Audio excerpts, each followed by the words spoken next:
Part 1. If you like what you hear, subscribe. There's more of the fracture cosmology on the channel. Chapter 1. An Ordinary Morning. "It's not a rule," Cray said. "Nobody has a rule about shoes at breakfast." "This household has a rule about shoes at breakfast." "Since when?" "Since there started being 3 of us and one of you kept putting a bare foot on my chair." Tell, who was the third of them and had not put a foot on anything, kept her head down over the bowl and did not help either side. She had been doing that for 4 days and had got good at it. Cray looked at her own feet with the expression of somebody meeting an old and disappointing acquaintance, and fastened the second shoe, and was not quick about it. 12 years old, and most of the way up her mother's shoulder now, and the argument was won on points, and both of them knew it, because there had been no rule at all before Tell came, and everybody at the table had eaten breakfast barefoot for years. Next door, the welder started his music at the usual place in the morning. The same songs in the same order. A woman singing on the recording in a language nobody on this corridor spoke. And by now, every child on the stretch could carry the chorus of the third one, and most of them did, at volume, in the wash queue, to the annoyance of nobody who admitted it. Under the music came the ovens. The baker fired hers before anything else on ring 6 was awake, and the vents did the rest, and the smell arrived at every door on the stretch for nothing, and was the only thing on the station that had never once been metered. "Your father sent to the sector office and not to us," Lote said to Tell, "so it comes through the board.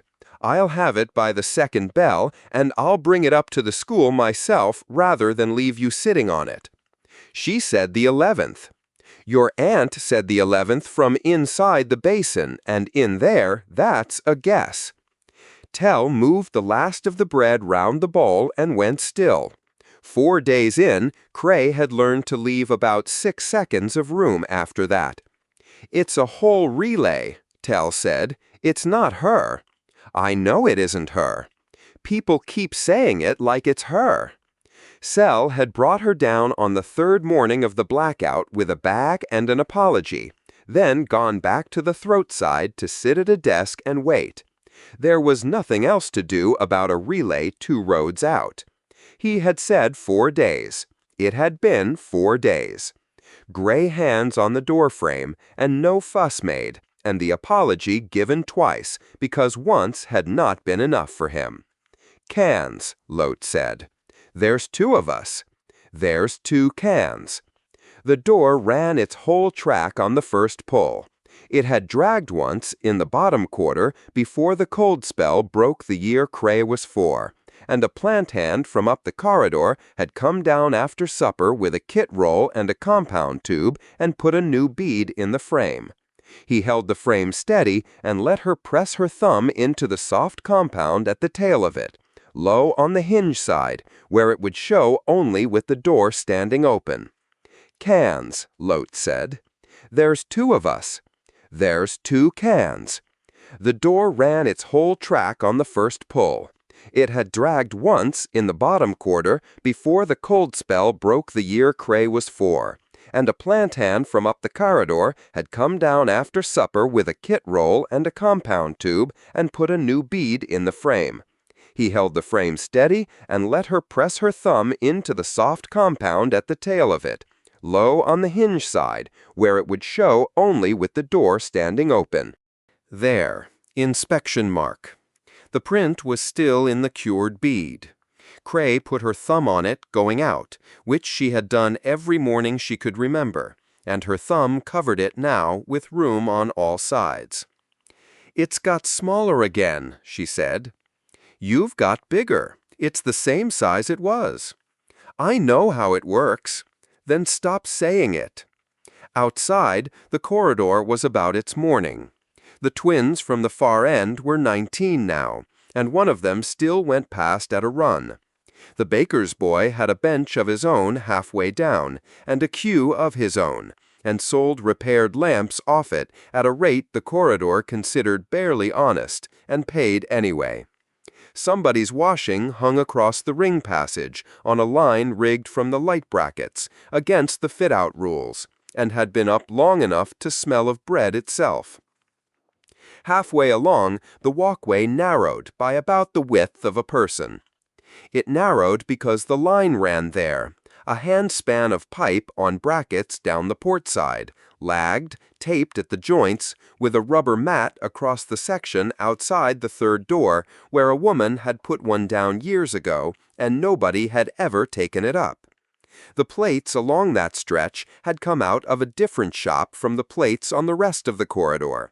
They sat a shade off, and the fixings stood proud, and the tread on them rang under a boot in a way that told a person with her eyes shut exactly where on ring 6 she was standing. Cray had lived here since she was 3. Corridors narrowed. Some of them ran warm at one end and cold at the other, and some of them rang, and a girl going up this one at speed with 2 cans learned to turn her shoulders at the third door without deciding to, and did. Don't go fast at the bypass. I'm not going fast. You went fast at it. At the ring junction, the tap queue had sorted itself out by a rule nobody had ever posted, and the seamer's chair stood at the head of it, with a coat over the back, which meant the seamer was in the queue somewhere and the chair was not to be taken. A man from 8 sat in it. The man from 8 had been on the station 11 weeks and had the look of somebody who had worked out that the queue was a queue and was pleased with himself for it. 4 people told him at once, and none of them agreed on the reason. That's the seamer's. She's not in it. That's why it's got a coat on it. Where I'm from, if nobody's sitting in it, it's free. Not here it isn't. Up, said the woman behind him, who had 2 draw chits and a shift to trade and no patience at all before the second bell, and the man got up. And nobody held it against him for more than a minute, because the seamer herself came back down the line and made him sit in it again, which was worse. Lote filled the big can and did not join in. At the head of the tap on the wall, the ring's access plate carried the reserve in figures the height of a thumbnail. 9 hours, the same as it had said since the work's finished, the same as it had said when the ring went up, with the post-program certification date under it and a tag on a wire beneath that. She read it. Then she read the flow off the tap head and got her book out of her coat and wrote the one against the other in a hand that had been doing it long enough not to need to look.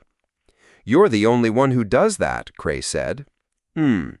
Nobody else on the corridor even looks at it. They look at it. They don't read it. Then somebody ought to, Lote said, and put the book away, and that was that conversation done, as it had been every time Cray had ever started it. They went up the ring walk with the cans between them, past the niches in the wall on the inboard side where people left things, dock chits, a card deck with a band round it, a printed cup with a name scratched into the base, a pair of gloves laid flat with the fingers straight.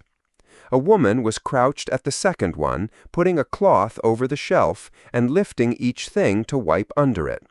Cray went past at the pace she always went past and got her shoulder through the narrow part without slowing, and was talking about the wire before she was clear of it.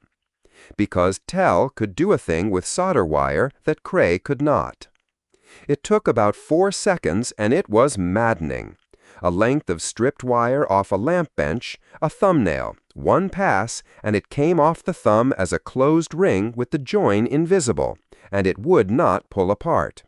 Cray had watched it 11 times. She had produced, so far, 4 rings that came apart, 1 that had never closed at all, and 1 very good one that turned out to have been made by Tell. "You're going round it," Tell said. "Go through it." "I am going through it." "You're going round it and then pressing it." "That's the same." "It isn't the same at all," said Tell, who had not said a full sentence to anybody outside the household for 4 days, and laughed at her, and Cray called her something unrepeatable, and they went up the last of the ring stair, arguing about it. Second period was arithmetic. Third period was supposed to be the reach, but the reach teacher had a bad chest, and the sector had not sent a relief, so third period had become an argument about weather. "It's air," said Bell, who had held this position for a year. "It's just air doing something." "Air doesn't do anything." "Air does loads. It goes round." "It goes round because a fan is on." "Not down there it doesn't." 9 of them in the bay, and 7 born on the Cairn. Bell had a cousin on Earth who sent pictures, which made him the authority in the room and also the least trusted person in it, because the pictures never showed the thing anybody actually wanted to see. "Rain, then," said Vesh. "Explain rain." "Rain's water coming down." "From where?" "From the air." "Why is there water in the air? Who put it there? Nobody's running a line." "It gets into the air off the sea, and then it comes back down." There was a pause while the Bay worked on this. "That's a loop," Vesh said, with the flat contempt of a girl whose mother worked the cultured lines on 12. "That's a loop with no cover on it. Anybody could fall in it." "You can't fall in the sea." "You could absolutely fall in the sea." "It's very big, Vesh. You don't just—" "So it's a loop, it's open, and it's very big," Vesh said. "Right. And they let children live there?" "There's a rail," Cray said. Every head came round. "Round the sea?" "Round the—" Cray had not thought this through and was now committed. "Round the parts of it people go near. Obviously not round all of it. You'd never finish it." "So where's the rail stop?" "Wherever they got to." "And then what?" "And then you're just careful," Cray said. "The same as anywhere." And Bell said yes, thank you. And Vesh said that was the worst answer anybody had given all year. And everybody started at once. And the arithmetic teacher put her head round the partition and looked at them until it stopped. Cray had a picture of it in her head that she had built out of 2 of Bell's pictures and a description of a hill in a book. And in it the sky was a ceiling, painted a long time ago, and coming away in places. She knew it was wrong. It was the only one she had, and she was not going to put it in front of Vesh. Lote came up at the second bell with the sector office's slip in her hand and stood in the passage, and Tell went out to her and was gone a good deal longer than Cray expected. Tell came back and sat down and put both hands flat on the bench. "It's the relay," she said, to nobody. "The whole basin's off. It could be another fortnight." "A fortnight?" "I said it could be." Tell said it too fast and too loud, and the Bay went quiet, and she heard herself do it. She turned the slip over twice and did not look up. "Sorry, it could be a fortnight." Nobody had anything for that. After a moment, Vesh moved her bag off the bench without being asked, so that Tell could sit properly instead of on the corner, and said, "Have you still got that wire?" "It's at hers." "Bring it to mine after. My mother's on lates." The arithmetic teacher came back and made them do arithmetic, and the reach went untaught for another day. The lease office sat off the junction between a printer's stall and a man who sold cable by the meter, and had a counter and a queue that moved. Lote had the folder. Cray had been brought because the renewal took the household's dependents afresh every 4th year, and the clerk had to see the dependent, which was a rule somebody had written without ever having stood in a queue with a 12-year-old. "You could have brought the card." "They want the person." "They never ask me anything." "Then it'll be short and we'll both be out." The queue moved. A man ahead of them was arguing a maintenance right on a stretch of walkway that had been redrawn when the works went through, and had been arguing it, by the sound of it, for some years. The clerk gave him the same 3 sentences she had plainly given him before, without heat, and marked the file each time. Behind them, a woman was explaining that she had put in for 10B and been told 19 months, and her friend said 19 months was optimistic, and both of them laughed in the way people laugh at a number they have already lost an argument to. At the counter, Lot put the folder down and turned it round.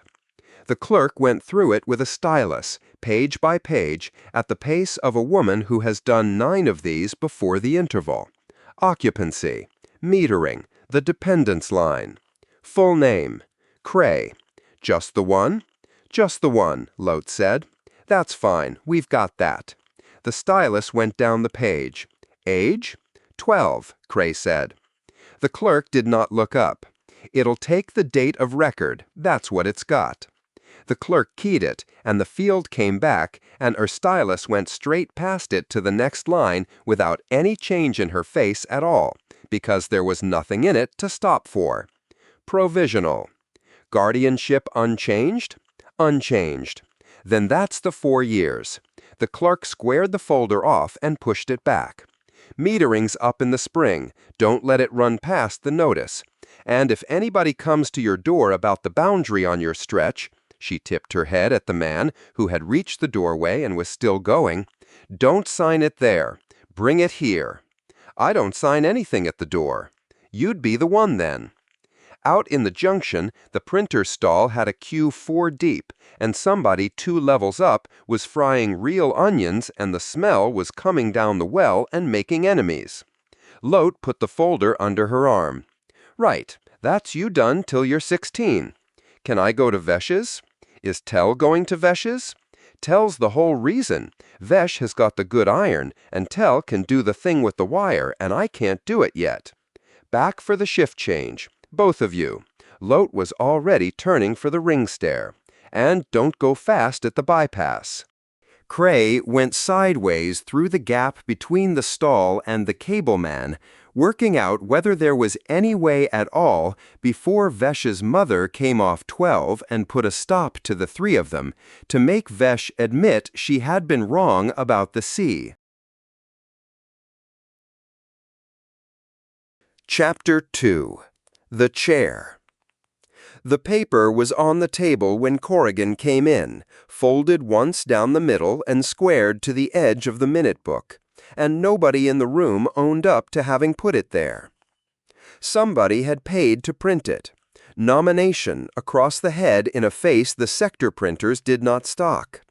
Under that, a line for a name, a line for a sector, and a line for the body being stood for, with a form of words already typed in that no instrument on this station had ever used, because there was no instrument and no body. The supporting names ran down the back and onto a second sheet and stopped 2/3 of the way along, where whoever had carried it round had run out of afternoon. Corrigan read to the bottom of the second sheet. 2 of the names he had known since he was 9. One belonged to a woman who had told him in a corridor, at volume, that he was a lawyer with a nice voice. He put his folder on top of the paper and left it where it was. The delegates came in the ordinary order. Ring 4 first, because Barack walked in off a shift and would not be late for anything. The trade side last, because the trade side had a concourse to cross and had never accepted that as a reason to leave earlier. The clerk set the minute book down and did not sit. Chair. Item 1 on the paper is the chair. It is not. It is item 1, Chair, because you put it there in the spring, and I have not been given anything to take it off with. The swivel chair at the head of the table still listed to port on its worn bearing, as it had done in the room that smelled of sealant, and did it now in a room that smelled of nothing at all. Corrigan squared it with his heel, out of 8 years of habit, and sat down on the high side. Read what came back. Returned. Serviceable. Resubmit at the next fit-out cycle. The clerk turned the slate over. That is the fourth. The third came back with a note asking whether the panel had considered a cushion. Barak said from the ring 4 end, had it? The panel had considered a cushion. The panel resolved to seek a chair, and the resolution was communicated to the sector office, and I have the acknowledgement, and I have kept every one of them. Somebody down the trade side made a noise into a cup. Corrigan let them have it. A table that laughed at the start of a sitting argued better at the end of one, and opened the folder. Item 2. The metering on the bypass stretch, 6B, which we have had before and are going to have again unless somebody in this room is cleverer this morning than they were in the winter. Delegate. The 6B rep had the file and read it out flat because there was nothing in it that needed help. When the works went through, the lease boundaries on the bypass stretch had been redrawn round the permanent line, and the households there had carried a share of a plant draw ever since. Every appeal came back to a letting clerk's decision made in the year after the works on a Thursday by a woman who had to decide something and decided that. The sector office held the matter settled on the grounds that it had been decided. The households held that nobody with the standing to decide it ever had. How much a quarter?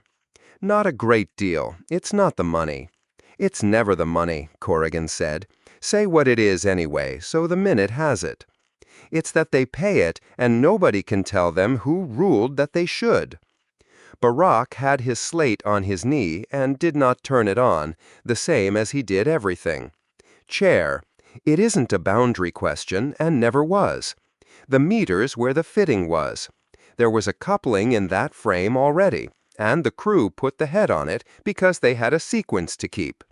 The line behind it feeds the ring, all of it, right round to the industrial face. Those households are metered on a run they don't take a cupful out of. Can you stand that up? I can stand it up with a torch, Barak said. Anybody could. Nobody's been asked to. The 6C delegate, who had been at the far end of that table since before there was a panel, put a finger on the sheet.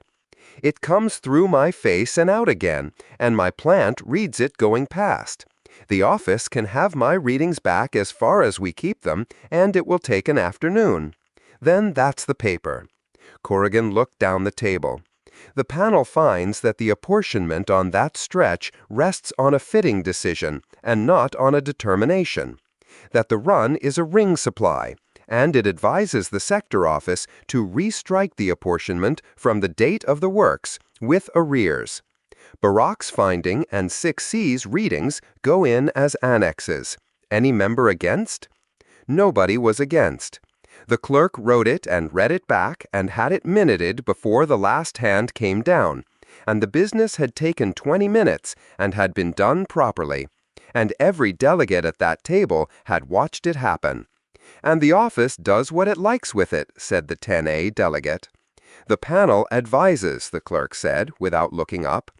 The panel doesn't certify anything, said half the table in various keys. You said it at the first sitting, Chair, the clerk said, and I wrote it down, and I have it in the book at the front where I can find it, because I am asked for it about once a month. Corrigan let that go past him, and got the sitting on to the next item, and the next, and the 4 after that, and the morning went the way good ones go, which is fast and slightly boring. At the break he did the other half of the work, standing at the end of the table with the 6B rep. Take the minute yourself. Don't send it.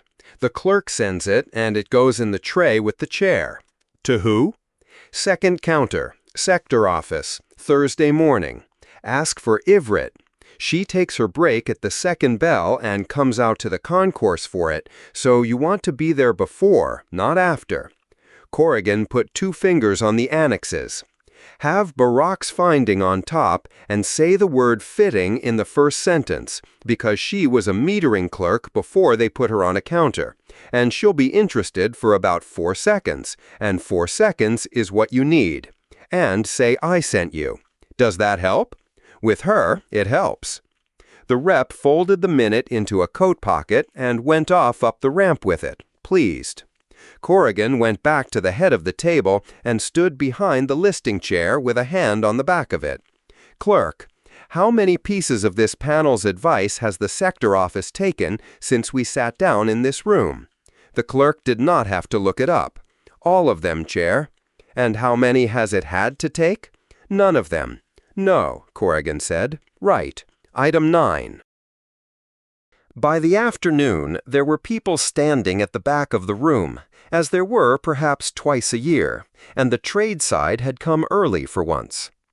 Nadir Oyalaran had put in for the floor a fortnight ago in writing, in a letter so correct that the clerk had read it twice looking for the trick in it, and stood now at the foot of the table with no papers at all.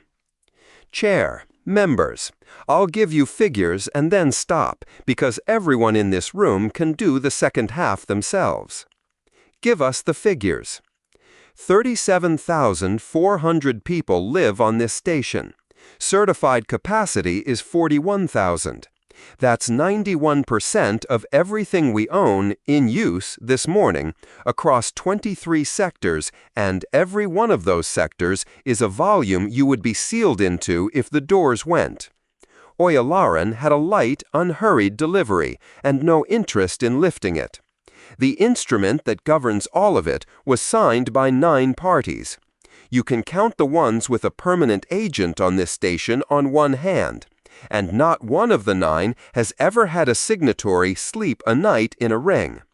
The lease on the 4 rings runs 40 years. I'll die inside the term, and so will everybody at this table, and so will the children arguing about weather in a school bay 2 levels under our feet. Is there a question in this? Said the 10A delegate, or are we having the letter read out? There's no question. There's a request, and I'll make it in a minute. Oyalaran put a hand flat on the end of the table. I want the small one first, because it's the one nobody argues with. This morning, this panel spent 20 minutes on a metering head in a 6B corridor, and got it exactly right. I watched it. It was the best piece of work I have seen anybody on this station do this year. And it is advice. The office will take it because the office always takes it. And if one morning it does not, there is nothing, not one instrument, not one counter, not one line in the compact that any person in this room can do about it. Nobody said anything to that. The clerk's stylus had stopped. That's the case, Oyalaran said, and I'll say the ugly half before somebody says it for me. I want a seat. If there's a body, I intend to sit in it. Anybody who tells you they're only in it for the principle of the thing will be very disappointing to you later.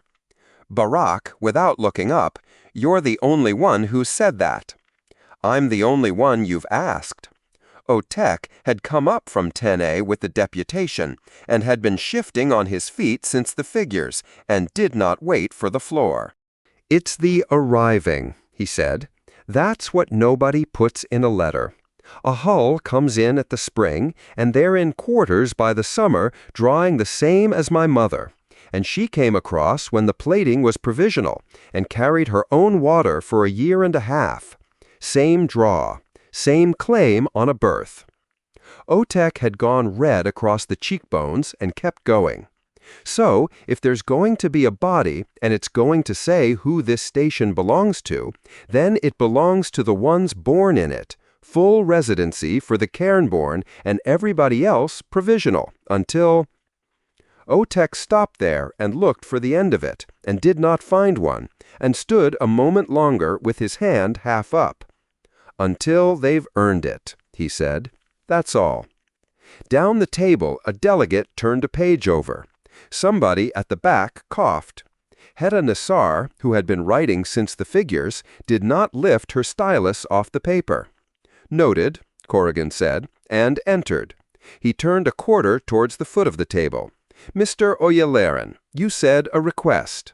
That the panel advise the administrator to open a consideration of resident representation, not a body, Not a paper, a consideration, with a date on it, in the minute, so that it exists somewhere other than in a corridor.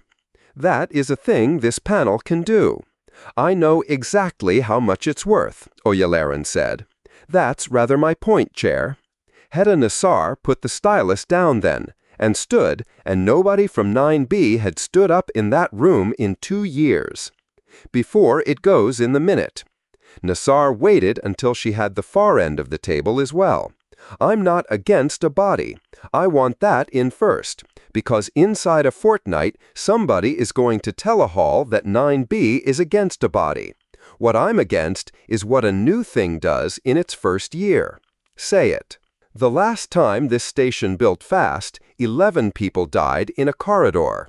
Nassar said it without any weight on it at all. I live in the ring they put up afterwards. 9B is 2-path from the drawing, every run, and it is 2-path because of the 11. And there is not a person in my sector who does not know that is what they are living inside. It is the only ring on this station I would take my grandchildren into without going and looking first. Nobody in this room disputes that, Corrigan said. No, and here is the part nobody has answered for me in 8 years. Nassar looked at Oyalaran, not at the chair. You're standing there telling me 91%, and you're right. And everybody with a Q outside their door knows you're right. So the first thing a resident body does, the very first thing, in its first year, because the people who put it there will have voted for exactly that, is build. And the certificate on the 4 rings was in order on its face. It was a good document, better than anything you or I could draw. 19 of 22 runs went in single path underneath it, and the paper said 2-path, and every plate on every gallery said 2-path, and 11 people are dead. A pause, no longer than she needed. So when your body votes to open a ring, who goes and looks? Not who certifies, who goes and looks. Tell me the office, and I'll come and campaign for you. That's a fair question, and I haven't got the answer to it here, Oyalaran said. No, Nassar said, that's what I thought. She sat down and picked the stylus back up. The plate down on the ring walk carried 2 counts, the rolls cut and the wards written in under it in stylus, and everybody on the station said 11. The 6C delegate, whose stretch it had been, said nothing. Corrigan, who had written 2 of those names himself, standing in a medical corridor with a borrowed pen, did not correct her either. Then that's the item, he said.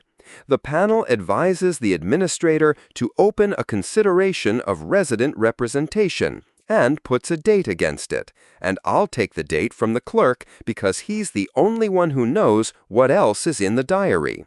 Members? It carried without a division.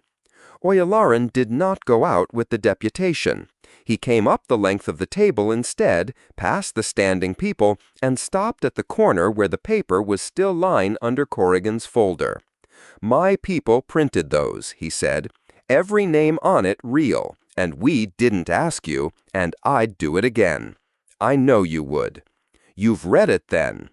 Corrigan put the folder back on top of it and did not answer, and Oyalaran said good afternoon to the clerk by name and went. The relay heart at the change of watch had the printers going and the claims desks shut, and Cade was at the 3rd table along the concourse rail with 2 cups in front of her and a hand over the top of the 2nd one. Corrigan sat down opposite and reached for it and got his knuckles rapped. Say the number. I'm not saying the number. Then it's mine. Cade did not move her hand. 2 1/4.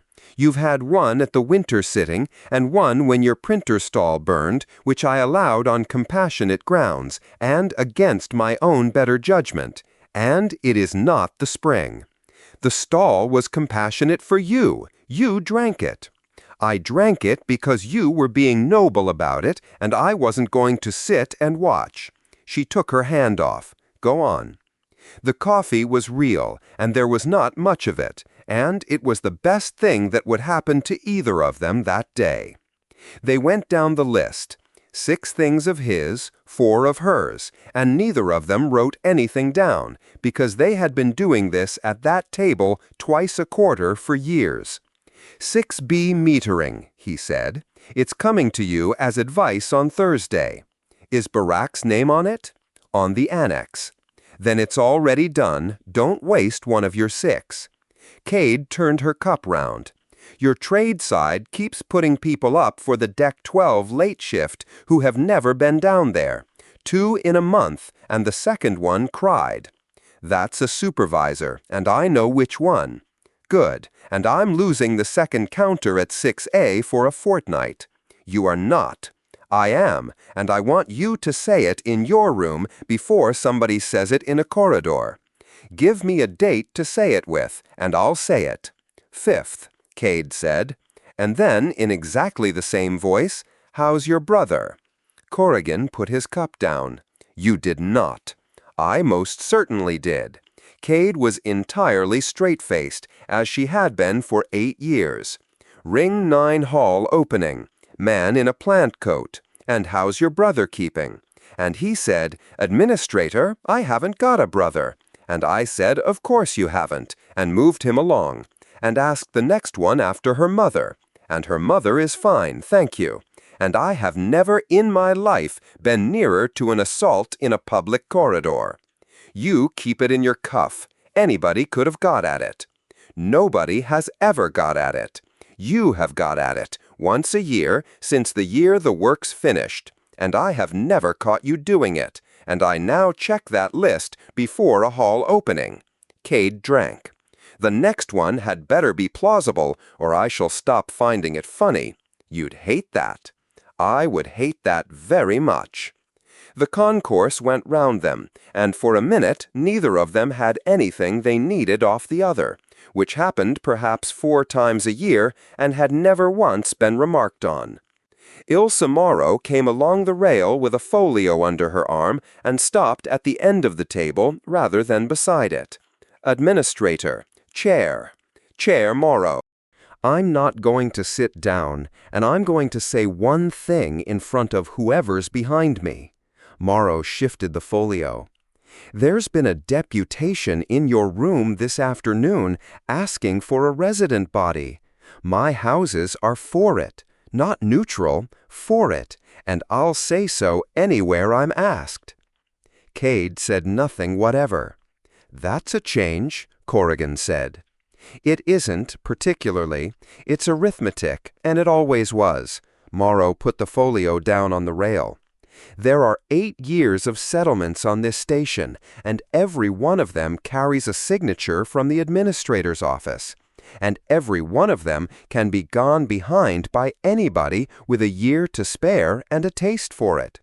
Because the answer to who gave that office the power to bind this station is a document signed by 9 parties on the far side of the wound and by nobody living in a ring. I have had that put to me twice in a hearing. Morrow looked at Cade for it and did not soften it. And I can't cure it. I can't certify a door on this station, and I never will again. I signed that myself, and I'd sign it again. So I'd like a counterparty whose name means something where the leases are. Understood, Cade said. Administrator. Morrow picked the folio up. The washdown allocation on Ring 4, your office has had my figures a fortnight. You'll have an answer on the 5th. Thank you. Morrow went on up the concourse and did not say anything to Corrigan at all. Cade watched her the length of the rail. Well, she said, there you are. 4 people behind you heard that, and one of them sells cable. I heard it. You want to have thought about what it does to you before somebody asks you in a hall. Cade set her cup down inside his, the same as always. I know what it does to me. She stood and took her coat off the rail and stopped with it half on. Doran, Whatever that is under your folder, and you've been sitting on it all afternoon like a man with a bad tooth, when you've decided, tell me before you tell a room. I'd just rather not learn it standing up. You'll have it first. Yes, Cade said. I know. Cade went up the ramp towards the core with her coat on one shoulder and did not look back. Corrigan sat on at the table a bit longer than he needed to, and then went home the long side, through 6B, past the narrow part where the plates rang under a boot and somebody had a line of washing up against the fit-out rules. His sister's boy was asleep on the bench under the port window with his boots still on, because the boy's shift and his mother's had not lined up since the spring, and this was the arrangement, and had been for 2 years. Corrigan got his coat off and took the paper out of the inside pocket and flattened it on the table with the heel of his hand, and read the names down the back of the second sheet again with the light low, so as not to wake anybody. Then he folded it on the crease it had come with, and put it on the shelf behind the tin where the lease papers went, and did not put it in with them. There was a plate in the warmer, and a note on it in his sister's hand that said, "Eat all of it," and he ate all of it, standing at the bench, and washed the plate, and put a blanket over the boy's feet on his way past. Chapter 3. A Man in the Queue. The claim asked for a night's detention against a growth house on Deck 12, and it stood entirely on which of 2 postings had gone up first. Sesk had the agent's copy on the left of the counter and the post's own book open on the right. The copy carried the displacement order at the evening posting, printed clean, sealed, correct in every particular except that it was the reissue. The book carried the same order at the forenoon posting of the day before, in the night clerk's hand, with the reissue noted against it in the margin, because the night clerk noted everything and always had. A displacement runs in its posted order. That is the entire purpose of posting it. The lighters people had worked to the board they were shown, and the board they should have read had been up a day longer than the one they read. Allowed in part. Sesk wrote it at the head of the claim and left the part, because the hours came off the growth house's own delivery book, and the delivery book came up the stair at the 4th hour with everything else that came up the stair at the 4th hour. Below the window, the trade side was loud with money. 4 windows on the post now. The queue window at the head of the stair, 2 counters for the ordinary business, and the landing window at the far end where people came off ships. 3 clerks. Sesk on the tall stool between them, with the exceptions. The stair still backed up to the concourse by mid-morning. That much had not changed. The pending tray came down off its shelf twice a watch. 3 headings. Disputed, for 2 parties wanting 1 answer out of the same paper. Pending, for 1 party waiting on paper that was on its way, and at the back on a divider printed to the post's own stock now instead of cut out of blanks, unclosed. No party asking. 6 items under it.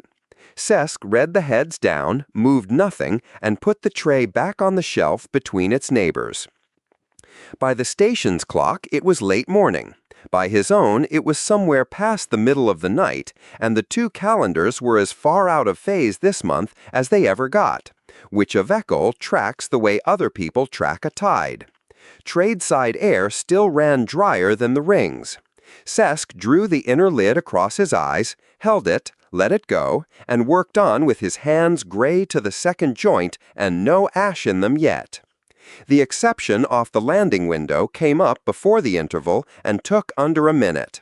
A fitter had come in on the morning packet with a household of 4 for 10B, and the housing office had given him an allocation and no lease number, and the clerk had nowhere on the entry to put an allocation reference. Enter them under the allocation, Sesk said. Note the field. The lease number follows when the housing office issues it, and the entry stands from today. They'll want the slip. They will have the slip. Nobody sleeps in a slip, but they will want it. The clerk went back down the counter with it, and the arrivals column in the landing book took the household in 4 lines: name, sector, household, hull. The column ruled into the register by some clerk decades before anybody thought to put it on a form, and still on no form anywhere. The fitter got his slip inside 4 minutes and went off down the stair reading it, and his eldest went after him at a run, and neither of them looked back at the counter. Neshk came up the post stair a little after the 3rd bell, on the small end of her own day, and stooped at the counter beside a lighterman waiting on a bond. "There is a table," she said. "There is a table. On the far apron under the lamps, off a household going home. Cut at a proper height, and I have paid for it, and it is standing out there being stared at by dock hands." She said it in their own language, low, and the queue behind her went on with its own business. "Their boy says his father made it. Their boy says a great many things. It will not go up our stair. You have not seen it. I have seen the stair." Sesk set the bond aside for the clerk. "It goes up on its edge. It will not come round the second turn any other way, and the 2 of you will find that out at the turn, if you find it out anywhere." "2 hands at the 6th hour, Neshk said. "You are not required. The 6th hour is a working hour. I know what the 6th hour is." Neshk straightened out of the stoop and put both her hands flat on the counter, ash to the 2nd knuckle already, and her day barely begun. "The crates go." Sesk drew the morning ledger toward him. "The crates are sound. The crates are sound, and the crates are crates, and we have eaten off them for 8 years, and one of them still carries a Chandler stencil down the side." She took her hands off the counter. Be late, and come." "I will come." Neshk said, in the tone she used for a figure she meant to check herself, and went down the stair against the incoming queue, half a head above all of it. The copy came up from the vault at the 3rd bell with the registry's plate mark on it, and wanted the post's countersign, and Sesk read it before he gave it one. MV Sundry, Master Teodora Belek, cleared this port day 26, 2325 for Orem, mixed environmental and maintenance freight. Hull particulars, berth, the hour of the tug's release, the clearance number. A port's last word about a ship, 4 lines long, and correct. Sesk countersigned it and set it at the corner of the counter for collection.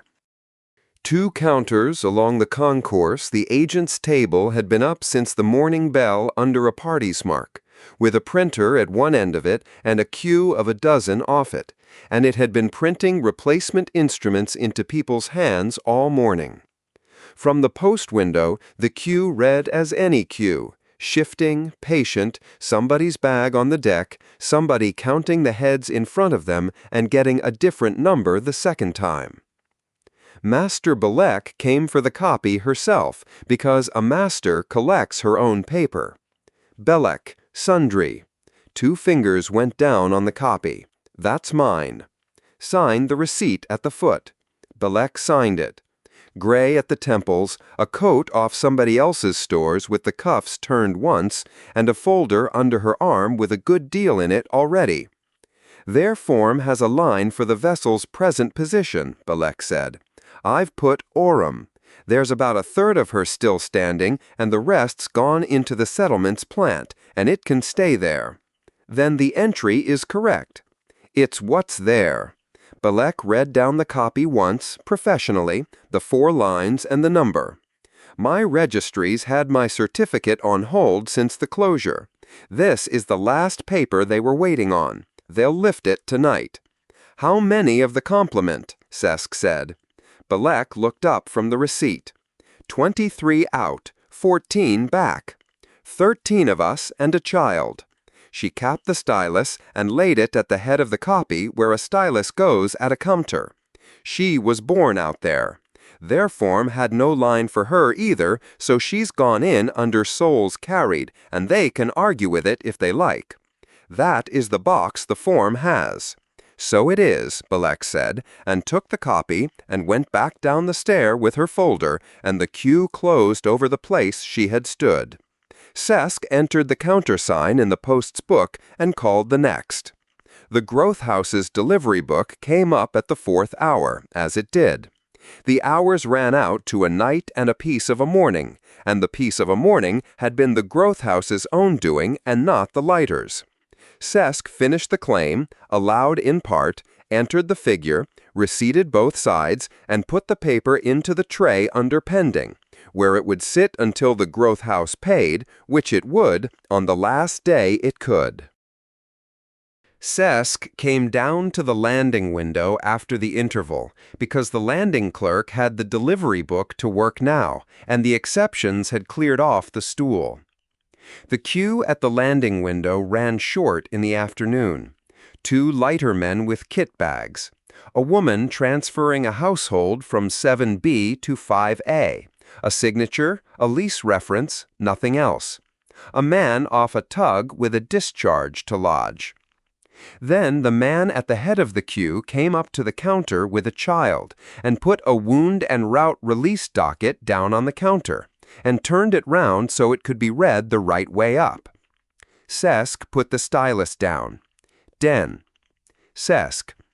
The docket lay between them. Under the cuff of Den's left sleeve, the release band sat close to the wrist with the throat side seal pressed into it and a reference printed along its length. Sesk read the reference off the docket, and Den turned his wrist over on the counter without being asked, and the band carried the same reference and the same hour issued that morning, and there was nothing whatever wrong with any of it. The Sundry had cleared this port on day 26, 2325, and the station had run just under 5 years since, and there was gray through the sides of Den's hair that those years had not had time to put there. Heavier through the shoulders. Standing without doing anything else at the same time. No hands on the counter, no weight shifting, no talking into the pause. The child at his hip had a fist in the hem of his coat and was looking at the barrows racked along the wall. Are they broken? They're spares, Den said. One of them's got a bent axle. See it turned up? That's so the next man knows. The child took that and looked at the rack a while longer and did not ask anything else about it. They finished with us at the throat side about the second bell, Den said. Cleared, banded, and a clerk waiting on me for a statement whenever the security side gets to it. They said the civil side is up here. The civil side is up here. Then I want her entered. Den had come up the post stair slowly, and the child had come up slower, and she had gone down onto the deck now with her back against the counterfoot and both legs straight out in front of her, and her father had not told her to get up. Her name, Sesk said. Sina. Spelled. Den spelled it. Then, before Sesk had the stylus moving, he went on. She's had no breakfast worth the word. They gave us something at the lock and she wouldn't have it, and she's been on her feet since before the bell. So, if this is a long one, I need to get something into her first, or she'll be no use to anybody and neither will I. It is a counter. The child may sit on the deck as long as she likes. Right. Den put one hand down flat on the counter's edge. Sorry, go on. Who else is named as her parent? Her mother's dead. On the hull? At the settlement. Sesk wrote it on his own slate and not into anything else, because there was no instrument in front of him with a line cut for it. A child under age is entered against a parent's line, he said. I will open yours and put her under it. Sector, household, and hull come after. I haven't got a lease. You have a hull and the landing date. The rest can follow a fortnight. Sesk keyed the name. The entry came up under the register's platehead, and it ran to 5 lines. Den, deceased. Day 228, 2325. Under it, the basis line, and the basis line was a route file reference and a closure date, and under that, the initials of a registry clerk who had keyed it, and under that, the hour. Cesc read it.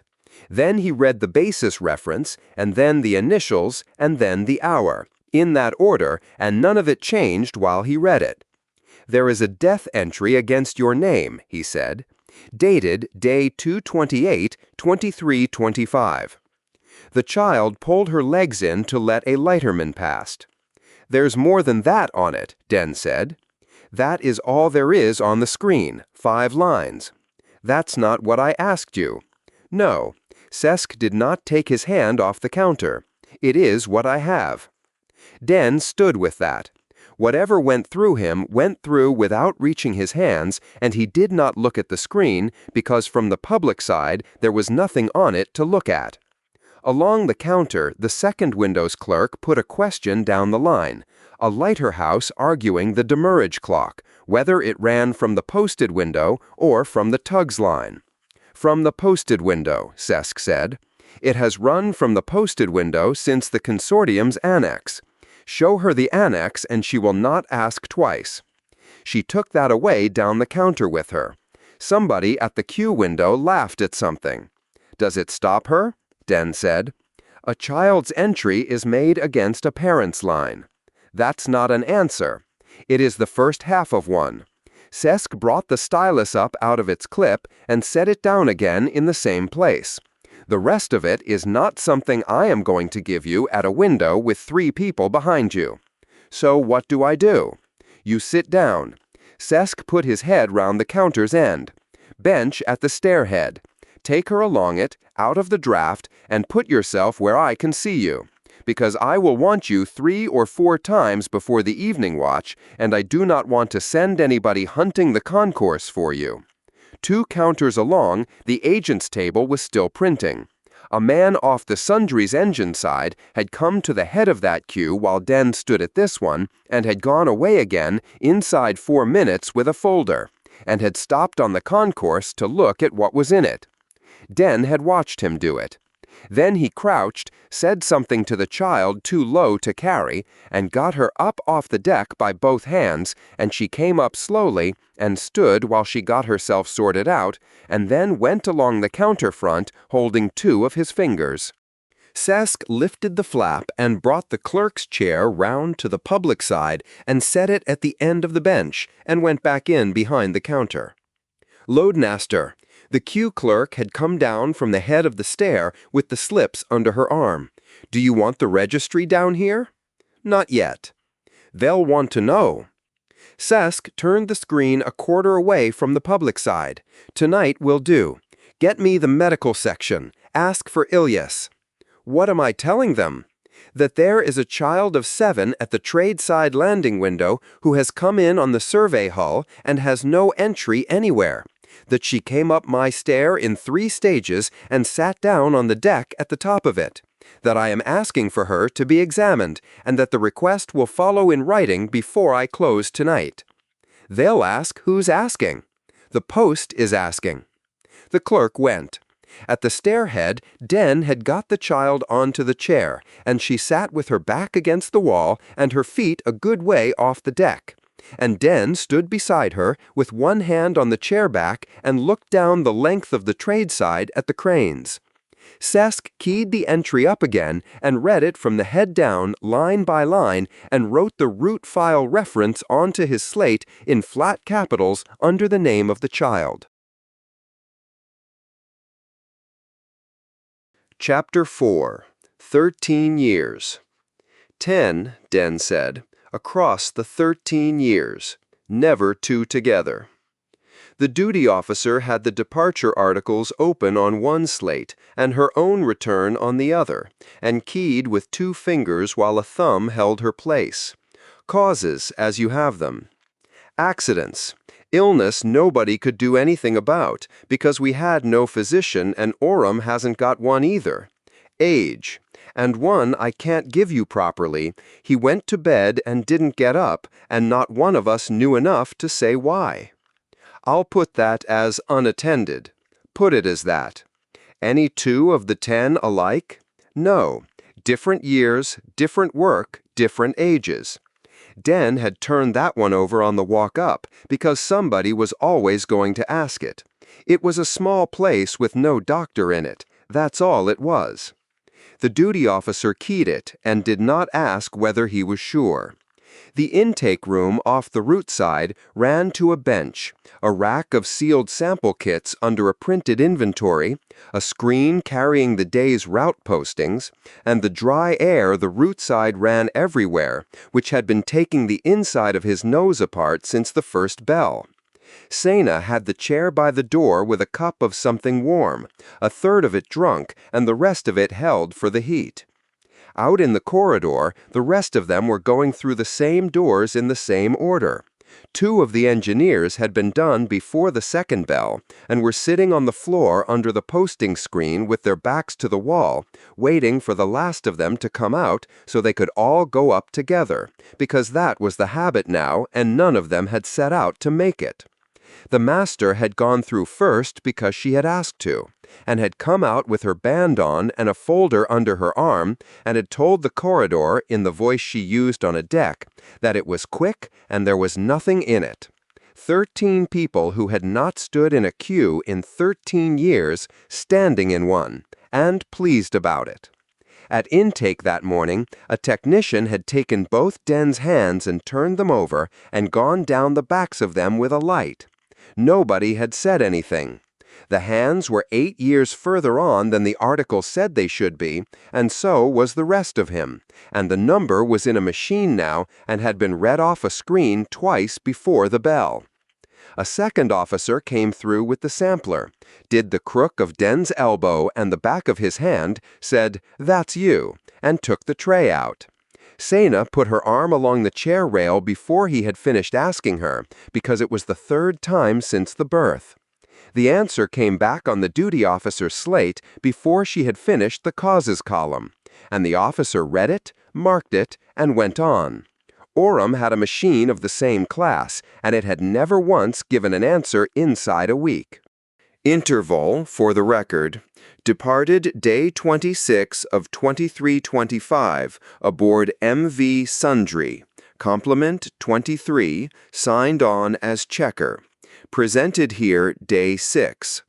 She read that off her own return rather than the article's. Station elapsed just under 5 years. Your own count is 13. 13. Biological finding is 39, near enough. Bone, teeth, the rest of it. I'd be 31. You'd be 31, she agreed, and keyed the 39. Anybody sick after the attempts on the road? No. Anybody different after? No. Then that's the exposure part done. She turned the slate over on the bench. The band stays on your wrist until the route side says otherwise, and it isn't me who says it, so don't ask me. The band had gone on before the second bell, printed, dated, closed at the join with a crimp, and the doing of it had taken less time than the walk up from the berth. Sena's clearance came off a printer in the outer room on a slip with the hour on it, and the officer read it through and put it into Den's hand instead of onto the desk. Both of you are clear. Canteen's down the stair, and it runs to the 9th bell. If she won't eat station food, say so, and they'll do her plain rice. They've had worse asks off this berth all week. She was already turning the slate round for whatever came next. Joint security want a statement before the day's out. Second door past the ramp head. It's an ordinary one. Half of it's the ship. Den folded the 2 slips lengthwise, the way manifests fold, and put them inside his jacket and went and took the cup off Sena before she wore it. The statement room had a heater that ticked, a jug nobody had filled, and a table cut for humans, and the clerk had the docket made out before Den sat down. I read the head of it out, and then we start. Statement of a person presenting as Den, checker, MV Sundry, taken day 6 of 2330. The clerk looked up. "That's the wording I've been given. It isn't mine." "Go on." The clerk went on. Every answer came back at Den in the clerk's own flat voice a moment after he gave it. It was a habit of the man's, and it stopped being irritating inside 10 minutes. The voyage went down in the order the prompts came. Out of the Cairn on the 26th day of 2325 with mixed environmental freight, 23 aboard. The run out was ordinary, and the clerk had it off the posted schedule, and Den agreed it line for line. Aurum discharged and reloaded, and Den had signed off the discharge himself, and the receipt was still aboard her, in the book, on the shelf above the chart bench where it had been for 13 years. Return leg. We got the release and we ran for the road, and the road wouldn't take her. The reed failed and the hull came off it before we were committed. How long were you on it? Not long. It isn't like a berth. You don't sit on it and argue. Den put his hand flat. The master had her turned and under her own power inside the hour, and she put back to Aurum on ordinary drive. Nobody hurt, nothing lost, and not one thing about that morning was her fault, and I'd want that written. It's written. The clerk read it back. You said returned to Aurum. You wrote returned. I said put back. Same thing. It isn't. The clerk changed it, and read it again, and went on. Later attempts, in the first year, more than one. The same each time. The road did not take her. Posted return was day 64, the clerk said, off the docket. You'll know that. I knew it before we sailed. I had the 64th in my head the whole first year, and then I stopped having it. Den said it evenly. You want the rest of that, too, I expect. The register carries an entry against you dated day 228 of 2325. Has that been put to you? This afternoon, at the tradeside post, by the loadmaster, off his own screen. Then I'll note it's been put to you. The clerk keyed it. 13 years at Aurum. Give me the shape of it. We were guests. It's a small place, and there weren't enough of us to be anything else. They took us in, and there was work, and we did it. And it wasn't always easy, and it wasn't ever a quarrel either. Den considered how much of it the man wanted. The first year was the bad one. 23 extra off a hull, and every one of us eating, and nothing coming in behind us ever again. There was a meeting about us, and we weren't at it, which was right, and they came out of it and gave us the work on the halls and beds in the shop end, and that was the arrangement, and it held for 13 years. You go on somebody's rota. You don't go on their roll. You live in a house that isn't yours, and you're careful about it, every day for 13 years, and you get good at careful. And the road. A survey came through late in your 29. Den put his hand flat again. We had a man up on the hall roof doing a valve, and he came down the ladder shouting, and half of us thought the ladder had gone. That's all that story is. Somebody shouting off a ladder. Disposition of cargo. There isn't one. The clerk looked up. Say it as a sentence, and I'll write it. The cargo was discharged at Aurum against their receipt, and that part's clean, and it's in the ship's book. After that, there's no paper on anything, because it went where it was wanted. Den turned one hand over on the table. Environmental assemblies, pump and seal stock, plate, the certified lines, all of it into their plant over the years, a piece at a time, as things wore. And then the ship, when the cargo ran out. Plate offer, her pumps, her environmental shop entire, and that's what held the margin. That's why there's 14 of us instead of none of us. And I couldn't enter one line of it anywhere, because a receipt wants 2 parties to it, and there was only ever the one. And the other party was a hull that was never coming off that ground, and everybody knew it by then. And I kept a book of it for 2 years anyway, and then I stopped. Anything off her still in service out there? All of it. Give me one for the shape. There's a bead seal on the door of the number 2 growth hall that came out of our stock. Carrier stock. Pressure door seal, wrong class for a growth hall by a long way, and it's been on that door for years, and it works and nobody will touch it now. It isn't on their inventory because they never bought it, and it isn't off ours because we never sold it. I could give you the stock number off the crate and be right. It's the one that still annoys me. The clerk keyed it without reading it back, and came to the end of the prompt. Complement, then. It's the article's order, and I need living or deceased at each. The clerk turned the slate. Den gave him the same word most of the way down. 23 names in the order they had signed on, and he had stood at the head of that gangway and watched better than half of them come up it with their kit. Partway down, he said, "Deceased. Cause? Environmental maintenance, a pressure part let go while she was on it. Year? 11 hours, 2 of our years before we came out." The clerk keyed it and read the next name and got no answer for a moment and read it again. Then they went on down the articles to the end. The readback took most of a bell. Den stopped him twice, once on the order of the attempts and once on the discharge date, and both times the clerk went back and cut the line and put it in again. That's a statement. Copy to the incident side, copy to the route side, copy to the register. The clerk capped the stylus. You'll get asked most of it again. It's 4 offices. Sina had drawn all over the back of the printed prompt sheet with a stub of grease pencil off the shelf. The clerk saw it and turned it over and read the prompt side to be sure of what it was and let her keep it. They put him in the back room at the post the next morning because there was nowhere else at the post to put a man for a morning. Counter stock in crates, a table with a burn ring on it, a shelf of docket boxes, a heater, and glass through to the counter where the queue moved and the loadmaster stood stooped at the human-cut counter with the day's work under his hand. Sina had the chair.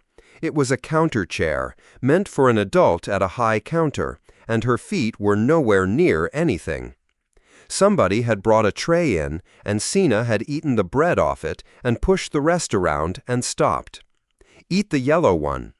I don't know what it is. Neither do I. Sina ate the yellow one. Then she reached over and took the other yellow one off his side of the tray. There's a woman out there with a bird on her coat. Is there? It's stitched on. It's got the wrong number of legs. Sina went back to the tray and turned a piece of something over with one finger. Are we going to see anyone we know? Not today. Tomorrow? They're all doing this as well. Everybody off the ship's doing this. It's the same day for all of us. That satisfied her, or she put it down for later. Sina had been putting things down for later since the birth. The heater ticked twice and settled. It's the case going out with the heat, Den said. Mom said that was the water. Might have been the water. Sina turned round in the chair and got a look through the glass at the counter side and stayed like that a while, with her chin on the chair back. They leave the lights on. Some of them. All night? All night. That's stupid. It is a bit. Do they know? They know. They've got the margin for it. Dan moved the crate over with his foot so she could get her feet up on it, and she put them up without looking at him and without saying anything about it. Sina had stopped twice on the ring walk that morning and looked at a light bracket both times, and Den had carried the bag up, and neither of them had made anything of that either. Why do they keep asking you the same things? Because there's more than one office. But they've all got it written down. They've each got their own written down. The route side wants what the ship did, and the security side wants what the people did, and the register wants, and it came out of him then, the whole run of it, the offices and what each of them held, and which paper went which way, and why the 4 of them had 4 files, and 1 man between them, and he was 2 sentences past the point where a 7-year-old had stopped following, and he could hear himself doing it, and he stopped. Sorry, he said. They keep asking because none of them can read the other's book. That's stupid as well. Yes. Where are we sleeping? Same as last night, the block by the ramp. With the others? With the others. Good, Sina said, and did not explain it, and put her chin back down on the chair rail. Out on the counter side, a man was arguing a demurrage claim with both hands, and the loadmaster was answering him without hurrying, and the queue behind the pair of them was not getting any shorter. Is that the one who knew you? That's him. He didn't say anything to me. He will.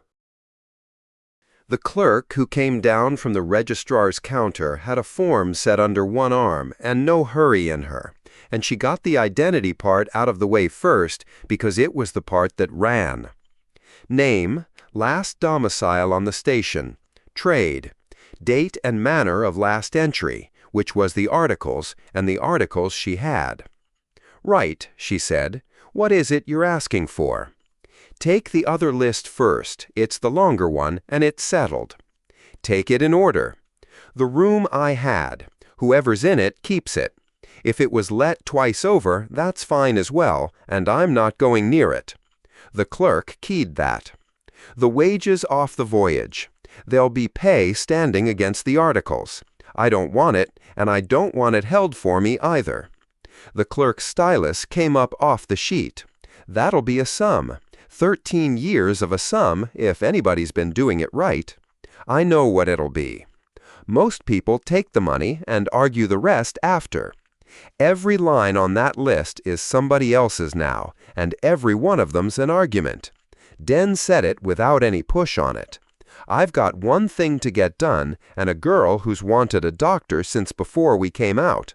I'm not spending what I've got on a room I don't want, and money I've done 13 years without. The clerk went back to the sheet, and Den went back down his list.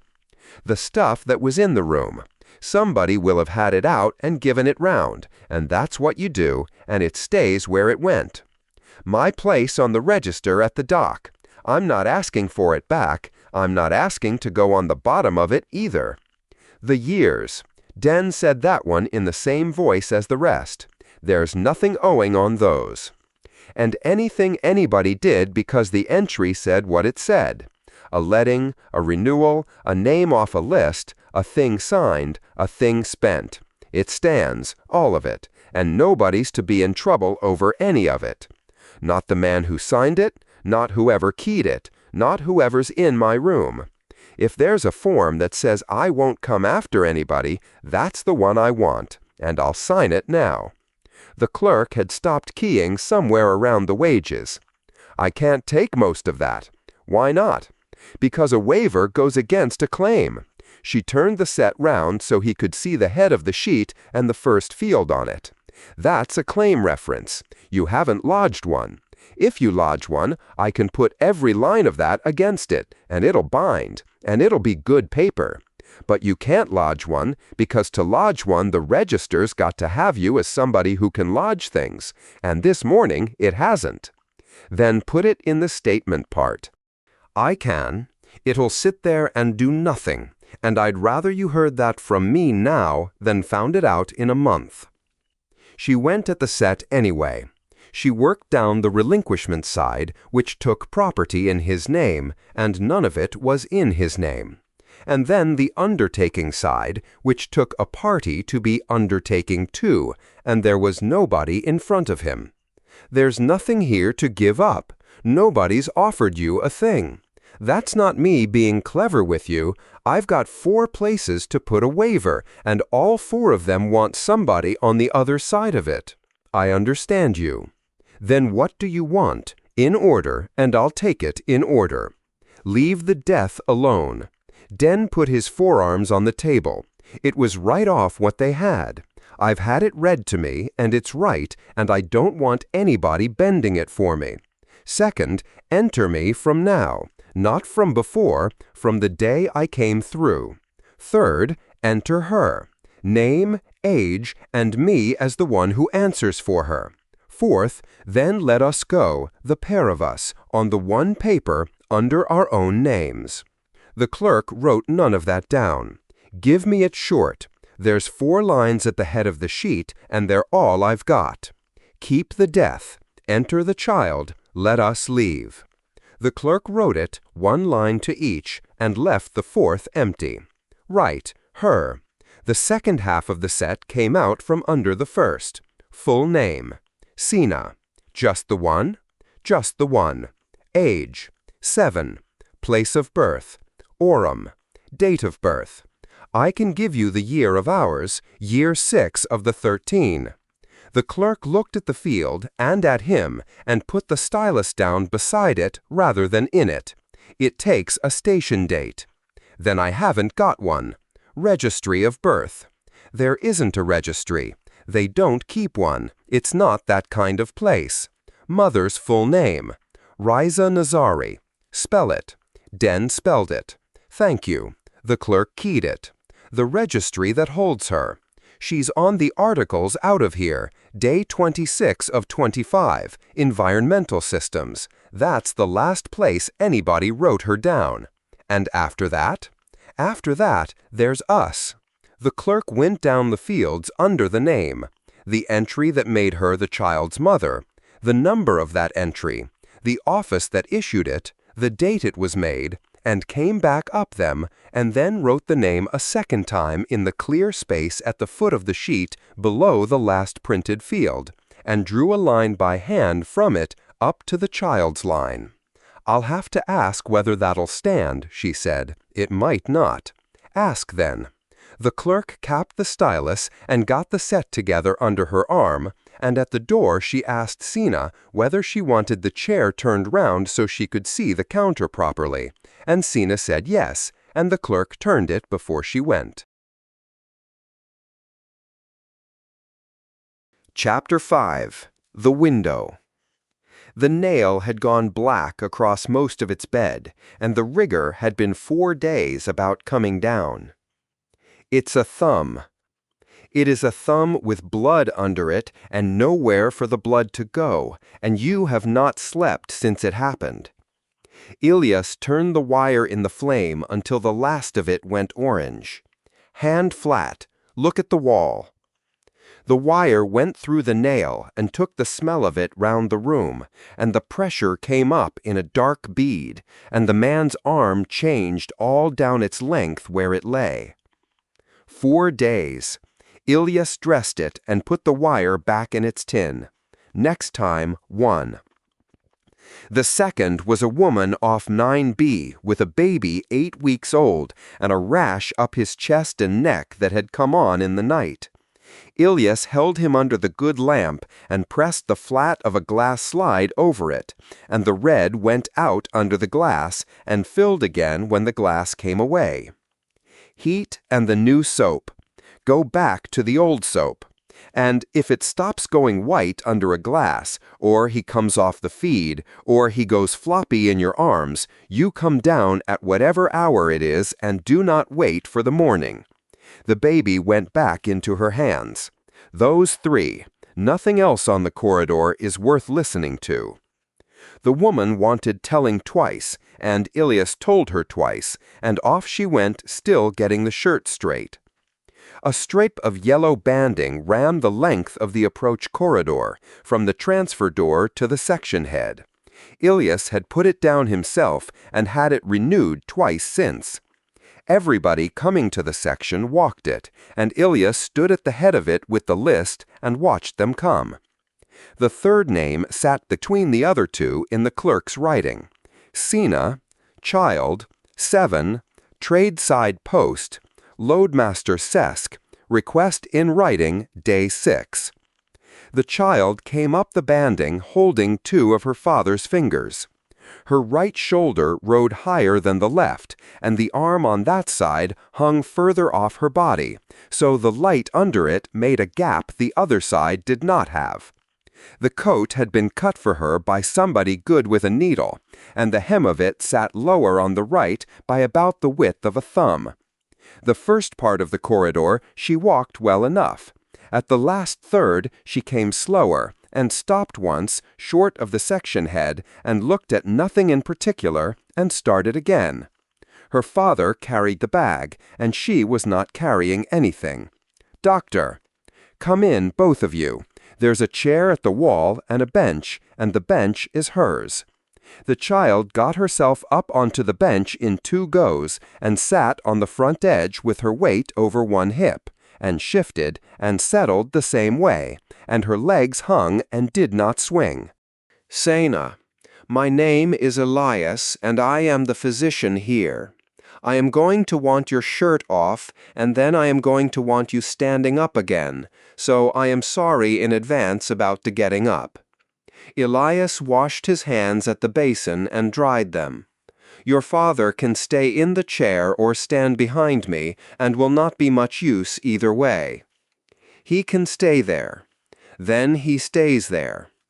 The shirt was off before Elias had turned round, and she stood on the deck with it screwed up in one fist, looking at the wall, because there was a chart on the wall with a hand on it, and she wanted the hand. Elias put his palm flat on her back and went down the line of it with his thumb, then stood off and looked at her from behind in the light, then from the side. The shoulder, the blade standing up on the right and lying flat on the left. The crease at her waist deep on one side and hardly there on the other, so her body came in above the hip on the left and went straight down on the right. Bend over for me. Hands towards your feet, knees straight, and don't worry about getting there. The child bent. The ribs came up on the right in a run of them, and stood, and did not sit down when she breathed out. Elias took the measure across it, read it, took it again, and wrote the figure on the slate. Up you come, shirt on. Is it her back? Her father said. It is her back. Is it from in there? No. Elias put the instrument down on its cloth. It starts on its own. It happens to children who have never been off a planet in their lives. It happens here, and nobody has ever found a reason for it in anybody. It is not from the road, it is not from the years, and it is not from anything either of you did or did not do. Her father took a breath and let it out. Right, he said. Elias turned the slate over. Sana, when did your back start hurting? It doesn't hurt. Does it ache at the end of a day? Sometimes. Where? Sana put her hand round and 2 fingers low on the right side without having to look for it. Good. What have you stopped doing? Nothing. All right. What do you do less of? The child worked on that with her chin down and got the shirt over her head and came out of the neck of it. I don't go up the ladder. What ladder? Her father said. The one on the shop end. Since when? The left shoulder came up and went down again. A while. Before you came away, or a long time before you came away? Elias said. A long time. Elias wrote a long time on the slate because it was what he had, and it was better than a date somebody had guessed at. Her father stood with his hand on the back of the chair. She used to go up it 3 times a day, he said. There was a woman out there who'd been a nurse once, and she told me, get her looked at by somebody with a machine, and I said it was the first thing I'd do. It was the first thing you did. It was the third. Elias put the slate down. Bench again. This part is a picture. It is boring, and it takes no time at all. The imaging bench took 2 plates, one of her back and one of her left hand flat on the cassette with the fingers straight.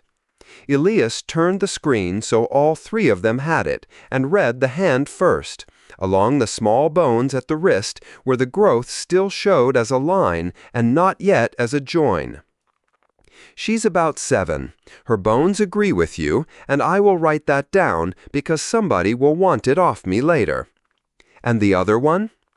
The column stood down the middle of the second picture and went out of true below the shoulder blades and came back, and the ribs on that side stood off it wider than the ribs on the other. That is the curve. How bad? The number is for the surgeon, and it will do nothing for you but sit in your head. What matters to you is that it is bigger than it was. There is nothing in her that will stop it, and she has a great deal of growing left. Elias opened the second drawer of the bench and took out the column. It was a lace with printed pieces threaded on it, each one shaped like the thing it stood for, and two near the middle were gray stock instead of white, because children lose them and the print shop runs a batch when it is asked. Sina, sit up and I will tell you what you have got, once properly, and then you can ask me anything you want about it, and I will answer that too. Sina came up onto her elbow and then onto her hip. These are the bones down the middle of your back. You have a stack of them, one on the next, from your neck to your seat. They are not one piece, and that is why you can bend at all. Elias stood the column up, bent it over, let it come back. Yours has a bend in it that is not you bending. It is there when you are standing still, and it has been getting on with it quietly for a while. Can other people see it? Not many yet. Elias held the column up. Now the part that matters. Every one of those bones is growing because you are growing. When a stack starts to lean, the ones on the inside of the lean get pressed and grow less, and the ones on the outside grow more, so the lean gets worse on its own with nobody helping it. Sina looked at that. So it gets worse because I'm getting bigger? Yes. So if I stopped growing, it would stop? It would. You are not going to stop growing, and you should not, so we are not doing it that way. Elias laid the column flat where she could reach it. What happens is this. There is a stretch of time while you are still growing when a surgeon can open your back, straighten it as far as it will go, and put metal down it to hold it there, and you finish your growing that way instead. That stretch of time is what we call a window. When you have finished growing, the window is shut, and whatever the back is then is what it stays. Do I go to sleep for it? Right under, and you will know nothing whatever about it. Does it hurt after? A good deal for a while, then less, then not much. Then you are up and walking about, and then you spend a very long time being told not to lift things and lifting them anyway. Will it be in me after, the metal? It stays in you. You won't see it. There will be a line down your back, and it will go pale. The child put one finger on the column and rolled it half over. Is it going to kill me? No. Ilya set it flat and softened nothing either side of it. It is not that kind of thing. If anybody says it to you or near you, you can tell them the physician said no. Sina took that and moved the column again and put the two gray pieces next to each other. Who does it? Not me. I have not got the room for it, and I have never done one. And you want somebody who does them every week and does nothing else. It means a hospital, off the station, and a ship to get there. Like the one we came on? Smaller, Ilya said, and it does nothing but this. Can I keep it? The column? No. The next one through that door needs it, and so did you. Ilyas took his hand off it. You can have it till you go. The list for Day 111 was up on the board in the section office with the requisition pinned beside it, because the same hall brought the stock and took the patients. 2 names on it already. The first was a boy off 9A, 11 years old, with a valve that had been narrowing since he was 4 and had taken a step down in the spring and not come back up. His mother came to the counter before every sailing, and the clerk had the dates by heart and gave them to her before she finished asking. The second was a reclamation hand out of the voids, a woman in her 50s, losing the grip in her right hand from something pressing on a nerve in her neck, and she had gone from dropping what she held to not picking it up at all. What comes back afterwards depends on how long the pressure has been on, and Ilyas had written that on her file in those words. Third one goes on, he said. The clerk wrote the name in. That's her full stop, is it? Just the one word? Just the one. And the reference? Leave it. Put my section number against her, and I will deal with the rest. The clerk put her head back down over the requisition, which carried a line for imaging cassettes with a figure crossed out and a smaller one under it in somebody's hand at the far end of the run. They've cut the cassettes again. Then put the shortfall in writing and send it back at them.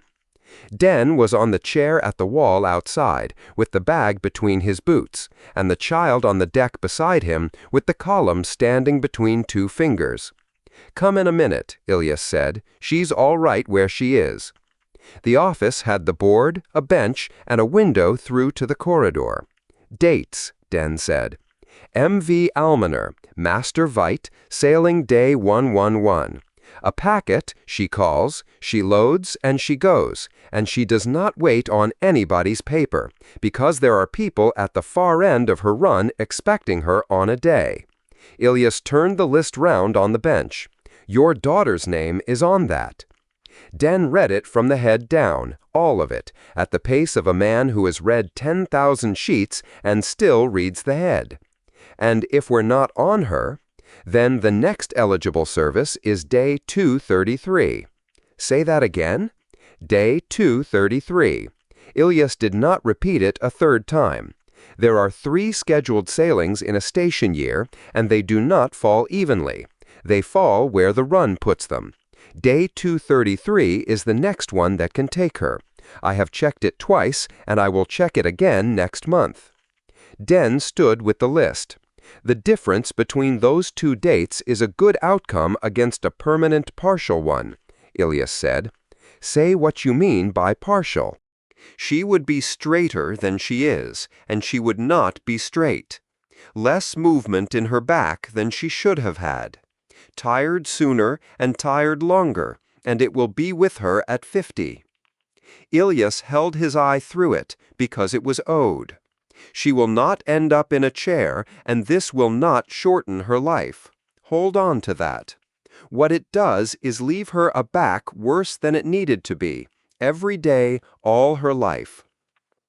Then put the list down and pushed it straight against the edge of the bench with 2 fingers. "Why hasn't this place got a room for it?"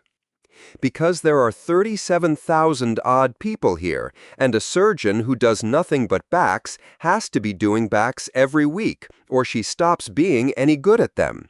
And there are not enough backs on this station to keep one." Ilyas took the list back. "So we buy places on a ship, 3 times a year. It is not a bad arrangement, and I would tell you if it were." "Right." Ilyas put the list back on the board. "I'm not angry about the ship." Den looked through the window at the corridor a moment, at the child on the deck with the column.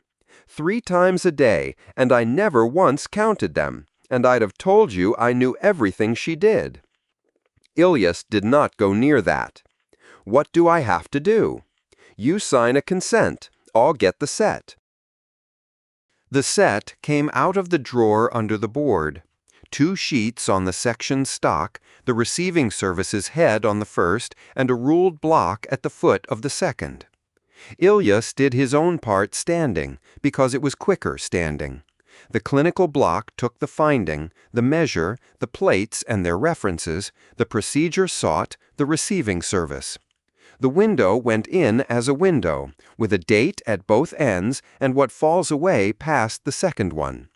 The latter went in, and a long time, in the child's words, with her age against it. Consent blocks the second sheet. Ilyas turned the set round and pushed it across.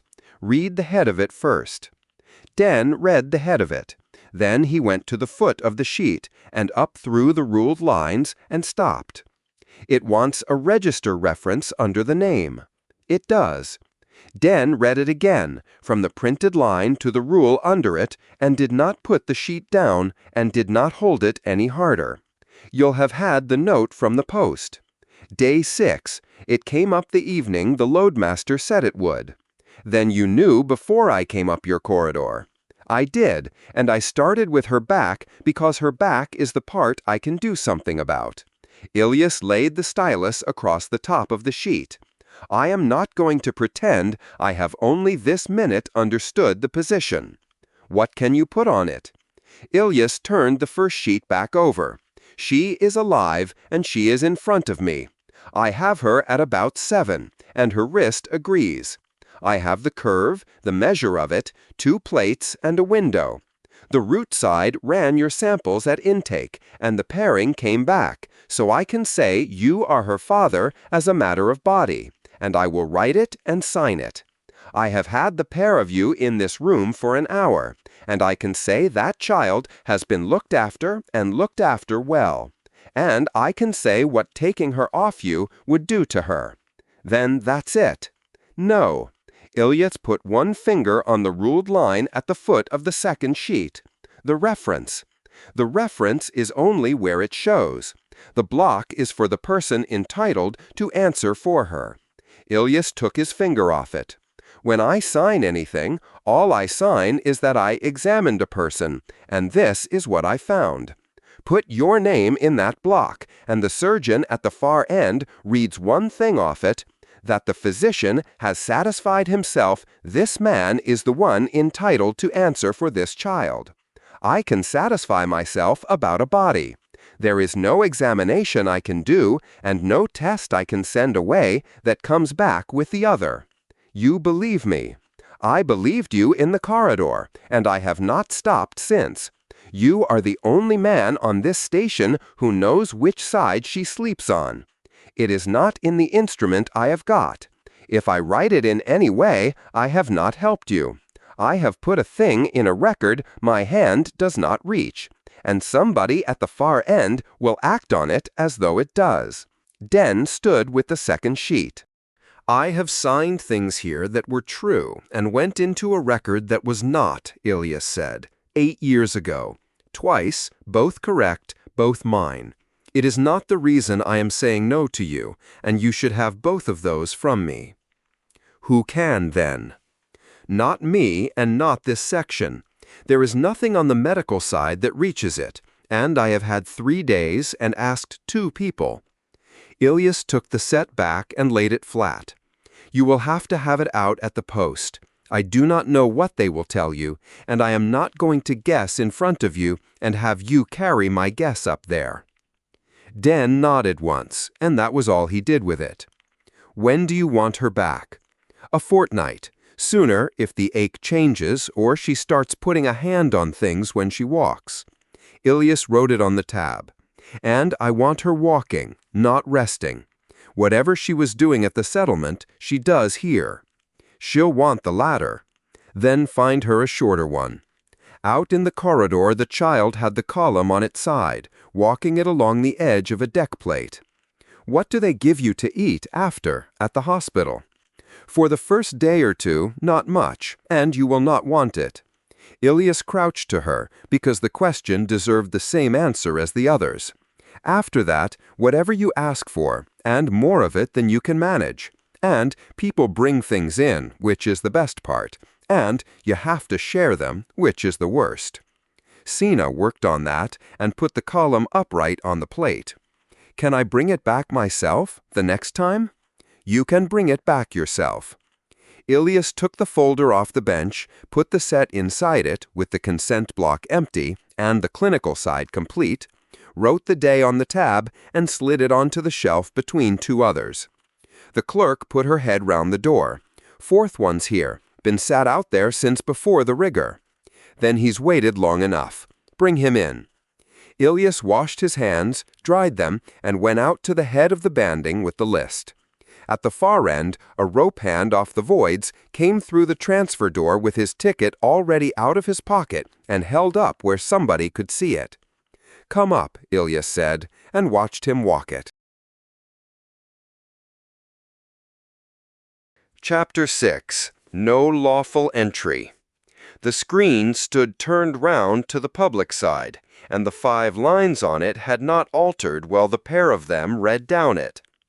Den took his hand off the edge of the counter. All right, he said, then tell me how it got there. You were going to have that whether you asked for it or not. Sesk brought the landing clerk down the counter with 2 fingers and gave her the bond, the 2 lodgements, and the morning's exceptions. The window is yours until the interval. I am going along to the root side. The registry wanted your countersign. The registry will want it at the evening bell as well, and it will have it then. Sesk came out through the flap and put it down behind him, and took Den to the end of the counter by the pending shelf, out of the line of the queue where two people could stand and not be business.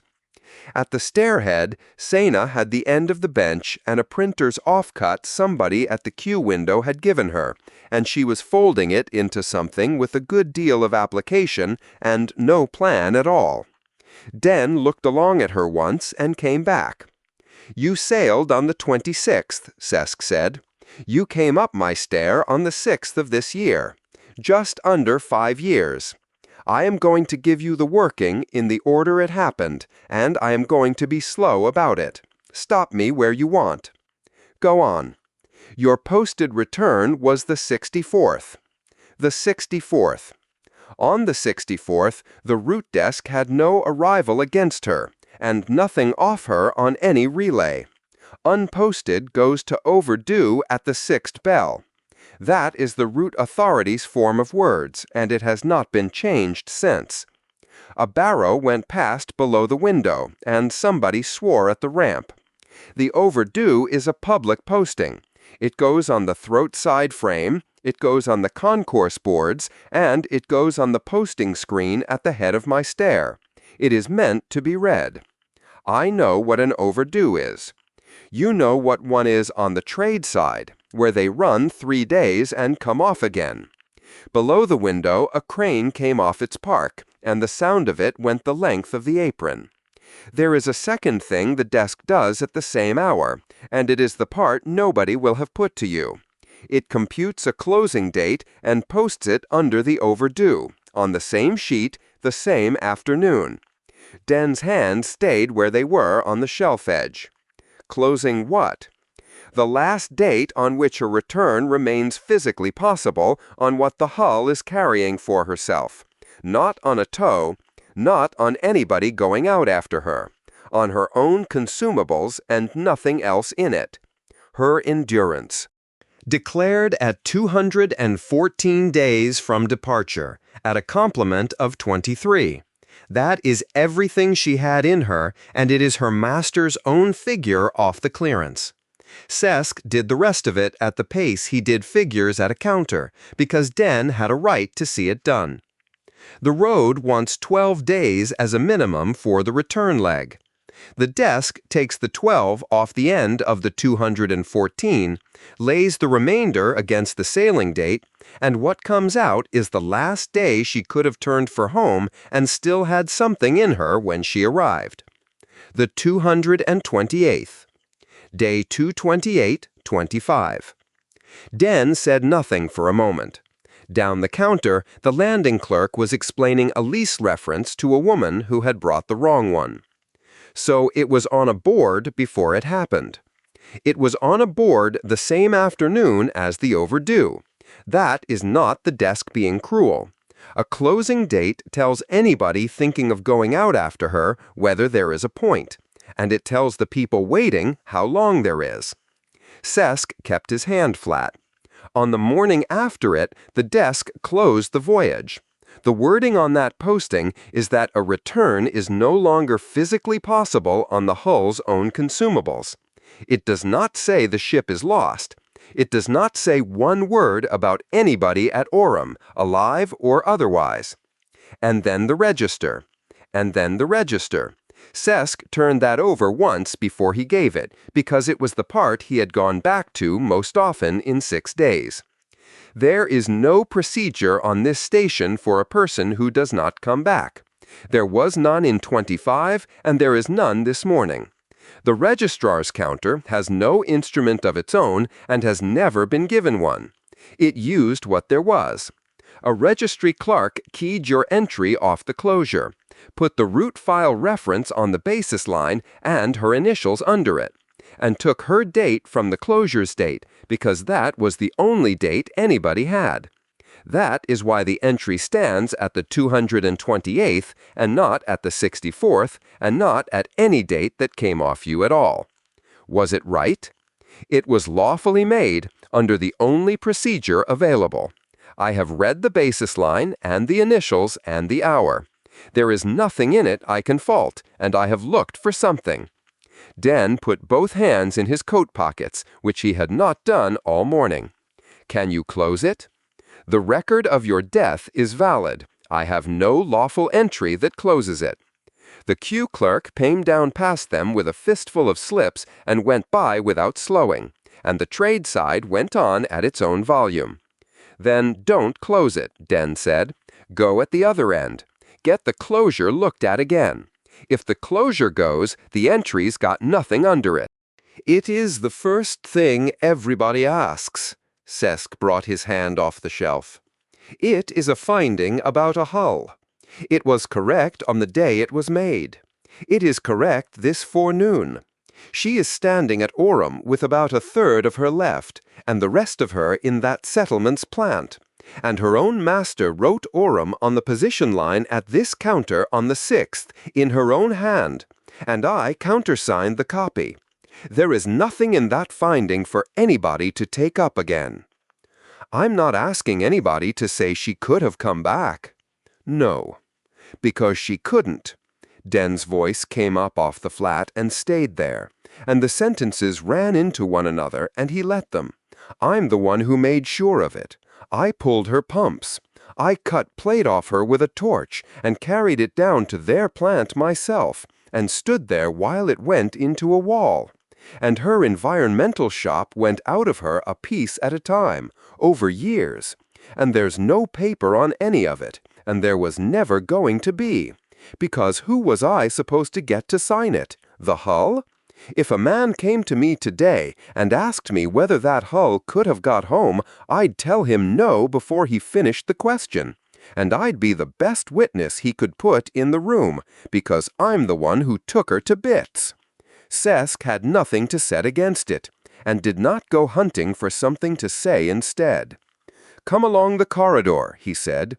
"You should see it rather than have it off me." They took the stair down through the middle of the people coming up it, and Den went at Senna's pace without appearing to arrange it, and Senna came down one tread at a time with a hand on the rail and the printer's offcut folded twice in the other. The concourse had its forenoon on. The printer's stall, the cable man, a queue at the exchange, somebody 2 levels up frying onions again. Past the ramp head, the traffic thinned out and thinned again, and by the second bulkhead there was nobody in the corridor who was not going somewhere on business. The throat side ran colder than the trade side, and always had. "It's cold," Senna said. "It is," Sesk said. "It is colder further along." Senna took that as information and put it away. Halfway down the long stretch, she went quiet on her feet and slowed, and Den shortened up beside her without saying anything about it. And at the bulkhead door, he put his hand under her arm on the sill step and took it away again. The route counter sat where the corridor widened, with the warden's offices past it and quieter still. 4 in the queue. 2 masters with passage plans, a bond runner, and a woman lodging a domicile change against a sailing. The clerk on the counter had a plan half taken, and put the stylus in the fold of it when Sesk came down. "Loadmaster. I want the archived postings, 25. Which half of it?" "The second." The clerk went to the presses behind the counter and came back with the box. It was no sort of box. A shallow tray of stiffened sheets stood on edge in date order, with a card divider at every quarter. The access line went down in front of him, and Sesk signed it, and his hand on the stylus was ash to the second joint, and had been since the 4th hour. "Have you got a reference?" Sesk gave it to her. It came out of his head, with nothing opened and no pause in front of it, and the clerk keyed it into the daybook and made nothing of it, because a loadmaster carries references. The sheet came out of the tray third from the divider. It was a printed form on rootstock with the head across the top and 4 lines of hull particulars under it, and it had been in a frame long enough to have gone straw-colored a hand's width in from each edge where the light had reached it. MV Sundry, Master Theodora Belek. The posted return. Overdue posted, the 64th, at the 6th bell. And under that, in its own ruled box on the sheet, the closing date, printed the same afternoon, in the same hand. Sesk turned it round so it read the right way up from the public side and left it under Denn's hands.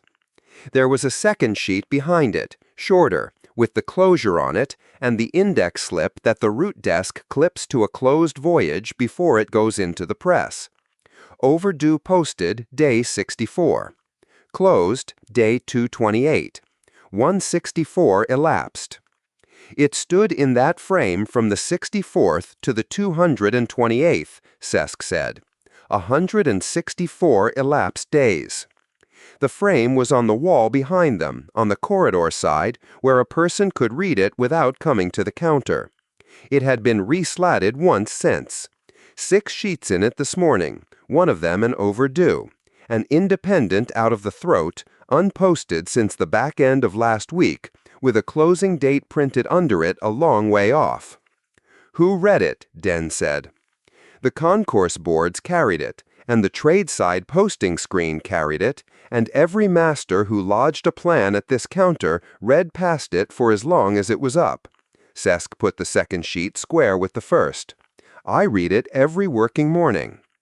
Den stood in front of the frame with the current 6 in it, and stood there past the point where a man reads a board. Senna had come along the counter front to the frame and got up on the low kick rail to put her finger on the bottom sheet. What's this one? Ships that have not come in when they said they would. Why is it on the wall? So the people waiting on them can see it without asking anybody. Senna stayed on the rail a while longer, going along the 6 of them with her finger, and the numbers on them she could not read yet. Do they come? Nearly all of them, Sesk said. Sina got down off the rail and went back along the counter to her father, and put her hand through the crook of his arm, and left it there. And Den moved his elbow in an inch to hold it, and went on looking at the frame. Who can close it? Den said. Sesk had the 2 sheets in his hands and did not put them down. The registrar's counter can correct its own keying against a source. The keying is correct, and so is the source. It has no entry that closes a death entry. The root side will amend a posting that was wrongly computed. That one was not. And if it went back to the desk this forenoon, it would come out at the 228th again, off the same figures, and take about an hour. The warden will tell you who you are and how many days you have been alive, and put a seal on both, and has never conferred a status on anybody. Joint security takes statements and holds them. It decides nothing. The panel advises. Nothing it writes binds a counter, and it does not sit on a person. The civil administration has a welfare power. It can do things for the child. It cannot enter a line the register has not got. Den turned round from the frame. Then who? Then who? Nobody. Nobody at all. No, Sesk said. The clerk came back down the counter for the tray. Sesk put the 2 sheets into their place in the date order and the divider card behind them, and gave the tray across, and the clerk wrote the access off in the daybook and went back to her passage plan. Do you want the reference on a slip? Sesk said. I want it on a slip. Sesk wrote it out, and the hull, and the 2 dates, and gave it over the counter, and Den read it once, and folded it in 3 lengthwise, and put it inside his jacket where the other papers were. Chapter 7, Ref 14/9. The cover had gone soft at the corner where a thumb went into it, and the file inside ran to 1 page. Yoss had it out on the bench under the lamp at the head of the watch. The day she took it out came late in the year. The year had barely started. Administrative Omission and Non-Interdiction, Maintenance Volume. Opened in the founding year on the signatory's own recital. Officer, Yoss, P. Anticipated disposition, none. A signatory had put a recital into the founding instrument saying the matter stood reserved. Nothing had been built against the reservation. Yoss had opened the file in the same year and put it under the maintenance volume because no other volume covered it and a file has to go somewhere. Down the side, 12 annotations, 1 to a year, all in her initials. The routing field at the foot read held, no receiving body constituted, and Yoss had written that into it in her own hand every year since the first. The first two ran in a bigger hand than the last two. The fourth had been written standing up, and it showed. The seventh had gone into the margin, turned the corner, and come back along the bottom of the page, because that year had given her 3 instances, and she had put all 3 in rather than choose. A sector warden had condemned a bay on his own say-so, with nothing in his hand that let him do it, and the bay had come down inside the month, and he had been right. A duty officer had lifted a quarantine hold at the 3rd hour for a hull with a man aboard who wanted the medical section, and the man had lived, and the officer had gone off watch and never written it anywhere. A housing clerk had put a household with a sick child into an allocation ahead of people who had waited longer, and had not recorded that she had done it. And when Yoss came to see her, the woman had been frightened enough that it took an hour to get the date and the hour out of her. She had been right as well. Every one of them right at the time. That was what the file took. The wrong ones went somewhere else, because the wrong ones had offenses in them, and there was always something to charge and somebody to charge it to. These had nothing in them to charge and nowhere to send them. Each annotation carried the date, the hour, and the words the person had used. Halden had told her once to write those 3 and to leave out what she took them to mean, and it had turned out to be the only instruction anybody ever gave her about the file. The duty room had the noise it had at the head of a watch. Somebody's slate chiming in the statement room. The counter clerk telling a woman for the 3rd time that a lost draw chit is not a police matter, and then giving her the name of the office it was a matter for, and then giving it to her again with the stare written down. Across the aisle, the closed cabinet stood with its seals on, and the volume list, taped to the front of it, curled at the top corner where it always curled. The statement had come through the desk the week before and gone to the index the same day. A person presenting as Den, checker, off MV Sundry. Disposition, no offense disclosed. Yoss read the index at the head of every watch, and had read that line when it went past, and had read it twice more since, and there was still no offense in it. Nobody had stolen anything. Nobody had lied to an officer. The hull had missed her posted return, and the route desk had posted her overdue in public, and the route file had published the last date a return remained possible on the hull's own consumables, and that date had gone by, and a clerk at the registry had keyed it in as the basis line, because the civil side owned no instrument of its own and never had. Day 228, 2325. Just under 5 years of station between the entry and the man at the counter. Yoss took a slip out of the drawer, wrote the reference at the head of it, and stopped there. The head of her own file did not cover him. It covered discretion exercised outside the instrument, and in this one, nobody had exercised anything at all. No hand had gone anywhere near a line. Every office it passed through had done precisely what it was empowered to do, at the correct hour, on the correct form, in the correct order, and the sum of all that correctness was a man at a trade-side counter with a child on the deck at his feet, and no office anywhere with the standing to hear him say so. Different head, same field at the foot. The file had come out of the cabinet months before its day, and she had not asked herself anything on the walk from the drawer to the bench. Yas put the slip back in the drawer without a second mark on it, left the file open on the bench under the lamp, and went out to take the watch. Sabri came in at the interval with the open cabinet list on a slate and a second copy of it on paper, because somebody on the desk had told him the paper one would be quicker, and he had believed them. Made up off the duty desk in the spring, young enough that the volume numbers were still new to him, keen enough to have asked for the reconciliation job rather than wait to be handed it. They all reconcile but one. Which one? 14/9. Sabri came round the end of the bench with the slate held out, and then put it down, because the file was lying there in front of her with the lamp on it. That one. That one's mine. It's got no disposition. It hasn't.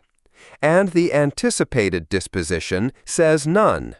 Sabri turned the paper copy over as though the reverse might have something on it. I've had every line in that cabinet through my hands this week, and I haven't seen a none on anything. You won't see many. So what is it? Yos put the stylus down. It's a maintenance volume file. People whose job stops at a line going over it, because at that hour it's the only useful thing anybody can do. And it works, and then there's no way afterwards to make them answer for it. Answer for it where?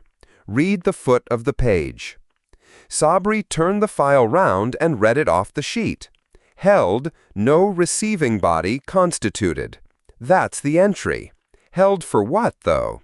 For a body that can receive it. Which is, there isn't one, Yas said. That's why the entry says that. Sabri stood with the page turned round to him and went down the annotations with a finger, and she let him do it, because he was going to do it whether she let him or not. Who reads it? Whoever asks. Has anybody asked? No. 12 annotations, and nobody had put the question to her. Not the chiefs who had signed the volume off without opening it, not the clerks who kept the cabinet and dusted round the drawer, not the auditor who came through every year and worked from the list and had never in his life asked what a line on it was. What do you put in one of these? Date, hour, the words the person used. Yas took the file back a little so that it lay between them rather than under his hand. Not what you took them to mean, and not whether you agreed with them. Sabri read the fourth annotation, the one written standing up, and got about half of it. Most of these are people doing the right thing. All of them are. Then what's it a file about? None of them could have been made to answer if they'd been wrong. Yas went back to the line she had been writing. That's what's in the file. Sabri took longer over that than she expected, and then went the other way with it, which she had not expected at all. My gang boss's brother was in 6 on the night of the cutover, he said. Rel went into that gallery with nothing from anybody and put the 2 blocks the right way at the branch, and then went back in for the ones who'd taken the wrong turn 3 times, and came out with them on the 3rd and didn't come out on the 4th. If he'd stopped to find somebody with the authority to say yes, they'd all still have been discussing it at the branch. The record had it that some of them said afterwards that a man in the dark had put them the right way at the branch and gone back the other. Nobody had counted anything. The file on him carried a brokerage as well, abated, and no paper joined the 2. Yas finished the line she was writing.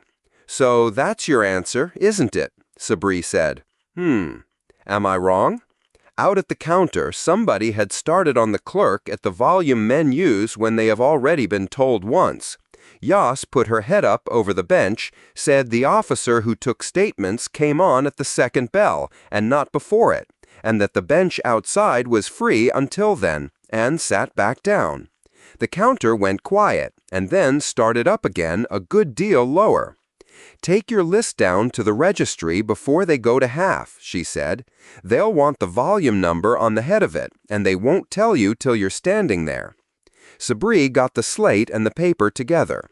At the end of the bench, he stopped. Do you want it back in the cabinet? Leave it out. Sabri went. Out at the counter, the woman with the lost draw chit had come back to say that the office the clerk had sent her to was shut, which it was until the second bell, and the clerk started again from the top without any change in her voice. The flat was dark, and the flask was standing on the table with her cup upside down on a cloth beside it. Sahi did that on Early's. His own cup was on the shelf over the tap with the handle turned out. 2 cups, and each of them had a place, and both places were older than the last argument about them. The coat was on the hook by the door. The repair at the cuff had been done a second time, by somebody a good deal less competent than whoever did it first, and Sahi had done it himself and said nothing about it, and it was holding. Yas got her boots off and most of the flask down before he came through. "Don't put the light on." "I wasn't going to." "You were reaching." Sahi came round the table in the dark without touching anything, sat where he sat, took the roster off the wall hook, and put it face down. He had been at it once already tonight. The fresh column down the side of it had been redrawn twice since he first put it there and was in ink now.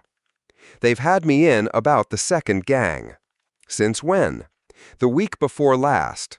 I've had the paper in my coat since the week before last as well." "That's not a decision, that's a coat." "It's a coat with a fortnight on it," Sahi said. "After that they ask the next one down and I'm not on it again for years." "What does it cost you?" "The crane. You don't keep a ticket you don't use, 6 months off it, and I'd sit the whole thing again, and I'd sit it at my age in front of a boy with a clipboard." He turned his cup a quarter without lifting it. "And then it's paper.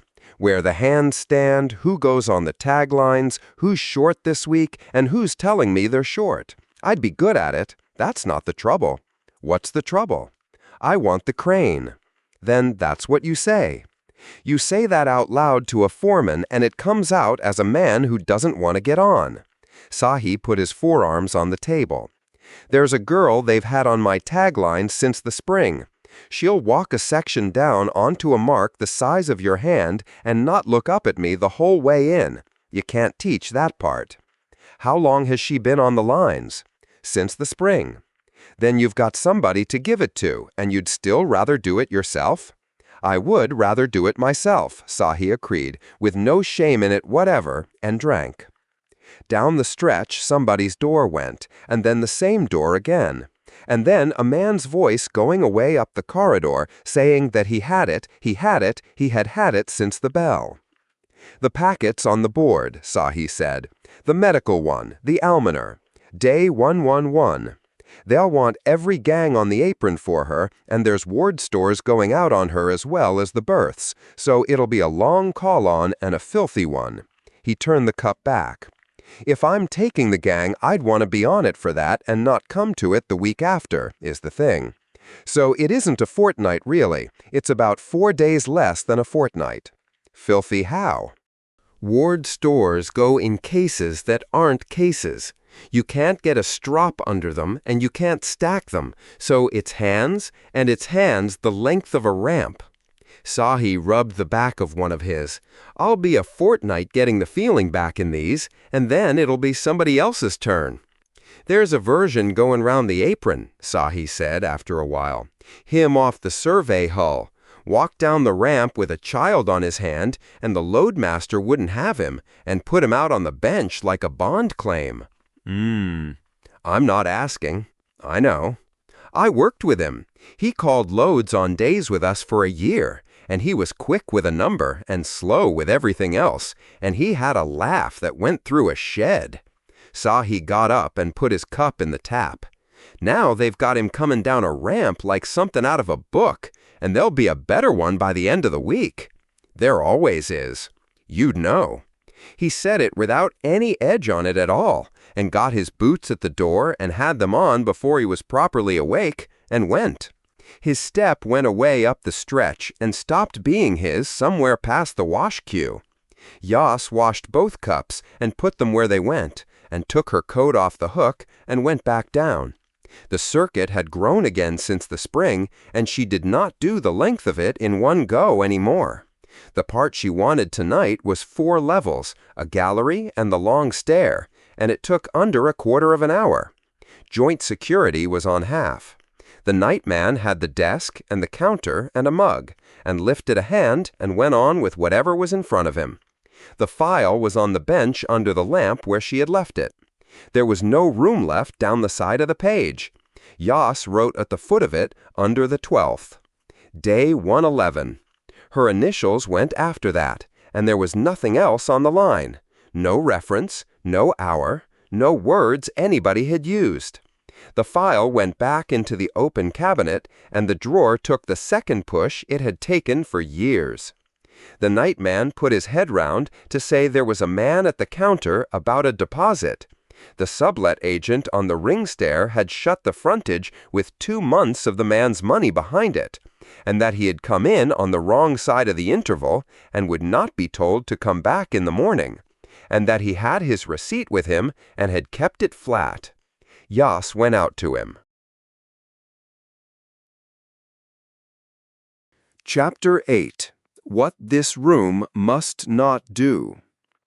And the second draft is the first draft in a clean coat, and I'd know because I've been putting first drafts in clean coats for a living since I was 22. Nobody on the trade side laughed. That had been true since the hour struck, and Corrigan had gone on being funny at them anyway and had got 2 courtesy noises out of ring 4 and nothing else. Clerk. The operative part again slowly, because it is going to matter this afternoon which words are in it and which are not. The clerk read it off the sheet without any hurry at all. That the panel, having considered the material laid before it, is satisfied that the person presenting at the trade side post on the 6th of this year is Denn, checker, of MV Sundry, and advises the administrator's office to give effect accordingly. Thank you. Members, I want the first half of that sentence in everybody's ears and not the second. Corrigan had the sheet out at arm's length, because the print on the copies had come off a stall press and had come off it badly. Is satisfied that the person is Den. You may call it a satisfaction, a view. This table's considered warmth on a Thursday afternoon. It is a finding about a man's identity, made by people who are here because somebody wrote their names on a paper, and there is no verb in Station Common that turns it into anything else. There's no verb in it at all, said Ilma Bren. That's the point of the redraft. The first one said fines. You objected to fines. I took fines out. You took the word out and left the work in. Then give me the word that does the work and doesn't do the work, and I'll put that one in, and we can all go home. Down the table, Barack had his slate on his knee, off as usual, and stayed over it. The 6th delegate had a stylus going and had not stopped since the reading. Corrigan leveled the listing chair with his heel and stayed on his feet. At the back, standing, there were more people than had come to any sitting since the winter. Dock hands mostly, off the aprons and up the ramp, still in their coats. A woman in a growth house apron by the door. Otek from 10A, who had come without a deputation this time and had so far kept his mouth shut.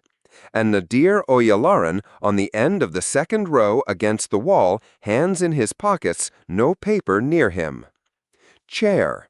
Bren stayed on her feet. Are you ruling or are we doing wording? I'm doing wording because wording is how a room like this gets somewhere it was never asked to go. Corrigan put the sheet down. Ask me for the ruling and you'll have it. You're not getting it before I've heard you, and I'm not having anybody say the chair shut it down before the case was in the book.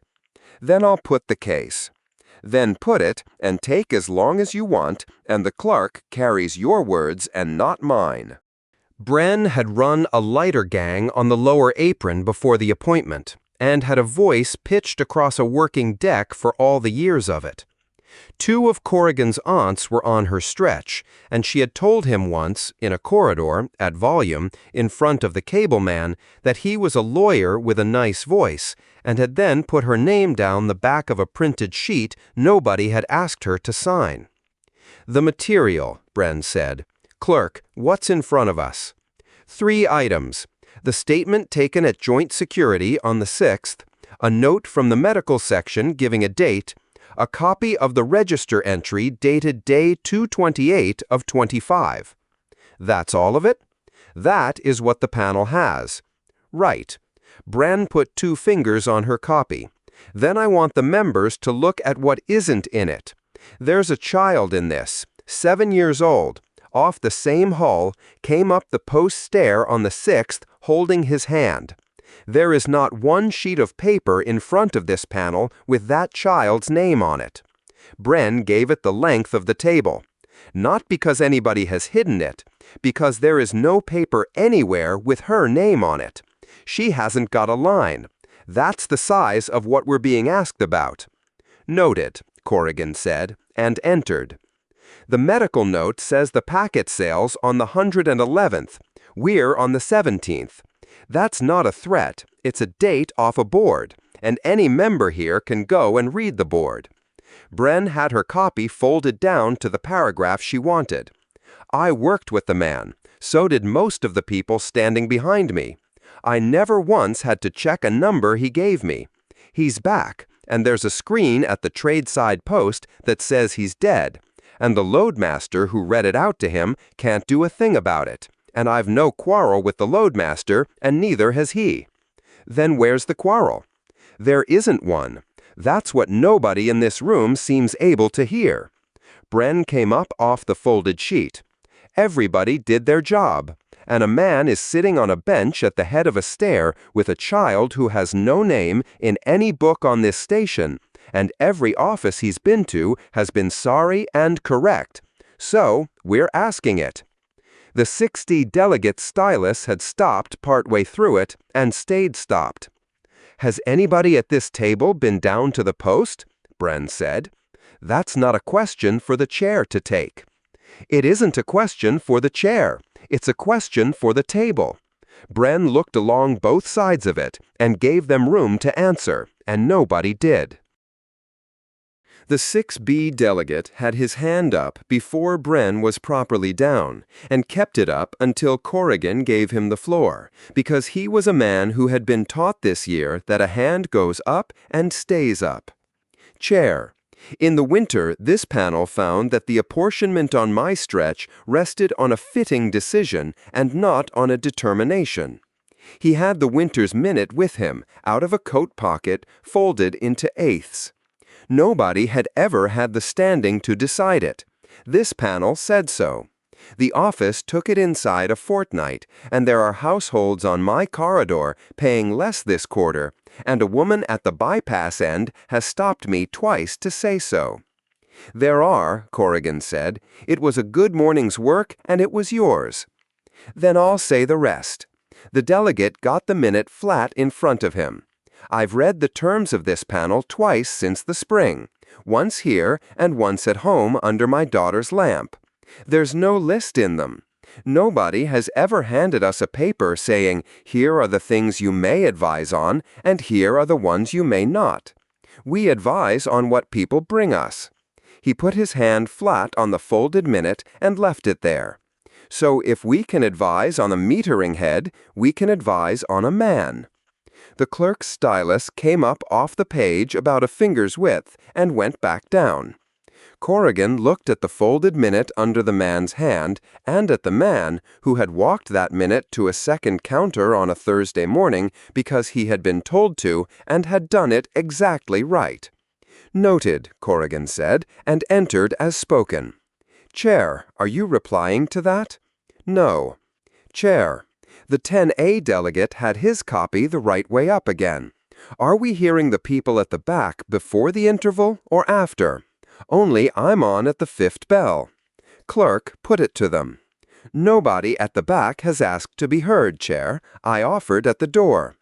"Then they've had the offer twice," Corrigan said, and the sitting went on, and the folded minute stayed on the table under the 6B delegate's hand.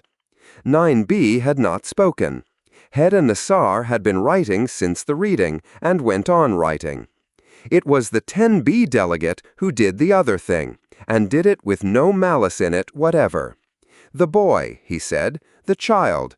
Does anybody know how old he is? Only if it's a question of a birth." "She's 7. The woman in the growth house apron said it from the door, over the top of him.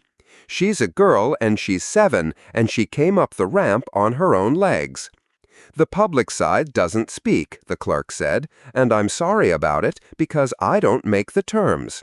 "She's 7, the woman said again, and sat down on the end of the bench with her arms folded, and the 10B delegate put both palms up off the table and said that he had only been asking.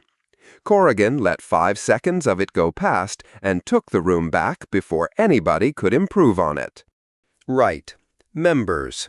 I'm going to rule, and then anybody who wants the ruling off me can move for it, and I'll put that motion myself, and I'll put it fairly." Corrigan sat down at last, on the high side of the listing chair. Clerk, 4B from the head. The clerk had it open already, and had had it open since the top of the hour. "The warden of wound and root shall authenticate facts, elapsed time, continuity of identity, what occurred. The civil administration shall confer status upon facts so authenticated. No body constituted by appointment shall determine the status, identity, or civil condition of any person, and any determination so made shall be of no effect." Again, the last one only. "No body constituted by appointment shall determine the status, identity, or civil condition of any person." Members, this panel is a body constituted by appointment. Every one of us is here because the administrator's office wrote our names on a paper, and every one of us can come off that paper by the same office on the same afternoon. That is what we are, and I have never once complained about it. Corrigan had both hands on the table and kept them there. The motion asks this table to be satisfied of a man's identity and to send that satisfaction to an office. Whatever word we choose for it, that is a determination of the status of a person made by an appointed body, and the drafting says such a determination is of no effect. It is out of order, and I rule it so. On a point. You'll have the floor in a moment. Corrigan went straight on into it because the next part had to be in the book. And I'll say the rest, since the minute is going to carry it. It is not out of order because it would fail. The difficulty is that it would very likely work. The sector office has taken every piece of this panel's advice since we sat down in this room, and it has never once had to. Send this, and a man gets his life back off a paper an appointed table wrote on a Thursday. And the next time we are asked about a person, we will not even pause, because we will have done it before. He gave it to the far end of the table, and let it get there. That is what's on offer this afternoon. I'd like the members to understand that I can see it, that I know what it's worth, and that I'm refusing it anyway. Point of order, Chair. I move the ruling of the chair be set aside. Seconded. 2 hands off the mess benches, and a third from the trade side, unhurried. Moved and seconded, and I'll put it in the form that helps the movers and not me. The question is that the chair's ruling be set aside and the motion taken. Corrigan sat with his hands flat. All in favor? The hands went up down the benches, and he counted them without letting his eyes travel any faster than they had to. Again.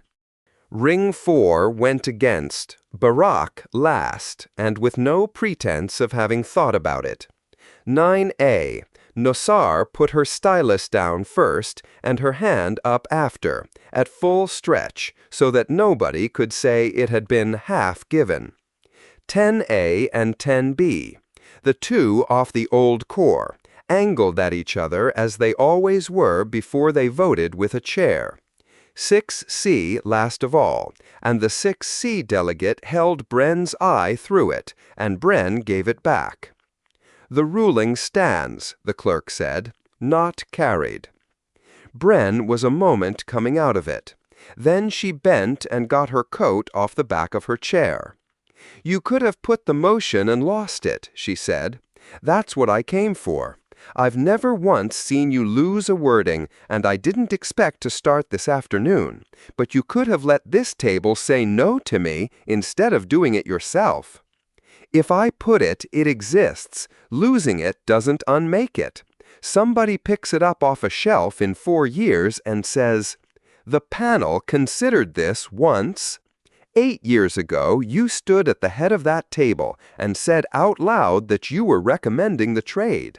Out loud, so nobody could say it went quiet." Bren had the coat over one arm, and her voice down where it did not have to carry. I was at the back of the room. I thought, all right, he'll say the ugly part in front of us, so say this one out loud as well. That isn't what this is. Bren went up the ramp with the coat still over her arm, and the trade side went after her, not together, at their own paces, and that took a while. Somebody lifted the deputation's copy off the corner of the table going past. The dock hands went out through the ramp door in 2s and 3s, and the woman in the growth house apron went last of all. "Item 4, Corrigan said, "the washdown allocation on Ring 4, which we are going to do properly, because Barack has been carrying it since the spring, and it is not his fault what afternoon it landed on." The clerk had the minute book open and a page and a half done by the time the last of them cleared the door. "Chair, the ruling. Read me what you've got." The chair ruled the motion out of order, the panel being a body constituted by appointment. A motion to set the ruling aside was moved, seconded, and put, and was not carried. Add this after it, and take it slowly, because I want the words I say, and not tidier ones. Corrigan was standing at the head of the table with his coat over his arm and had not put it on. The chair records that the panel was asked to determine the status of a named person, that the panel is forbidden to do so, and that no member was able to name to the panel anybody on this station that can. The clerk took it down and read it back aloud, and stopped at the end of it with the stylus still on the page. That last part is a finding, Chair. It's a finding about this room. I'm allowed one of those. "I'll enter it," the clerk said, and entered it, and blotted the page with the side of his hand out of a habit older than the book. "First thing I've written in here that isn't about a pipe." Nassar came down the room with her bag on her shoulder and stopped at the corner of the table rather than beside it. "I voted for your ruling, and I want you to have the reason in case you were pleased about it." Nassar had her coat buttoned already. "A body that can't be made to answer for a decision shouldn't be handed a person to make one about. It's the same objection I have to nearly everything." "That's a better reason than mine." "It's the same reason as yours. You dressed it." Nassar got as far as the door and turned round. "A member of this panel didn't know whether that child was a girl or a boy, and it's going in the book. I'd sooner it wasn't. I'm not asking you to take it out." "It stays in." Nassar said, and went. Oyalaran had come off the wall and along the benches and was at the foot of the table with his hands still in his pockets. "I'd like a copy of that minute," he said. "You'd like a good many copies of that minute. Enough to paper the concourse, and I'll pay for those myself at a stall that'll have them by the second bell." Oyalaran took a hand out and put it on the back of the nearest chair. "I sat at that wall for 2 hours and never opened my mouth. I had no notice that motion was coming, and I'd have told them not to bring it." "Why?" "Because I want a seat, Chair, and I don't want the thing I'm asking for tried out badly first by people who love their friend." Oyalaran said it with no apology anywhere in it. They did it out of the best motive there is, and now the panel has said no to a dockhands child in front of a room full of dockhands. Then don't print the minute. You put the last line in yourself. You told the clerk to take it slowly. Oyalaran's mouth moved very slightly. I'd have spent a year getting a room to say that, in my own voice, in a hall, and half of them would have priced it as a man asking for a job. It's a line in a minute book saying nobody could name one. It isn't a plan for anything. No, Oyalaran agreed. It isn't. And a new thing does badly in its first year. Nassar's right about that, and she's been right about it for 8 years, and nobody has ever answered her. You'd have people building before the first minute was written. That's her argument. It's a good argument.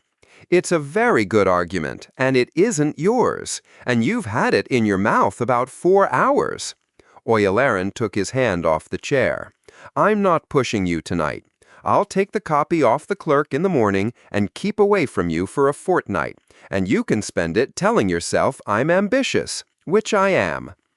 Oyalaran went up the ramp and was gone before the clerk got the book across to the shelf.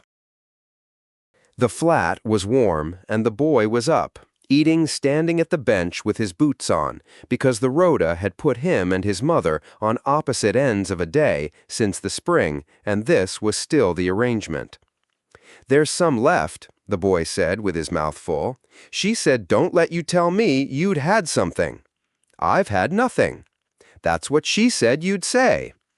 Corrigan got his coat off and hung it and took the plate to the bench, and the boy got his kit bag up onto his shoulder and then stopped with it there. Is it right about the man off the survey hall? Which part? The lads on the apron have got a version. One of them's got a brother down there. The bag came off the shoulder again. They're saying he came down the ramp with a kid on his hand, and every office on this station has told him no, and today the panel wouldn't even hear it. You were in that, weren't you? I chaired it. So it's right. We heard it for 2 hours. I ruled the panel can't make a finding about a person. A member moved to take the ruling off me, the table voted, and the ruling stood. The boy worked on that with the last of the bread. So who can? Nobody. Nobody on the station? Nobody on the station. Huh, the boy said, and put the bag back up and was at the door before the other thing came to him. She's left you a note about the tap. It's the tap and not the seal, and don't take the head off it again. The door ran and shut, and his step went off up the stretch and got in among everybody else's on the second bell. Corrigan ate about half of it standing up and put the rest in the warmer for whoever came in next.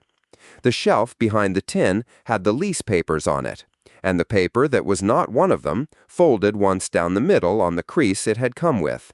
Nobody in the household had ever asked what it was. Corrigan brought it down and got it open one-handed against the table edge, and turned the light up rather than down. Nomination. In a printer's face, nobody on this station stalked. He had read the 3 lines a fortnight ago, and had not needed to since. The third of them still asked for a body that had never existed, with the form of words for it already set into the paper. Ilma Bren's name was down the back of the second sheet, in a hand off a lighter's tally book. Corrigan took the stylus out of his inside pocket, put his forearm across the head of the sheet, and wrote his name on the first line and 6B on the second, and left the third exactly as the printers had said it. The pressure went through. When he lifted the top sheet away, his own name stood on the one underneath in a gray ridge, across 3 of the supporting names and half of a fourth. Corrigan folded the paper on its crease and pushed it under the blotter with 2 fingers until only the fold showed, and then took the coat off the hook and hung it over the handle of the door where he would walk into it in the morning, and turned the light down and left the tap alone. Chapter 9. The Favour. The core ramp had a rail up one side and a trolley run up the other, and they took the rail side and went slowly enough that 4 people passed them on the inside. A works hand had come down to the block before the forenoon with the message, "The administrator's office at the 4th hour." The man could not say what it was for. He had been given the sentence, and he gave it, and went back up the ramp ahead of them with his hands in his pockets.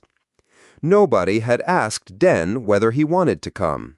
At the head of the ramp, a door stood propped open with a sand can, and the room ran straight off the landing, so that a man was inside it before he had finished walking. One long table across the end of it, set end on and not a counter. A bench under a rack of pigeonholes with sector numbers painted above them, 3 of the numbers painted out and done again. A second door at the back, shut. The room smelled of hot metal off a printer, and, under that, of coffee. And the coffee was real, and Den had not had that in his nose since before the Sundry cleared. "Sit on the bench," said the woman at the long table, who had come off the claims counter years back and still worked at a counter's pace. "Both of you. She'll be out." Sina got up on the bench and put her back against the wall. A superintendent came off the landing behind them and said his piece standing, without going near the shut door. "I want the 2 hands back on the gallery. You'll have them on the 4th day and not before. The lift crew has them, and the lift crew has had them promised twice already. Then the gallery runs over. The gallery runs over. Put it to me in writing, and I'll have it in front of her tonight. And she'll say the same thing I've just said. And then you'll have it on paper for whoever asks you why the gallery ran over." The clerk had the sheet turned round and started before he answered. "That's what you came up here for." "It is." The superintendent went back down the landing at a clip. The next one up was a woman off the throat side, wanting to know when a decision came, and got a date and a counter and the hour the counter took its break. The one after that wanted his brother put on a Hull's articles, and was told no. "This office has never put a man on articles, and it can't start with your brother. A master signs articles, and nobody else does." A slip came out from under the day's list and went across the table. "That's the shipping agent's stand on the concourse, and that's the name of the man who keeps their book. He'll want to know what your brother's done before, and he'll want it in the order he did it." The brother's man read the slip going out, and was still reading it on the ramp. Orem had a room like this one. It ran off a corridor at the back of the plant, and it had a table in it and a man behind the table. And everything they ate out there for 13 years had gone across it. Den had stood in that doorway more times than he could put a number to, and had never once gone in without working out first what he was going to ask for and what it was going to cost the man to give it. Sena had the column out of her coat pocket, the printed one off Elias's bench with the 2 gray pieces near the middle, and was walking it along the edge of the bench. The clerk came round the end of the table with a tin, and took the lid off it without asking anybody. "Hard biscuit. It's not much of a thing, but it's what there is." "Say thank you," Den said. "Thank you." Sena took 2, put one in her pocket, and got her teeth into the other one at the corner, and the corner did not give. You have to suck it a bit first. Everyone finds that out the hard way, and there's no telling them. The tin went back on the table. "What's that on the lace?" "It's my back." "Is it?" "It's the bones. There's a bend in mine." Sena stood the column up on the bench and let it lean, like that. "Right," the clerk said, and went back to her list, and made no business of it. The door at the back came open and stayed open. Den. Cade came out with a folder held against her side and put it down on the long table rather than carrying it about the room. "Esther Cade. I've got 4 minutes before the works people stop being polite about it, and then I've got them for an hour, so we'll do this out here. You can decide afterwards whether you've been insulted." "I haven't been yet." Give it time. Cade took the second chair off the wall, turned it, and sat down at the near end of the table. I knew your name the year you sailed. I never knew you. I won't stand here and tell you I remember a face off a dock in 25. That's fair. It's not fair, it's efficient. She put 2 fingers on the tin and slid it an inch out of her road. Coffee? Yes. I thought you might. It came in a cup that had been somebody's and was chipped at the rim, and it was the best thing that had happened to him since the birth, and he was aware of that while he drank it, and drank it anyway. There had been a woman at Orem who kept a jar of something bitter for the people she meant well by, and she had meant it every time, and it had been her jar. Right. Cade put the folder flat and opened it. I'll give you the instrument first. It's a travel attendant designation, temporary. It comes off this office's welfare power, and there's nothing clever in it. That power has been sitting there since the founding, and I've used it a great deal. The sheet was short, 4 lines of print, a block for a child, a block for an attendant, a line for the period, and a foot with a rule for a signature, and nothing above it. What does it do? 3 things, in the order they happen. Cade counted them off against the table edge with 1 finger and did not touch the sheet. It puts you aboard as her attendant rather than as a man who has bought a passage on the same hull. It puts you in the room, in transit, she's in the custody of the transferring service, and a designated attendant sits with the patient, because that's how a transfer ward is run, and it isn't anybody's courtesy.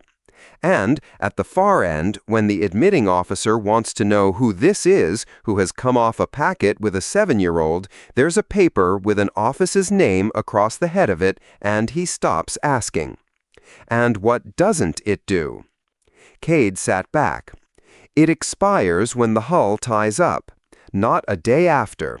Not while she's on a table. At the destination. It doesn't say you're her father, it doesn't say you're her guardian, and it doesn't say you're alive. It creates nothing you can carry off that ship. If their civil side opens a record for her, they'll open it under their own law on their own forms, and they won't need you in the room to do it. And if they decide you shouldn't be in the room, that paper won't keep you in it. Out on the landing, somebody dropped a length of conduit and swore at it. Can you make it longer? Den said. Put a date on it that's the far side of the arrival. I can put any date on it I like. It stops meaning anything the moment she's landed, because the power it comes off is a transfer power, and there is no transfer after that. Write a year on that line, and you'd be carrying a year of nothing. Cade said it with no impatience in it at all. At the long table, the clerk put her head up. Administrator, they've got the shutdown sequence out on your table in there, and one of them has started drawing on it. Then I'll go and take the pen off him. Cade stood. Read it. Read the head as well. 5 minutes. The head of it carried the welfare power, a section number, and the office's name across the top. Den went down it twice. Name of child, name of attendant, sailing, receiving service. Then the period line. And the period line already had words on it, set in the printed stock and not typed in afterwards. Until arrival. Nobody had drawn that for him. Has one of these ever been extended? He said. Not by us. The clerk did not look up from her list. We've got nothing at the far end to do it with. I've drawn a good few, and every one came back off the run as a used sheet or never came back at all. Her stylus went along a line and stopped. Mostly grandmothers, sometimes a neighbor, once a ward orderly who'd never been off the station and was sick the length of the voyage and did it again the next year. Sina had got the second biscuit out of her pocket and was working on it at the corner, having been told. Is that the ship one? It's about the ship. Is it a yes? Not yet. Sina took that and put it down for later, and went back to the biscuit, and got a piece off it at last and was pleased about it. Cade came back out with ink on the side of her hand and sat down where she had been sitting. Well? At the far end, Den put the sheet down where it had been. Say I'm on the ramp with her, and they take her in, and that's dead in my pocket. What am I then? A man who came off a packet. That's it, though. That's the answer. Cade turned her cup round without drinking out of it. Let me get to the end before you tell me no. Have your say. There's a date on a hull, and after that date there's another one, and between the two of them she gets a worse back for the rest of her life.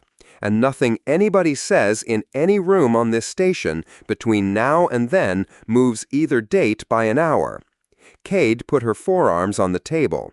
The last sailing but one, I put my name on a sheet for a woman out of the voids, who took a neighbor's child out for an eye and brought her back. And there is no record of it anywhere except a used sheet in a drawer, and the child can see. I know exactly what it is. Den had both hands round the cup. I've had 13 years of it. Then you know it works. It works.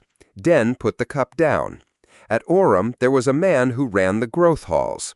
We came off a hull with nothing on us, and he put the 23 of us on the rota and found beds for us down the shop end. He kept to it 13 years and never once went back on a word of it. So it held. It held. And in the second year he went across to do the water on the other side of the settlement, and another man had the halls for a season, and every one of us had to go and be new to him. Den turned the sheet a quarter with one finger and left it there. Nothing happened. Nothing went wrong. We stood in his doorway and worked out what we were going to ask for and what it was going to cost him to give it.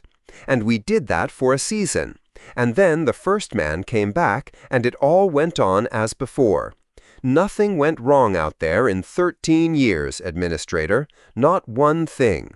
And I couldn't have told you, on any morning of it, what would happen if the man who said yes stopped saying it. Nobody's asking you to live on this. It's a voyage. It's a voyage that ends.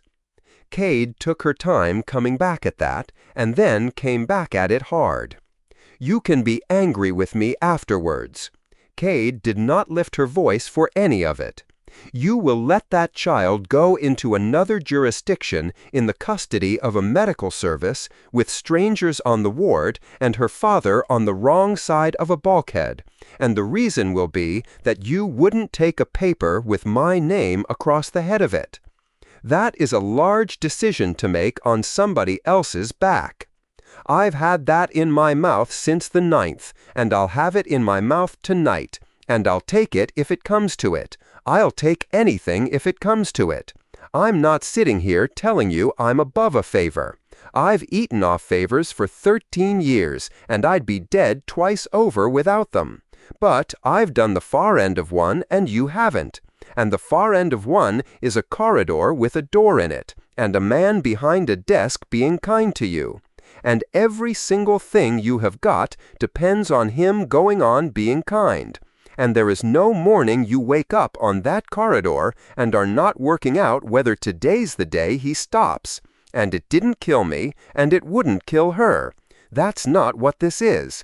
But she's 7, and I get one go at what her paper says, and if the first record anybody anywhere ever makes of my daughter is made at an admissions desk in somebody else's jurisdiction by a clerk who's never heard of me, then that's what she is, from then on. That's what's on her paper for good. And I'll have handed her over to it myself for the sake of sitting next to her on a ship. Den stopped. It isn't a principle. I'd take that paper tomorrow if it lasted. Cade took a while over the end of that, and over at the long table, the clerk's stylus had come off her list and gone back to it. That is the best argument anybody has made to me this year, Cade said, and I still think you're wrong. I know you do. And I'll give you the part you were too well brought up to say to my face. If I sign that this morning and you sail on the 111th, this station never has to answer any of it. The panels already put it down. The registrar's counter can't take it. On the day after you go, there is no man standing at a counter and no child sat on a bench. And every office you have been through this month goes back to its own work relieved. Cade put her hand flat beside the sheet. I've known that since the morning your name came up my stair. I would do it anyway because her back is a real thing. I'm not saying you're wrong about the ship. No, you're saying I'm wrong about after. I'm saying there isn't an after in it, Den said. That's all I'm saying. And you may end up with neither. You understand that? I understand it. Cade stood up and pushed the chair back against the wall with her foot, where it had come from. You are making a mistake, she said.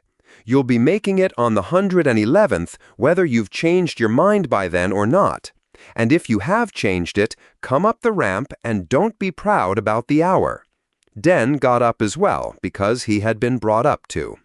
Thank you for the coffee.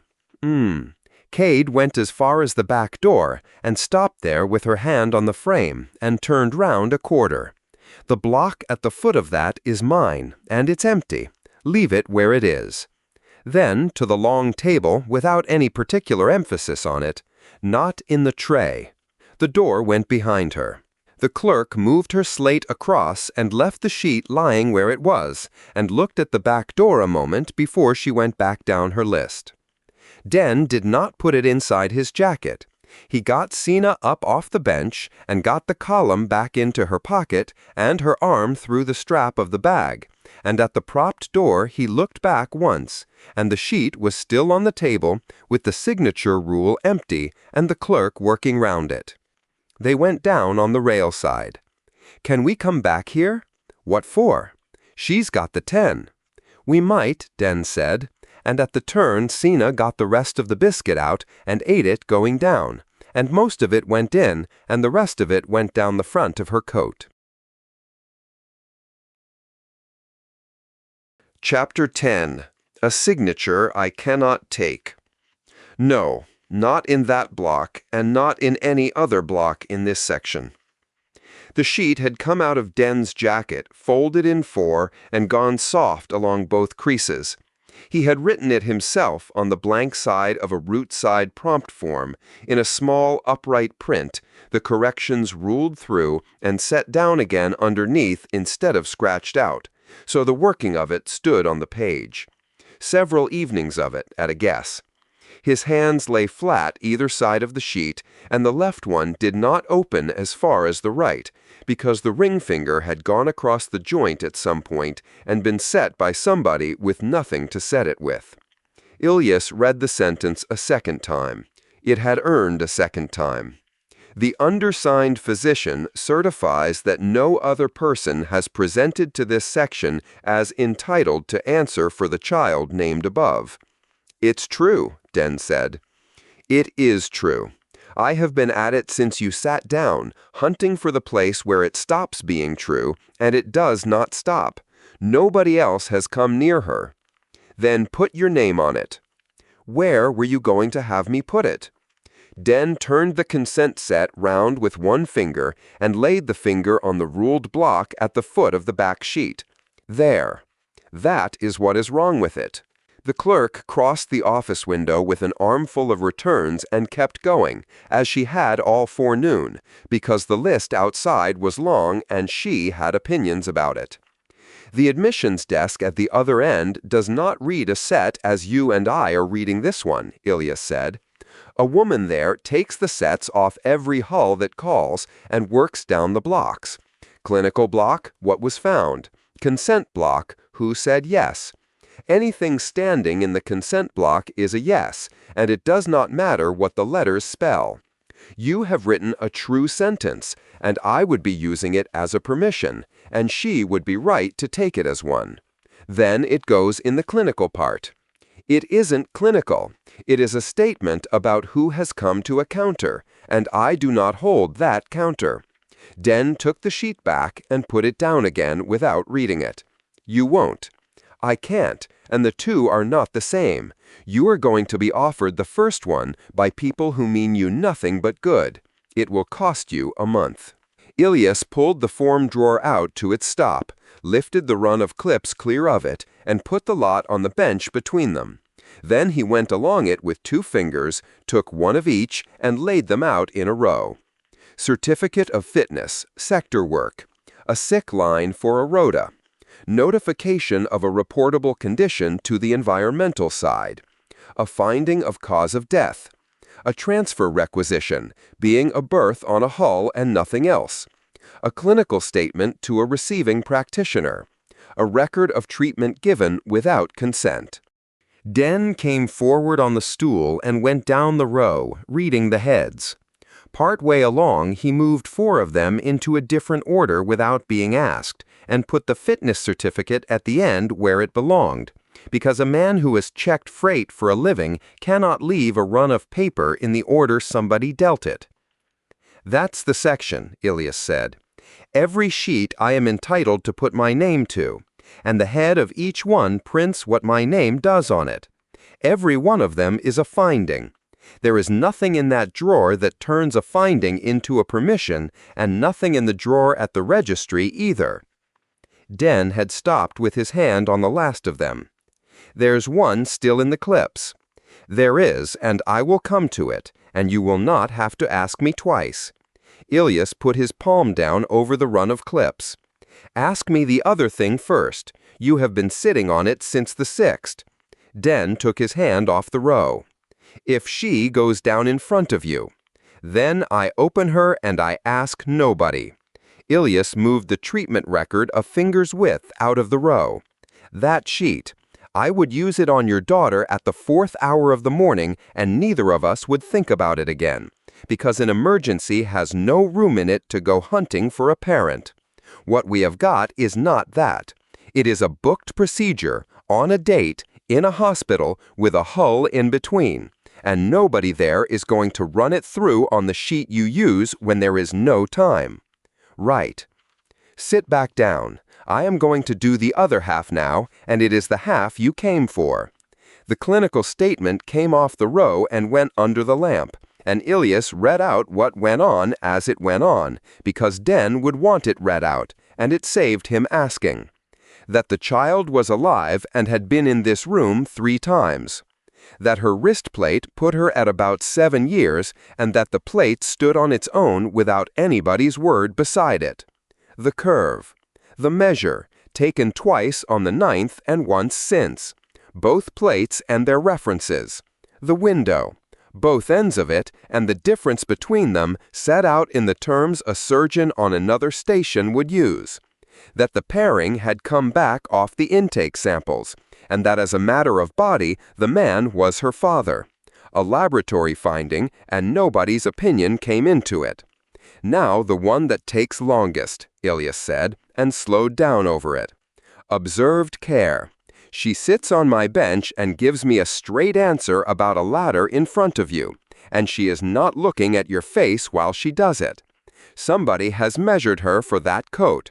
She is fed, and she has been fed for a good while.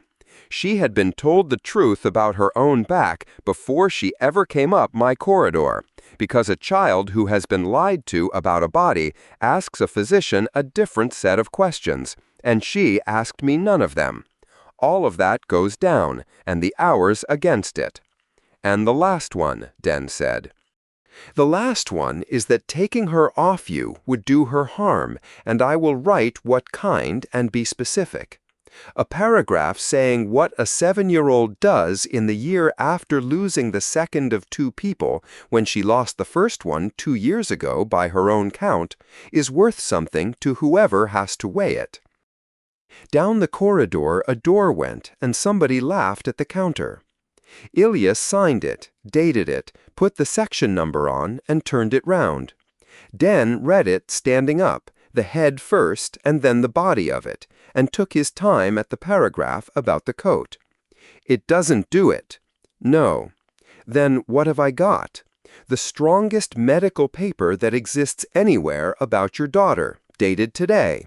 One day, somebody on this station will have the authority to decide who answers for her, and they will want paper off a man who had the pair of you in a room, and this will be old by then. Ilias capped the stylus. Den took it and did not fold it. He went down on one knee to the bag by the stool, ran the flat of his hand along the bottom of it to clear a space, and laid the sheet in on its own with nothing on top. The reclamation hand, off the voids, had a rolled cuff in her right fist and was getting almost nothing out of it. That's the lot? That's the lot. Other one. The left came up and crushed the cuff flat, and held it there until Ilias told her to stop, and she put the hand down on her knee and looked at the two of them side by side. Is the day still the day? The day is still the day. Nobody has been near it, and nobody is going to be. Right. She got her jacket off the hook one-handed, and she had got good at that. I'm not asking you to promise me. You can ask. It would be the same answer. Out she went past the queue, telling somebody in it to shift their feet. The clerk had the requisition down off the board with a query slip on it, because the print shop had come back on the batch of spine columns and wanted to know why a section this size wanted a batch at all. Because children take them home. Write that and put my number under it. And take the evening list off the night nurse. She has been on since the 4th hour, and she is coming out in a rash again. Out on the counter, the 9A boy's mother was asking for the dates. The clerk knew them without looking and gave them in the same order every time, and the woman took them and went away, and there was no arrangement anybody could come to about that, and nobody had ever tried. Den came back in with the child settled outside and shut the door behind him. When did you last eat? This morning. Sit down and say it again. Yesterday, then. There's a canteen. I go to it. Go to it today. And I want to look at that hand before you leave this station. It works a good deal less than the other one, and you have stopped using it. Den turned the hand over on his knee and put it away again. They've given me a day at the warden's office, the 36th. That is worth having. Does it move you? No. She can seal every day you have been alive, and the hour of each of them, and it will not put a permission in my hand. Go anyway. It goes in the pack. Ilias took the run of clips back off the shelf. The welfare counter came to me on the 21st. Whether a travel attendant designation would satisfy a receiving service operationally. I told them it probably would. I turned it down. They told me that as well. Ilias turned the clips over in his hands.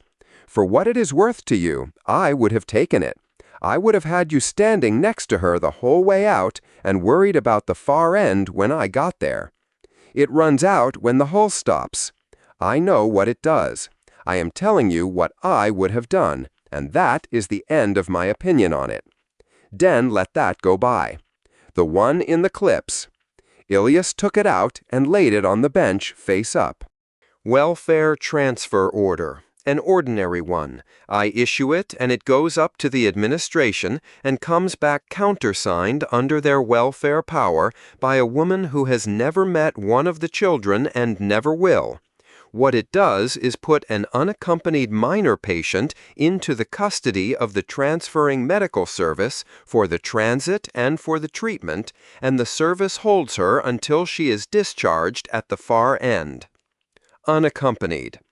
That is the word printed at the head of it. She's not unaccompanied, she's got me. There is nobody I can write on the line. Ilias kept his hand off the sheet. That is all it is. It is not a judgment about you. And me. You can travel. Master Veit will carry you as an unverified claimant or as a witness, and there is a berth for that, and it is not dear. You may not consent to anything done to her. You may not go on the custody line. You are not her parent for any purpose aboard that hull or at the far end of it. Den sat with that. How many of these have you signed? Enough to know the form. A boy off a hull whose people were away down a run. A girl in ring 4 whose mother could not be moved. They both went and they both came back. It is an ordinary form. It gets a child to a surgeon when there is nobody on the station able to say yes. You keep saying ordinary, because it is. A woman who's never met her signs it in an afternoon. Den's voice had come up off the flat. Balek got her certificate lifted the same evening. One afternoon at a counter, and I stood in the queue behind her while it went past me. Her registry had a procedure. Mine hasn't got a line. Ilias had no answer for that, and let the want of one stand. When do you write it? Den said. Not today, not next week. The receiving service want the pack in their hands before she comes up the ramp, and not at the ramp, so it goes when the pack goes. So when? When I have run out of reasons to leave it in the clips. You will have the day off me before I do it, in this room. And if something's changed by then I tear it up in front of you, and I will enjoy that a great deal. Ilias put the order back into the clips where it came from, slid the run into the drawer, and pushed the drawer to. Den watched him do all of it, and did not get up until the drawer was shut. Out on the bench in the corridor, the 9A boy had his sleeve pushed past the elbow, and Senna had 2 fingers laid on the inside of his wrist. Count them. I can't count that fast. Nobody can. Everybody says that. The boy took his arm back and pulled the sleeve down. It's a door that doesn't open the whole way. They go up from here with a wire. Senna let him have that, and then put in her own. I've got a bent back. You haven't. I have. They put metal in it, and you're asleep, and you don't feel any of it. She got the spine column up off her knees and held it out flat on both hands, the printed pieces threaded along the lace, the 2 gray ones sitting together near the top. How much metal? All of it, Senna said. The boy bent the column over and let it come back, twice, and gave it her, and his mother came down the corridor and he went in. Den had gone along to the counter for the card, because the card came off the clerk, and the clerk was slow with cards and always had been. Senna sat with the column across her knees and the lace gone slack at one end where a piece had come off it. Why can't he sign it? Ilya sat down on the far end of the bench and took his time getting to it, because she had asked it properly and it was owed properly. There are 2 kinds of writing that go on a sheet, he said. I do one of them. I will give you both, and you stock me when I have lost you. All right. The first kind is me writing down what I found. I looked at your back, and I know what is in there now, and nobody else on this station does, so I write it down, and my name goes under it. It stays true whoever reads it, and nobody can argue me out of it, and I have done a great deal of it about you already this morning. What's the other kind? The other kind is somebody saying yes. Not saying what is true, saying, yes, go ahead, do it to her. A permission. Somebody has to give one before a surgeon starts, because you are 7 and a hospital will not take a yes off of you. I could say it. It's my back. It is your back, and you are not wrong about that, and they will not take it, and they will not take it at 10 either. Ilias put his elbows on his knees. It is not you they will not trust. It is grown-ups standing behind children, and they have their reasons. Senna worked at the loose end of the lace with a thumbnail. So he says it. He is the one who should say it. I know it, and the clerk knows it. Ilias gave her a moment with it, and then went on, because the next part was the part. A permission is not a thing you feel. It has to be written down somewhere before it counts. And just under 5 years ago, this station wrote your father down as having died, off a true thing, a ship that could not get back. There is nowhere in that book to write down that he came back afterwards, so nobody has. But he's here. He is here. Being here is not the sort of thing that book takes. That's stupid." "It is one of the stupidest things I have ever had to explain to anybody," Ilias said, "and I have had to explain a good many." Sina got the loose piece back onto the lace and pushed it up against its neighbor. "So who says it? Somebody has to, or the surgeon does not begin, and the day goes past, and your back gets on with what your back is doing." Ilias kept his voice exactly where it had been. "If it is not your father, it is me." Down the corridor, the counter clerk was going through a drawer for the right card and telling Den about it while she went. Sina had the column upright on her knee with a finger at the top of it, holding it there. "Are you coming with me?" "No." Sina waited, because in this room the rest of it always came. "The hull carries her own people for it," Ilias said. "It is all they do, run after run, and they will have your name off the pack before you come up the ramp, and inside a day or two you will know which of them to ask when you want another blanket. I take you to the ramp head and hand you over there. Then I come back up this corridor and get on with a list. At the far end, a hospital takes you off them and does your back and keeps you while it mends, and when it has mended, they put you on the next thing going and send you back. And him? He can be on the same hull. He can sit where you can see him for the whole run, and he will. He cannot be the one who says yes, and he cannot come through the door where they do it."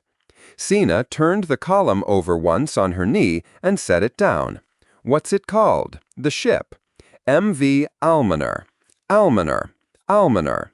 Almoner," Sina said, and had it, and got down off the bench with the column in her fist, because her father was coming back along the corridor with the card in his hand, and she told him the name of the ship before he had got as far as the bench.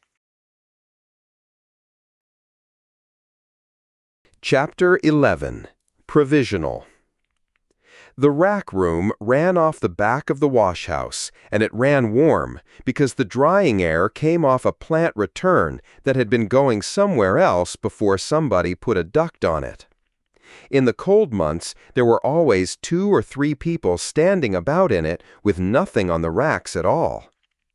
The household's rack was third in from the curtain.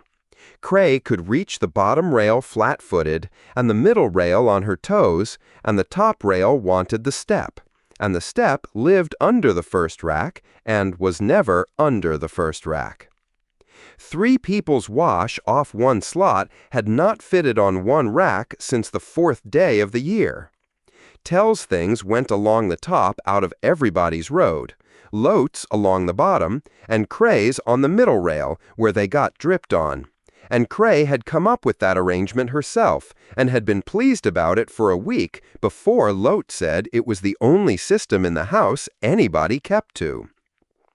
The rack 2 along had been full since the last cold spell, with somebody's curtains, and everybody on the stretch knew whose curtains, and nobody had taken them down. There had been a note about it on the sector board that had been polite the first time and polite again the second time, and the second one had been a different hand. Cray got the step out from under the first rack and had the top rail half cleared when the drums started up on the other side of the curtain. "So that's a fortnight, and nothing's come of it?" Nothing was ever coming of it. The seamer, by the sound of her, with a door up and both arms in it, he put it to the table himself and told them how to vote, and they voted that way. That's a man doing what he said he'd do. Then what's he for? He's for saying it out loud in a room with a clerk writing, which is something, I suppose. Not much, mind. There's a paper going round the lower aprons. The welder from next door, and he had brought his set down with him and had it low, and nobody had asked him to have it low. Every gang's had it off somebody. There's a printer behind this one. There's always a printer behind it. Not paid for out of a stall, there isn't. The end drum came up to its spin, and somebody put a hand on the lid until it settled. "They'll write something." That was Vesh's mother, over at the slot board, and the pencil on its string went back onto its nail as she said it. "They'll have to now. And they never write the rule for the one man. They write it wide, because the next one comes off a hull in 10 years wanting the same." "That's my objection to it, that is," the welder had warmed to himself. "Write it wide, and any fella off any hull can stand at that counter and say he's somebody's brother. You'd never get it shut again." Nobody put anything against that. A door came down, and the drum behind it went quiet. "And you've the tallow lot in it, of course," Vesh's mother said.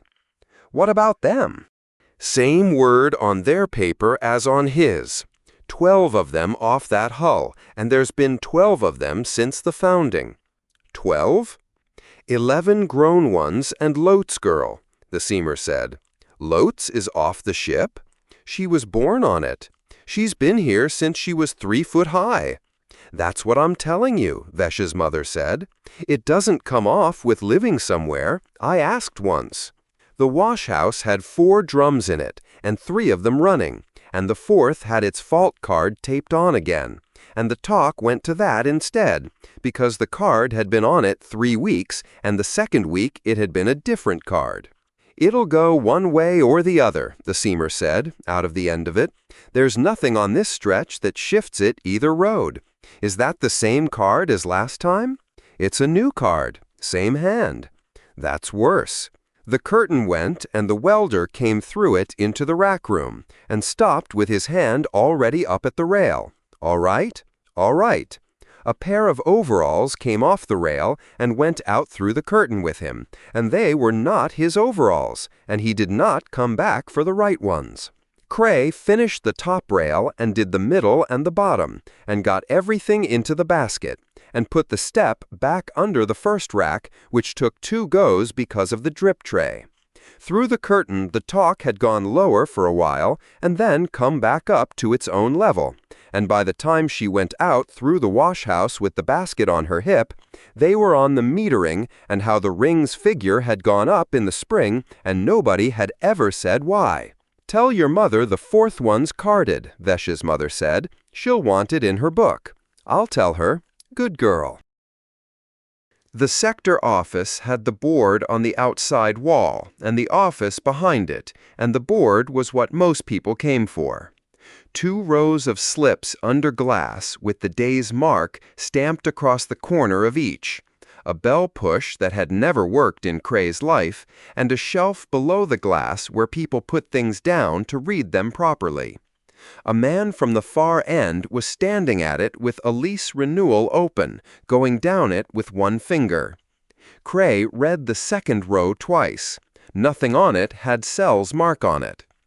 Inside, one of the 2 windows was shut with a card in it, and the other had a man behind it going through a stack of metering notices with a hand stamp, and there was no queue, at that hour and at no other. "Is there another one comes up later, on the board?" "There's when it comes off the relay, and there's when I put it up. The stamp went down twice. It goes up the hour I get it. There's no later." "It's been a fortnight." "Then it's been a fortnight."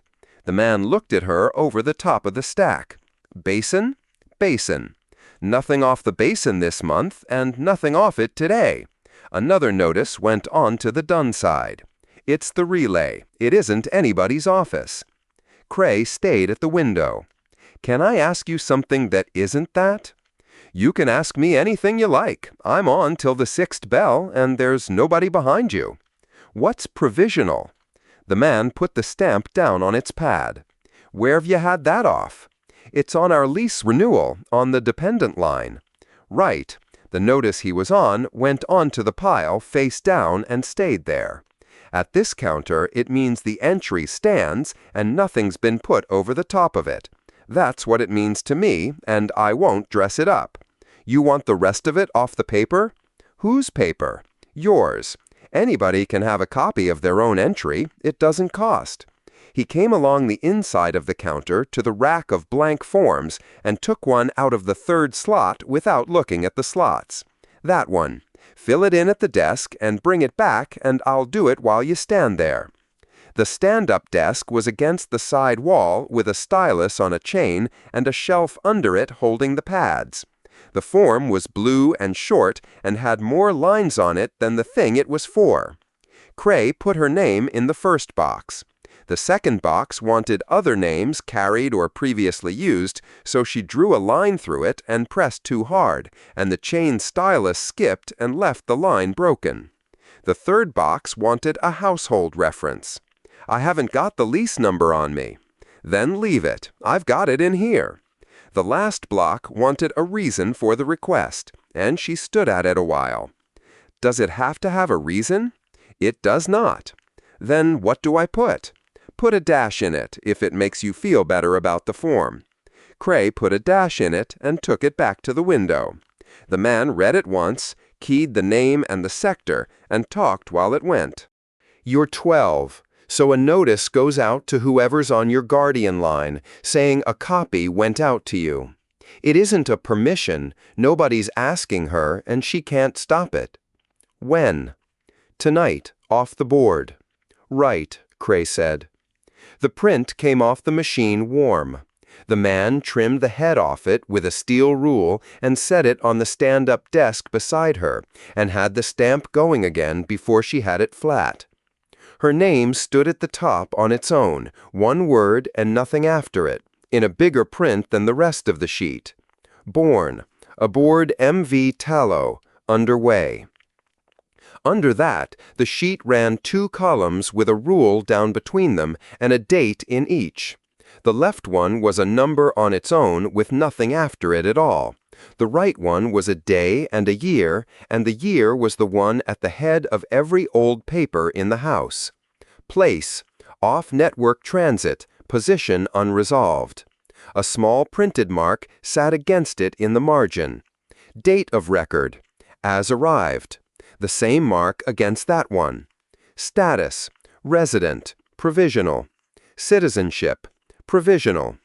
Guardian, LOTE, entered on the warden's continuity finding. Household, ring 6. At the foot, an initial, an hour, and 2 lines of small print about fields carrying a mark. Cray went down it once and then started again at the top because the thing she had come in for was not on it anywhere. There's no line saying when it stops. No. Where would it be, though, if there was one? There'd be nowhere for it to go. The man came back along to the window end and got both elbows on the counter and read the sheet upside down from where he was standing. There's no field for it on that entry, and there isn't one on mine either, and mine's a plain one. Nothing on this station takes that word off you, I'll tell you that much, and I've been at this counter 9 years. Past this station, I'd be guessing. What are the marks? Amber on the screen. It's a source mark. He put a finger on the glass of the window at about the height of the line. It goes against a field that didn't come off another register, so whoever keyed it had to write down where he had it from instead. That one came off a root file. That one came off a birth date. It isn't a fault, and it isn't a black mark. What's the warden's continuity finding? The warden's office saying you're the one that came in, and you've been the one ever since. The man straightened up off the counter. Somebody had to go in that box, and there was nothing else to put it on. Craig got the sheet round the right way and read the 2 dates again, and the left one was still a number, and the right one was still a day and a year. Has Vesh got one of these? Who's Vesh? She's in my bay. Everybody's got an entry. Yours you can have any day of the week you like.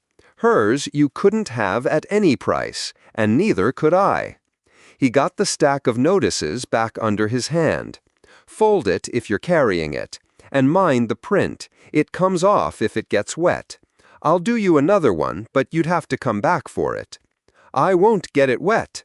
They all say that, the man said, and had the stamp down before she reached the door.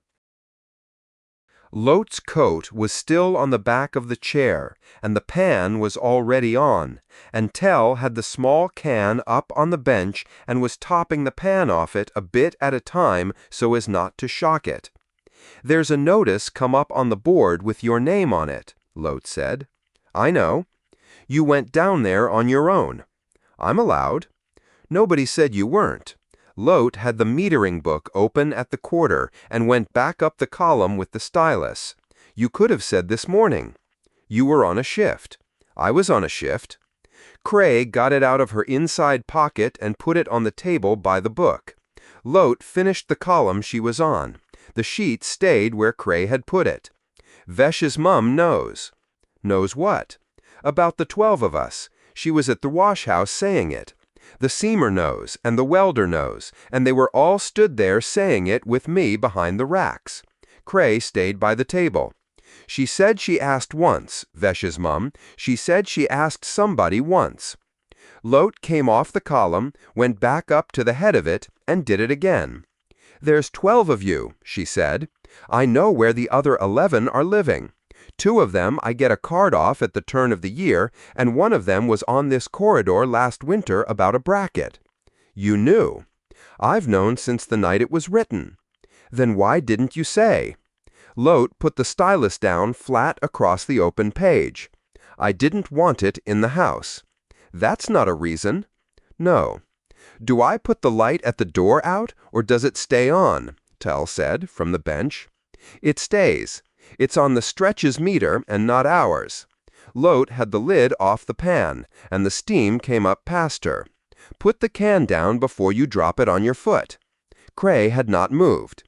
"You could have told me before somebody else did." "Yes."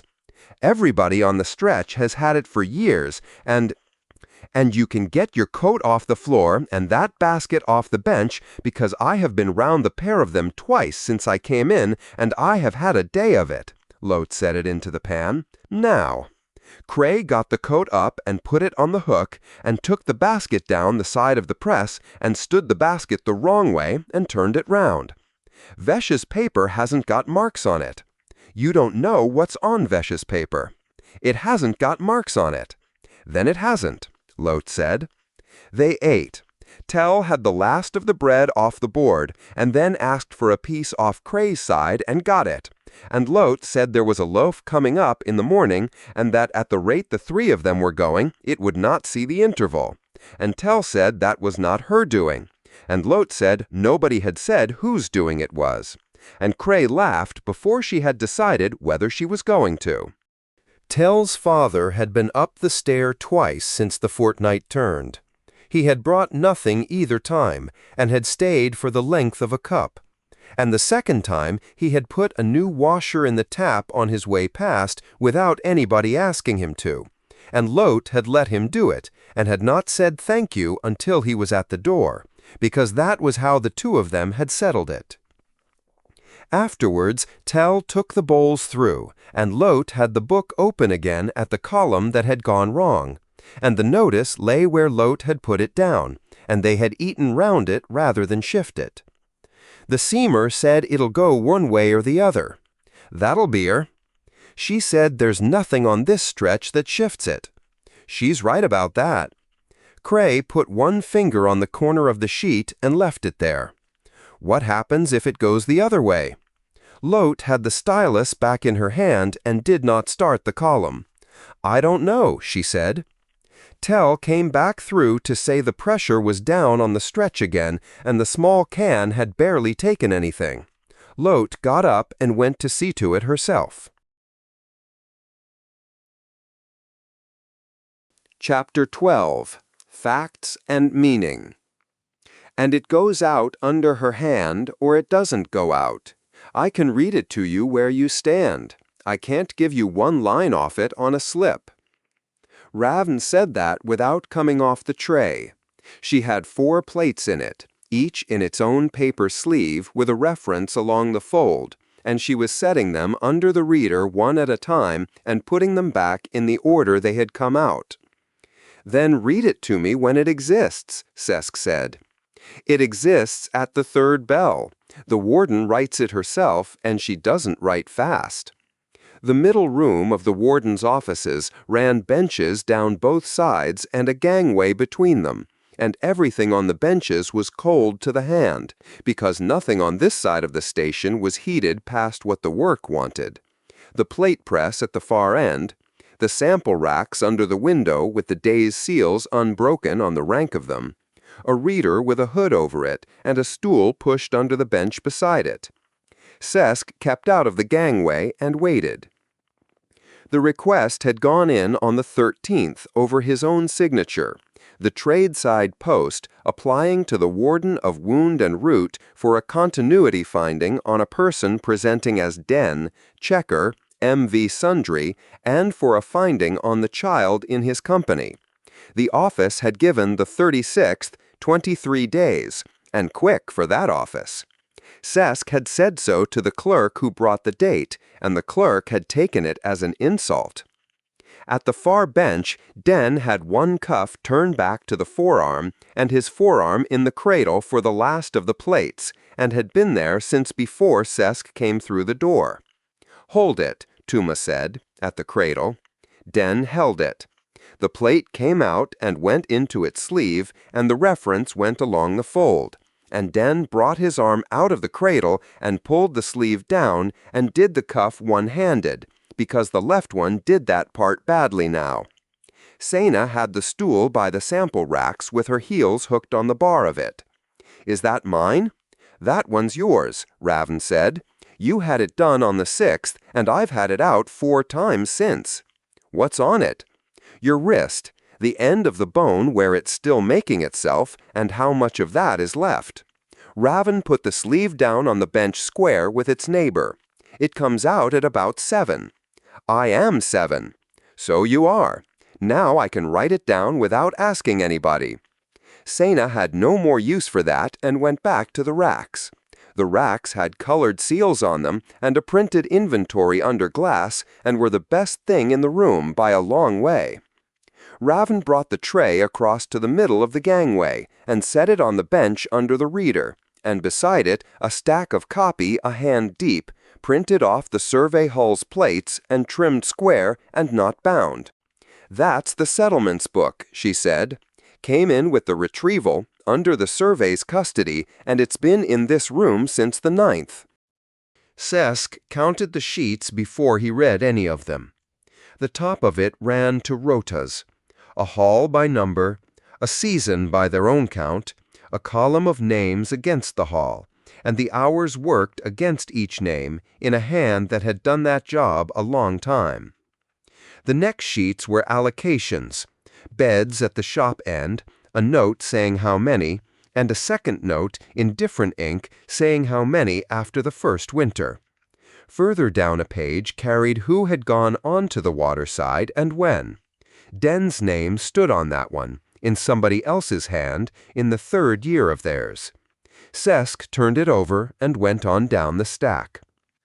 The years ran on, and the book kept the same shape. Rotas, allocations, stores in and stores out, a hall reassigned, a line for a child in the 6th year of theirs and the name given, a run of years with the technical work against one name and the halls holding through them, a line in the 11th year of theirs for a death and the cause put down short, and after it 2 years in which the same book went on being kept in the same hand about the same small place. "Whose hand is on it besides theirs?" Sesk said. "Theirs." Nobody countersigned it. Nobody outside it ever saw it made. "No." "Then it is one party's book about one party." "It is," Den said from the far bench. "I said that to the clerk on the 6th before anybody said it to me. It's what a settlement keeps. There was never going to be a second party out there, and if there had been, I'd have got him to sign it." "I am not putting it to you," Sesk said. "I know what you're doing. Put it to me anyway. It costs nothing." Den got his coat off the hook at the end of the bench and got Sena down off the stool, and Tuma told him the office was finished with the pair of them, and that the warden did not want him in the building while she wrote. They went out past the racks, and Sina said something at the door about the seals on them, and Tuma answered it, and the outer door came to behind them. Raven put the tray of plates under her arm and the stack of copy on top of it. "She'll want you in at the third bell," she said. "There's a bench in the outer room, and nobody sits on it before the third bell, so you'll have it to yourself." The warden's own room had the wall of it given over to a board of root holdings, and the board was covered and had been covered since Sesk came into the building. Inez Halden had the finding face down in front of her and both hands flat on the desk on either side of it, and the settlements copy at her left elbow where Rav had put it down. "Loadmaster, it's a no. Better you have it now than at the end of the hour.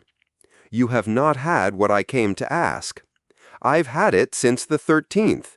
It's in your own hand at the foot of the application, under the 2 findings you asked for, and it's a third thing you didn't put a number against."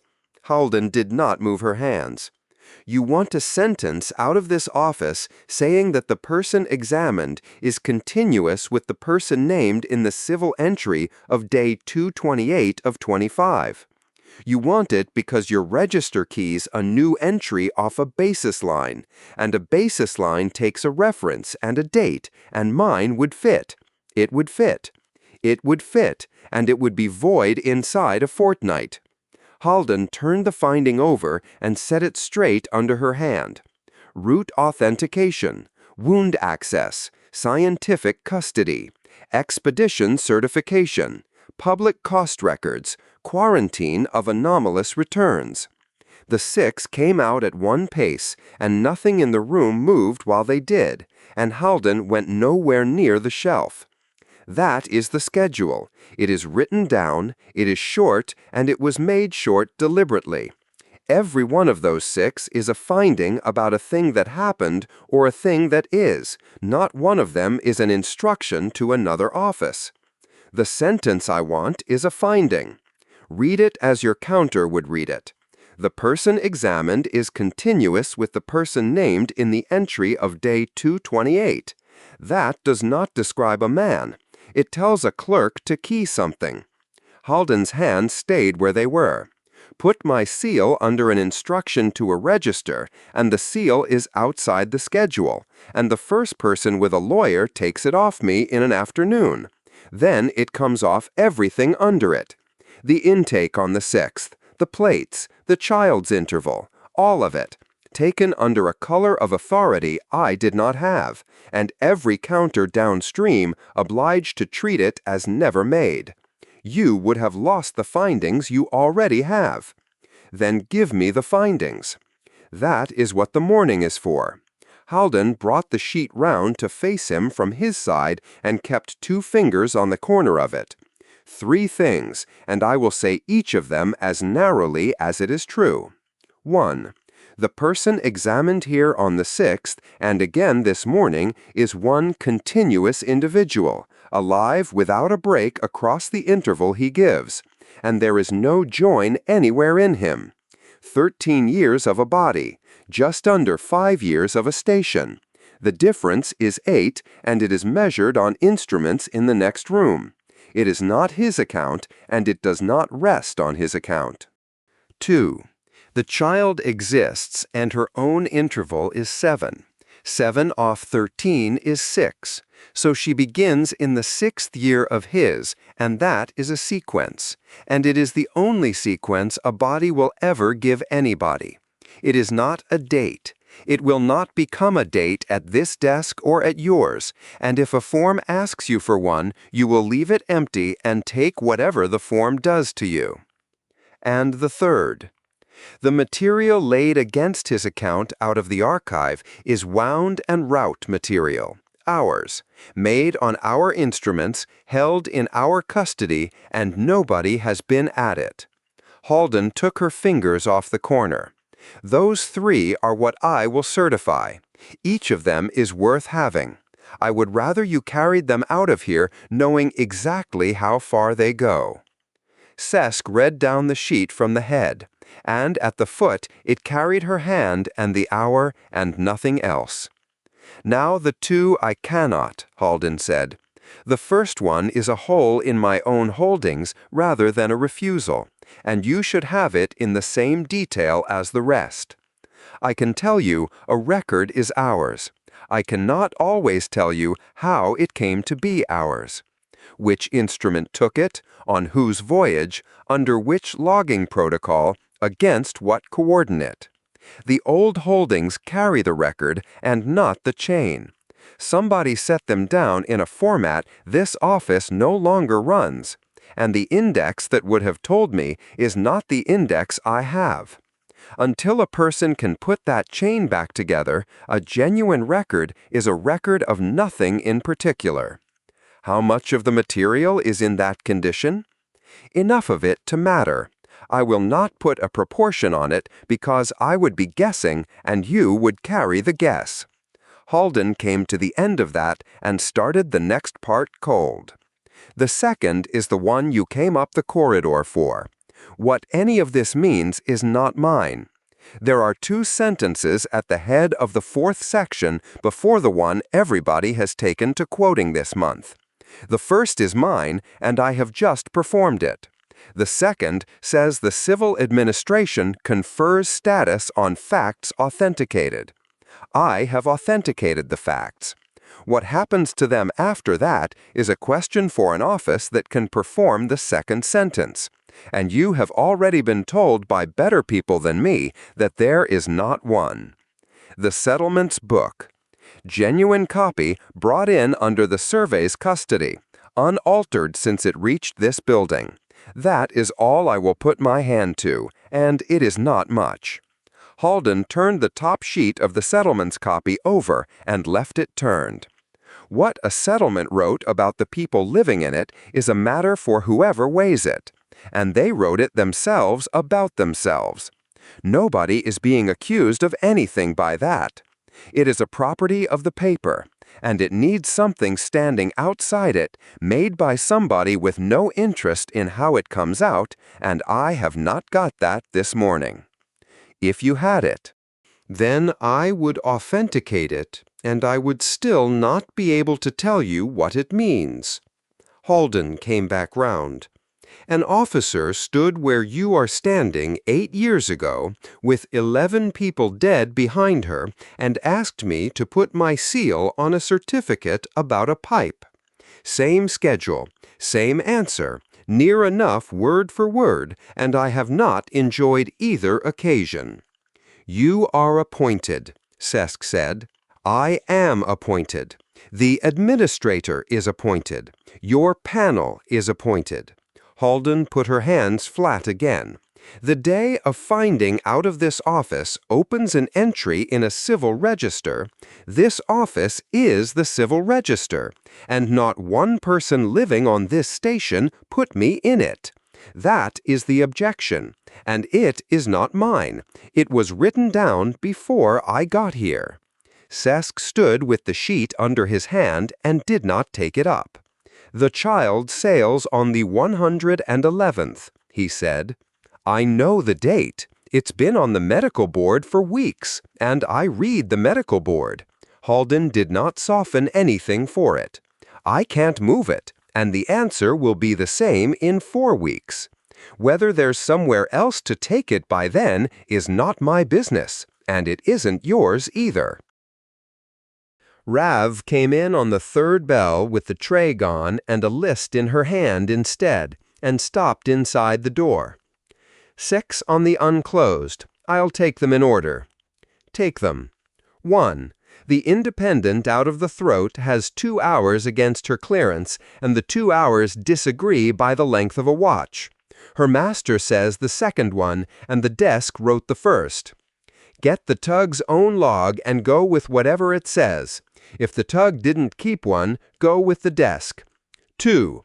The survey's cost return is short a page, and the page is the one with the hire on it, and Ring 4 has already asked for it twice. Ask again in writing, and copy the second ask to me. They'll find it the day after. 3. Rav came a step in. There's an item in the old holdings with no index line on it at all. It sits against a position on the far side, the settlements, and a structure inside it. The second growth hall. The door of it, near enough.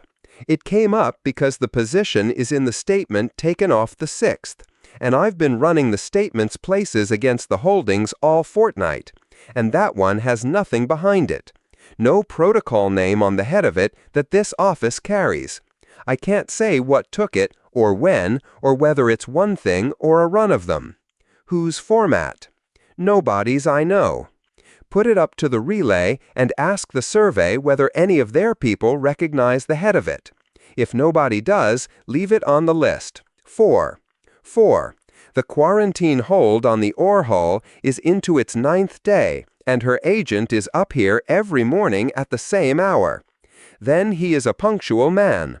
The hold stands until the second sampling comes back. Give him that from me in writing, and give him the hour the samples went out. The last 2 were a cost record and an expedition certificate wanting a countersign. Rav got an answer to each, wrote against them, and went out. Halden took the finding, put her hand across the foot of it, and pressed her seal into the stock.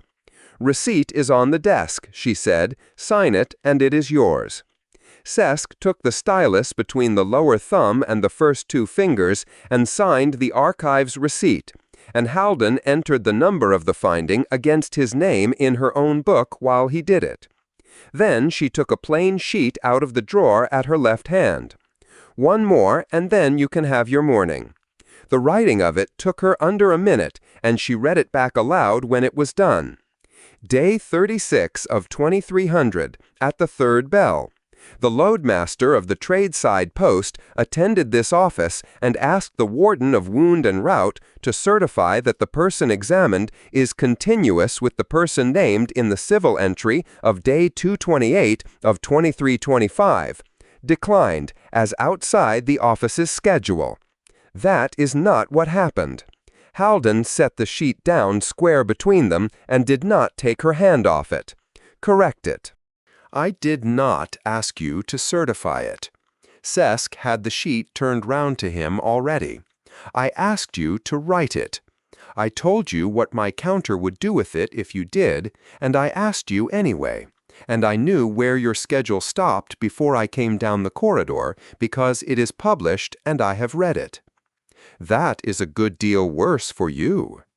It is what happened. Halden ruled a line through the sentence, wrote the other one under it, put her initials against the change and the hour beside the initials, and turned it back. I have kept one of these every time somebody has asked me for something outside the schedule, she said, since the founding year.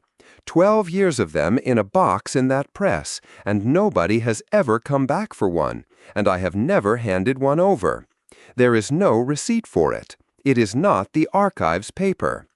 Sesk put the finding in the docket case with the flat of his hand across it. The note went in the case as well, behind the finding, where nothing else of his was. "You will be asked for the sentence again," he said. "I will." "Not by me." "No," Halden said. "I will be here." Out in the middle room, Rav had the reader lit, and the throat hole's clearance hours in front of her, and the tug's log already sent for. She gave him the findings reference off the bench as he came past, and Sesk had it before he reached the outer door. Chapter 13. The Authenticator.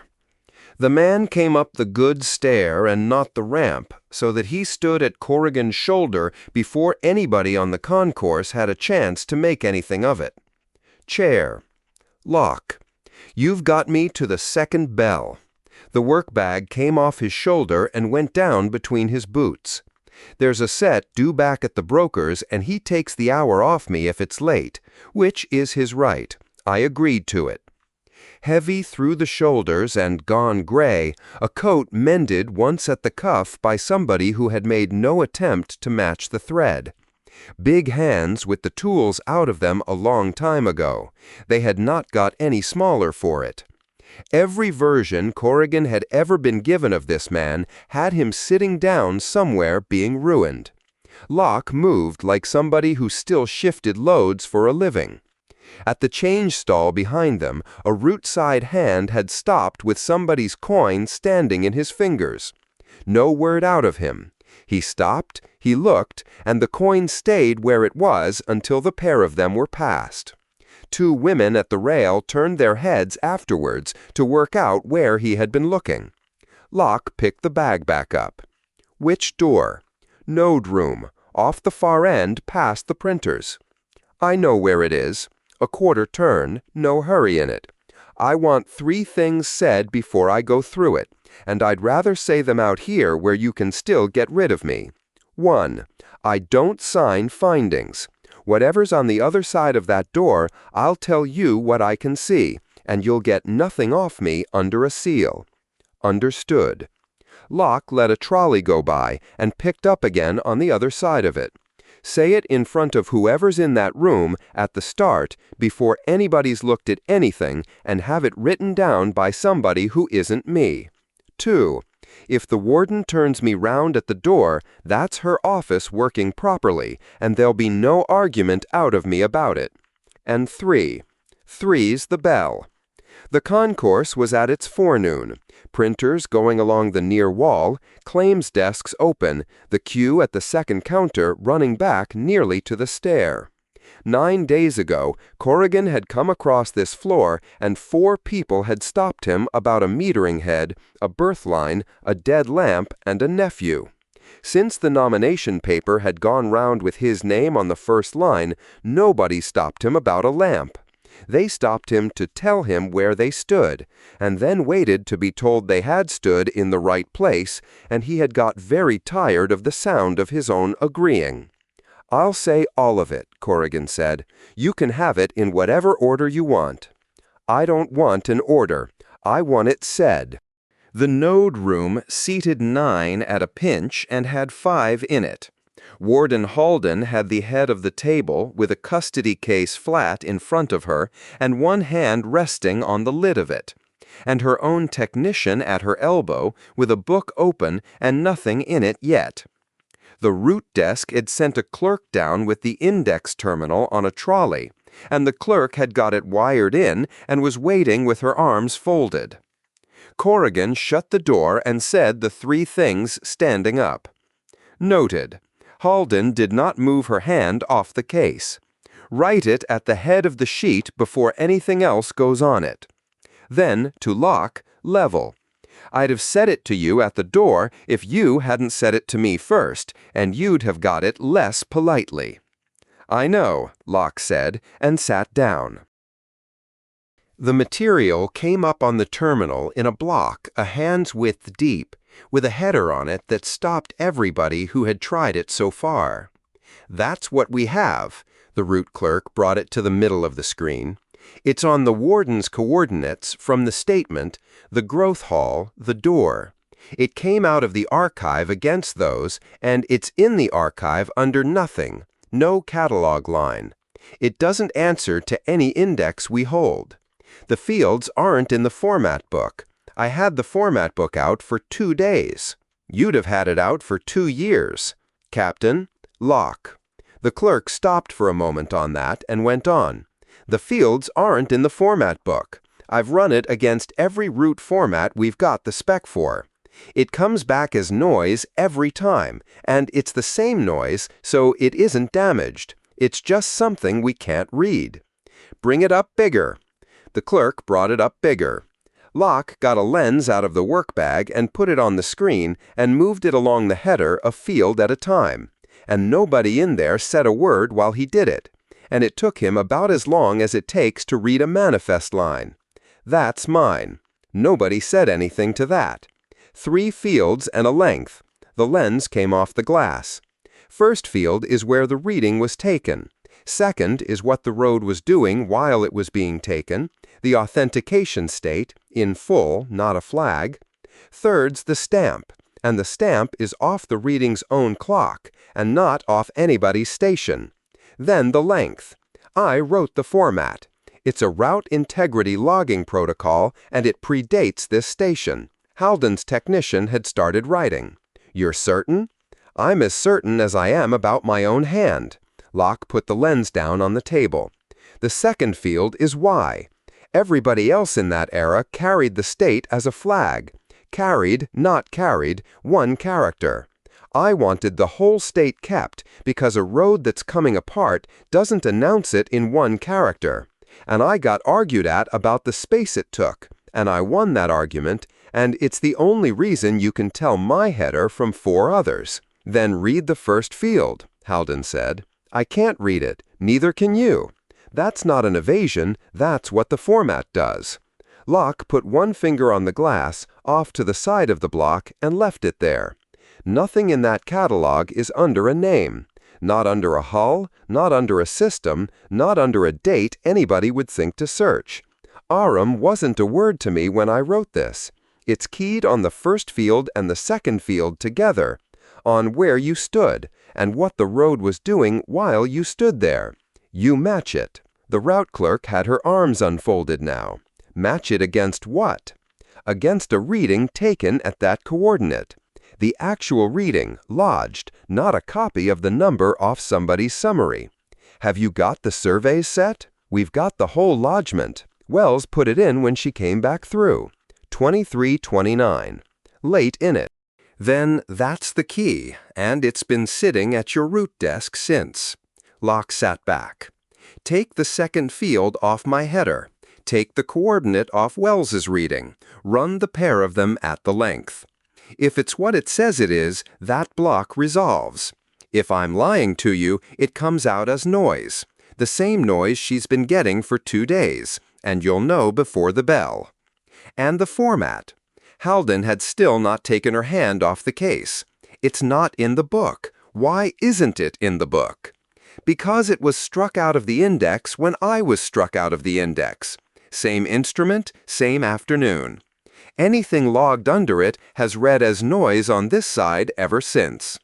Locke reached over and turned the terminal a quarter towards the clerk, so that she had it square. Run the pair. The clerk ran the pair. Halden's technician wrote, and did not look up, and the pen kept going at the same speed it had been going at. Corrigan stood at the shutter with his back to the room, and worked at not filling the quiet, and it took more out of him than it had any business taking. There's a length coming, the clerk said. That's a length. That's a real one. It's not the noise. Take it slowly. It's opening. Take it slowly and stop where I tell you. Halden was on her feet by then, round the end of the table, both hands on the back of the clerk's chair. The block on the screen came apart in front of them without any drama at all. A length, a stamp, and then a first line of material with a shape to it. There. Stop there. Close it. The clerk closed it. It's evidentiary, and it is not going to be looked at by 4 people standing round a trolley because they were curious, Halden said, to the room, to nobody, in the voice of a woman putting a lid on something. It will be opened once, at my counter, under access, with the people entitled to be in the room. That's right, Locke said. The clerk logged the access. Halfway down the entry, she put her stylus up and asked what she was to put in the reference field, whose it was. Not the panel's. The panel isn't in this.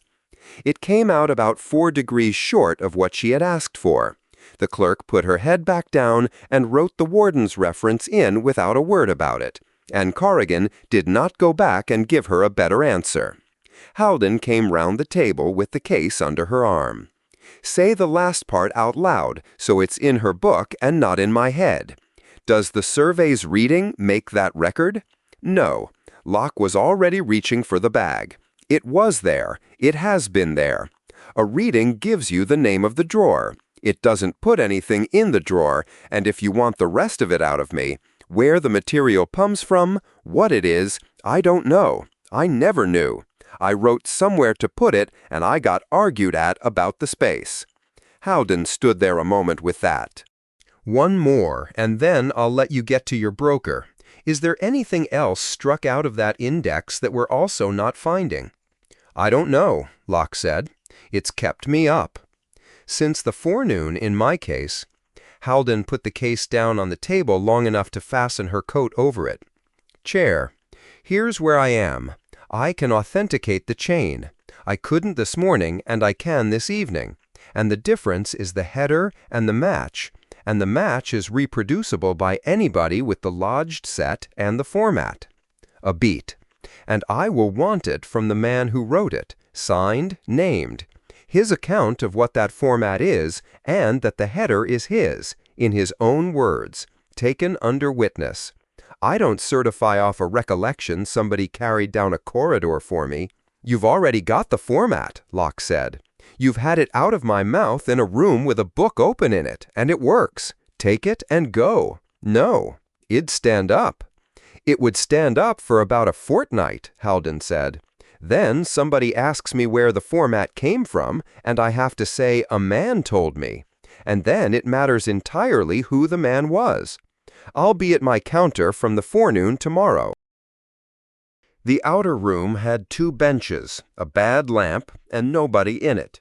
Locke stopped with the bag on his shoulder and did not go on out to the concourse. You want a statement out of me. I want a statement out of you. Then hear the other half, because you're not going to like the arithmetic. Locke stood with his weight off one leg and worked the strap round in his fist. Anything I put my name to becomes arguable because my name's on it. Not wrong, arguable. They won't argue the match. Nobody's going to sit down with a lodged set and a length and do the work. The work's boring and it holds. They'll argue me. Cheaper, faster, and it's never once failed. I know what it costs. You don't, actually. No heat in it anywhere. Here's the clean version. I give the warden the format tonight, standing up, and I go home. She runs it herself, twice, off the lodge set, in her own hand, and she certifies her own work off her own bench. My name isn't in the paper. Same finding, none of the argument. She's just told you she won't take it. She'd take it if you ask her to. She'd hate it, and she'd take it, because the alternative is a hole. Corrigan had a good deal of practice at not answering a thing straight away, and used all of it. No, he said. A parse with nobody's name on it is a clever person's reading of an unlabeled header, and the first competent advocate in that room says so. Morrow's kind, and they'd be right to say it. A change short of one link is exactly what put you where you are. I'm not building a second one and asking a station to live inside it. That's an argument for the paper. It isn't an argument for me. It's an argument for the originator, and the originator's you, and you are the only one alive. Corrigan got his coat off the bench and did not put it on. So I'm asking. Go to her counter tomorrow and sign it. Locke looked at him for about the length of a bell stroke. All right, that's it. That's it. You were expecting something. I don't do that anymore. The strap came off his fist. 4th hour suits me better than the morning. And no thanks in a room, and nobody standing up anywhere saying I've been useful. Done. Then we're finished, and I'm 40 minutes late. Corrigan went with him as far as the head of the goods stair, because there was no sense in the 2 of them coming out onto the concourse together, and every sense in going down the same stair he had come up. Can I ask you a thing that isn't the case? You can ask. Why are you still on this station? Locke had a hand on the rail already. Route sets need cutting, he said.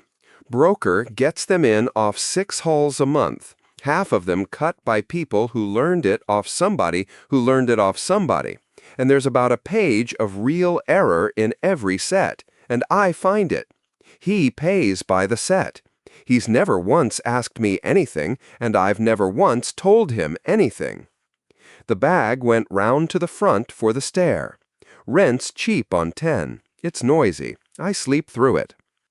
Locke went down the goods stair with the bag on the front of him and a hand on the rail from top to bottom, and did not look back up it.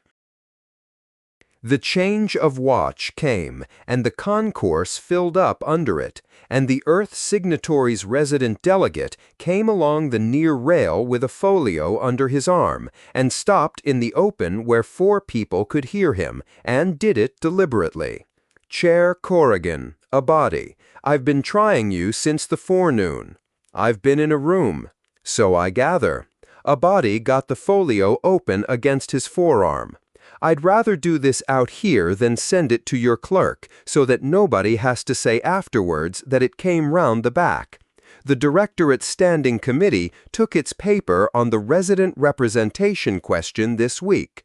Duarte in the chair. It's published, and my people will have it on the boards tonight, and there are 2 things in it that concern you. Read them. 1. The committee's view is that any body constituted on the Cairn to govern its residents must contain representation for the signatory parties whose nationals live here, and that Earth will not have its nationals governed by a body it holds no seat in. That one you could have written yourself. And 2. A body found the line and read it flat, without decorating it. The committee reserves the position of Earth on the recognition of civil status created by any body the Cairn may constitute for itself. He closed the folio on his finger. You'll want to know whether I asked for that paragraph. I did not. I told them it would be read on this station as a threat, and they have told me it is a reservation and not a threat. And I'm the man standing here reading it out to you, so you can decide which of those it is. It's a reservation, Corrigan said. It'll do the work of a threat. Yes, and I'd like the next part on the record too, because my daughters go to school in Ring 4, and I intend to go on living here after this is settled. Half of that paper is wrong, and I read it out anyway. That's the job. If it goes where people are saying it will go, I'll be in whatever room you build, arguing the same paragraph. Captain Searing had come off the ramp with a clerk 2 paces behind him and altered course when he was close enough to catch the last of it. Delegate, chair. Searing did not take the folio when it was offered. Your committee quotes my mandate on its 2nd page. I'd like a statement in front of both of you, and I'd like it taken down, and then I'll go. The clerk got a book out. The garrison forms no view on how the residents of this station are represented, and will take no part in the question, and will not be quoted as taking part in it. Its mandate is the protection of compact infrastructure. Any person who comes to me for troops in connection with a political question on this station will have my refusal in writing on the same day, as 2 people have already found out. He waited for the pen. That is the statement. Captain, a body had the folio down at his side. On the recognition point, no. A body found the line and read it flat, without decorating it. The committee reserves the position of Earth on the recognition of civil status created by any body the Cairn may constitute for itself. He closed the folio on his finger. You'll want to know whether I asked for that paragraph. I did not. I told them it would be read on this station as a threat, and they have told me it is a reservation and not a threat. And I'm the man standing here reading it out to you, so you can decide which of those it is. It's a reservation, Corrigan said. It'll do the work of a threat. Yes, and I'd like the next part on the record too, because my daughters go to school in Ring 4, and I intend to go on living here after this is settled. Half of that paper is wrong, and I read it out anyway. That's the job. If it goes where people are saying it will go, I'll be in whatever room you build, arguing the same paragraph. Captain Searing had come off the ramp with a clerk 2 paces behind him and altered course when he was close enough to catch the last of it. Delegate, chair. Searing did not take the folio when it was offered. Your committee quotes my mandate on its 2nd page. I'd like a statement in front of both of you, and I'd like it taken down, and then I'll go. The clerk got a book out. The garrison forms no view on how the residents of this station are represented, and will take no part in the question, and will not be quoted as taking part in it. Its mandate is the protection of compact infrastructure. Any person who comes to me for troops in connection with a political question on this station will have my refusal in writing on the same day, as 2 people have already found out." He waited for the pen. "That is the statement. Captain." A body had the folio down at his side. "On the recognition point, no." "I'm not asking you to take a position. I'm asking what your government would do. You're asking me a civil question in a corridor." Suring put a hand out for the clerk's book, read the entry, and gave it back. "Send it to Geneva if it's useful to you. Nothing else goes with it." Suring went on up the ramp, and the clerk went after him at a walk. The printers had been going along the near wall since the forenoon, and a lad off the second stall was working the rail with a tray, and he came along it with the sheets held out in front of him, giving them to anybody who would take one. Corrigan took one. It was off a Cairn press, ordinary type, the ink still smelling of the stall. 6 lines and a question at the foot. On the 41st, the chair of the sector panel spent the forenoon in a closed node room off the relay heart with Aidan Locke, struck off by the survey he served. On the 17th, the same chair had it written into the panel's own book that no member could name a body on this station fit to decide a person's status. He has since found one. It has a single member, it sits in private, and nobody appointed it. Ask him whose judgment you are being asked to trust. Corrigan read it twice through, hunting for the child. She was not in it. Neither was her father. Not Denn's name, not the Hull's, not the date on the register entry, not one word about the packet on the 111th, or a growth hall, or a door.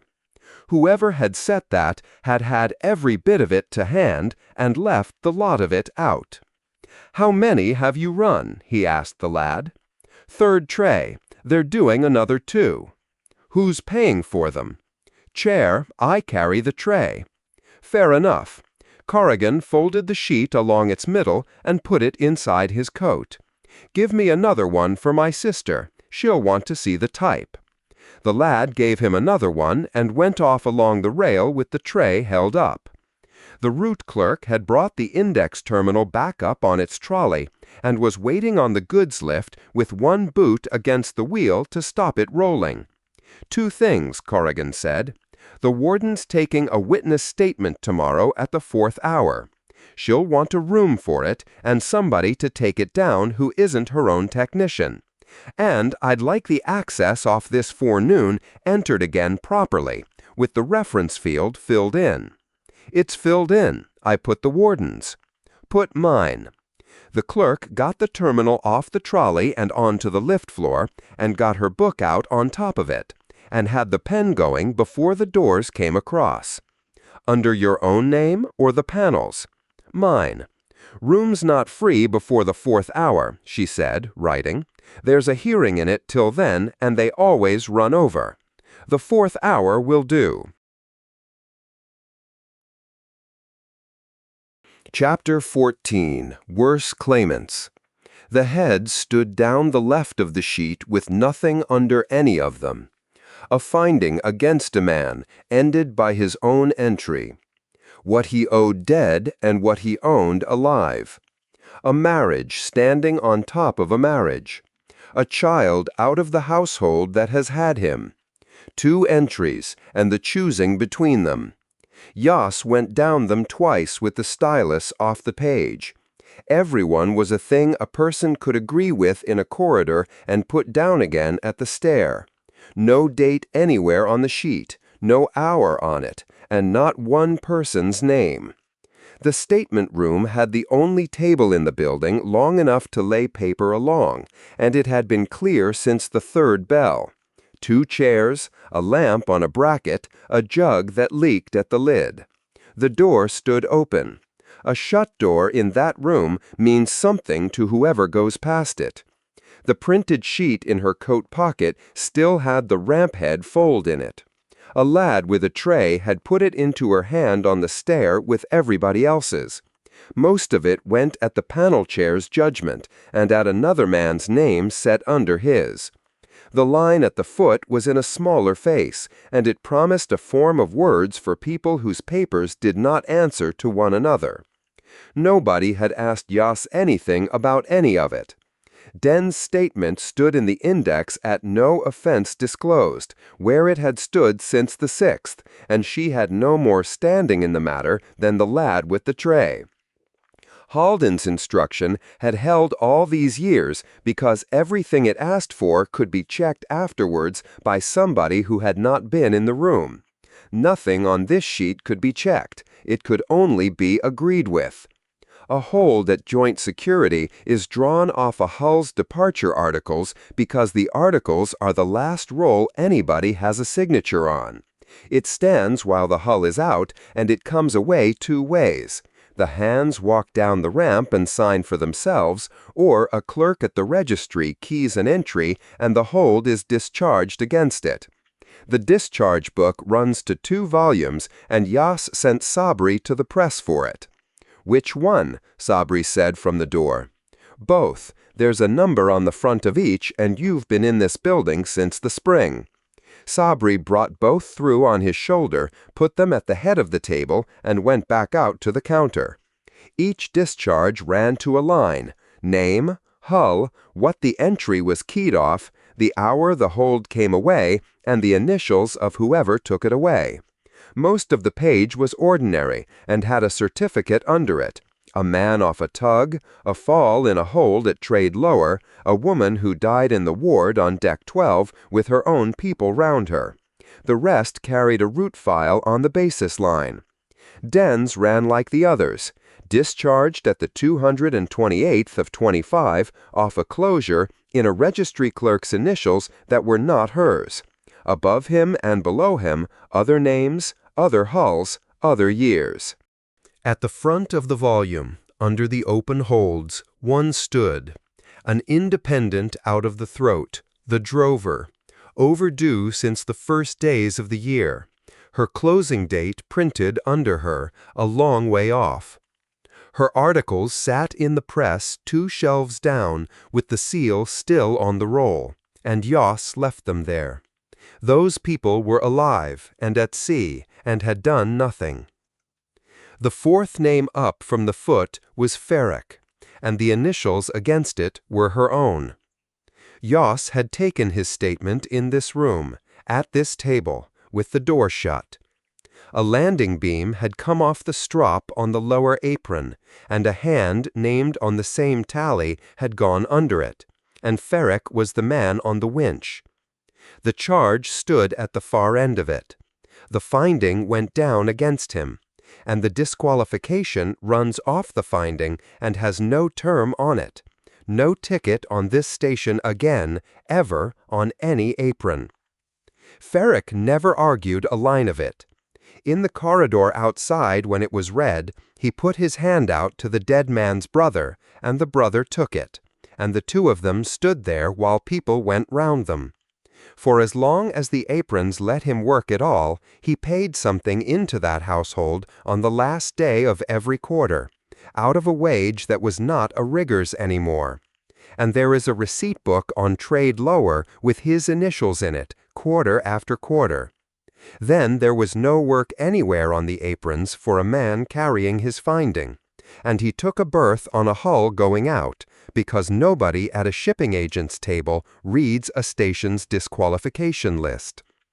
That hull was posted overdue in the autumn and closed in the spring. A clerk keyed the entry off the closure. Yas ruled his sheet off, deceased, matter closed, with her initials and the hour against it, and had not had him in her head since. Enter him from the day he comes up the post stair, and the finding stays where it is, on an entry nobody is proposing to disturb, and he does not have to lie to one living person to sit the ticket again. He would sit it honestly and probably pass it. Ferric was a good rigger, and that is the trouble with him.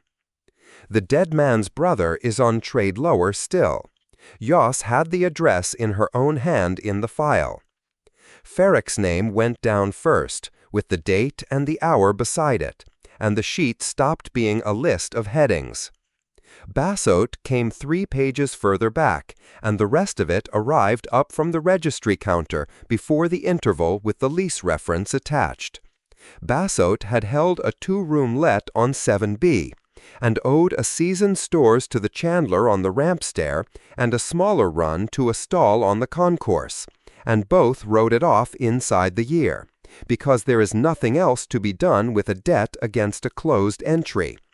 The let went back to the sector office and out again to a household off the waiting run. That household is in it now, and there are children in those rooms who were not born when Bassote signed for them. What he owed died with the entry. What he had is standing there with somebody's washing on it.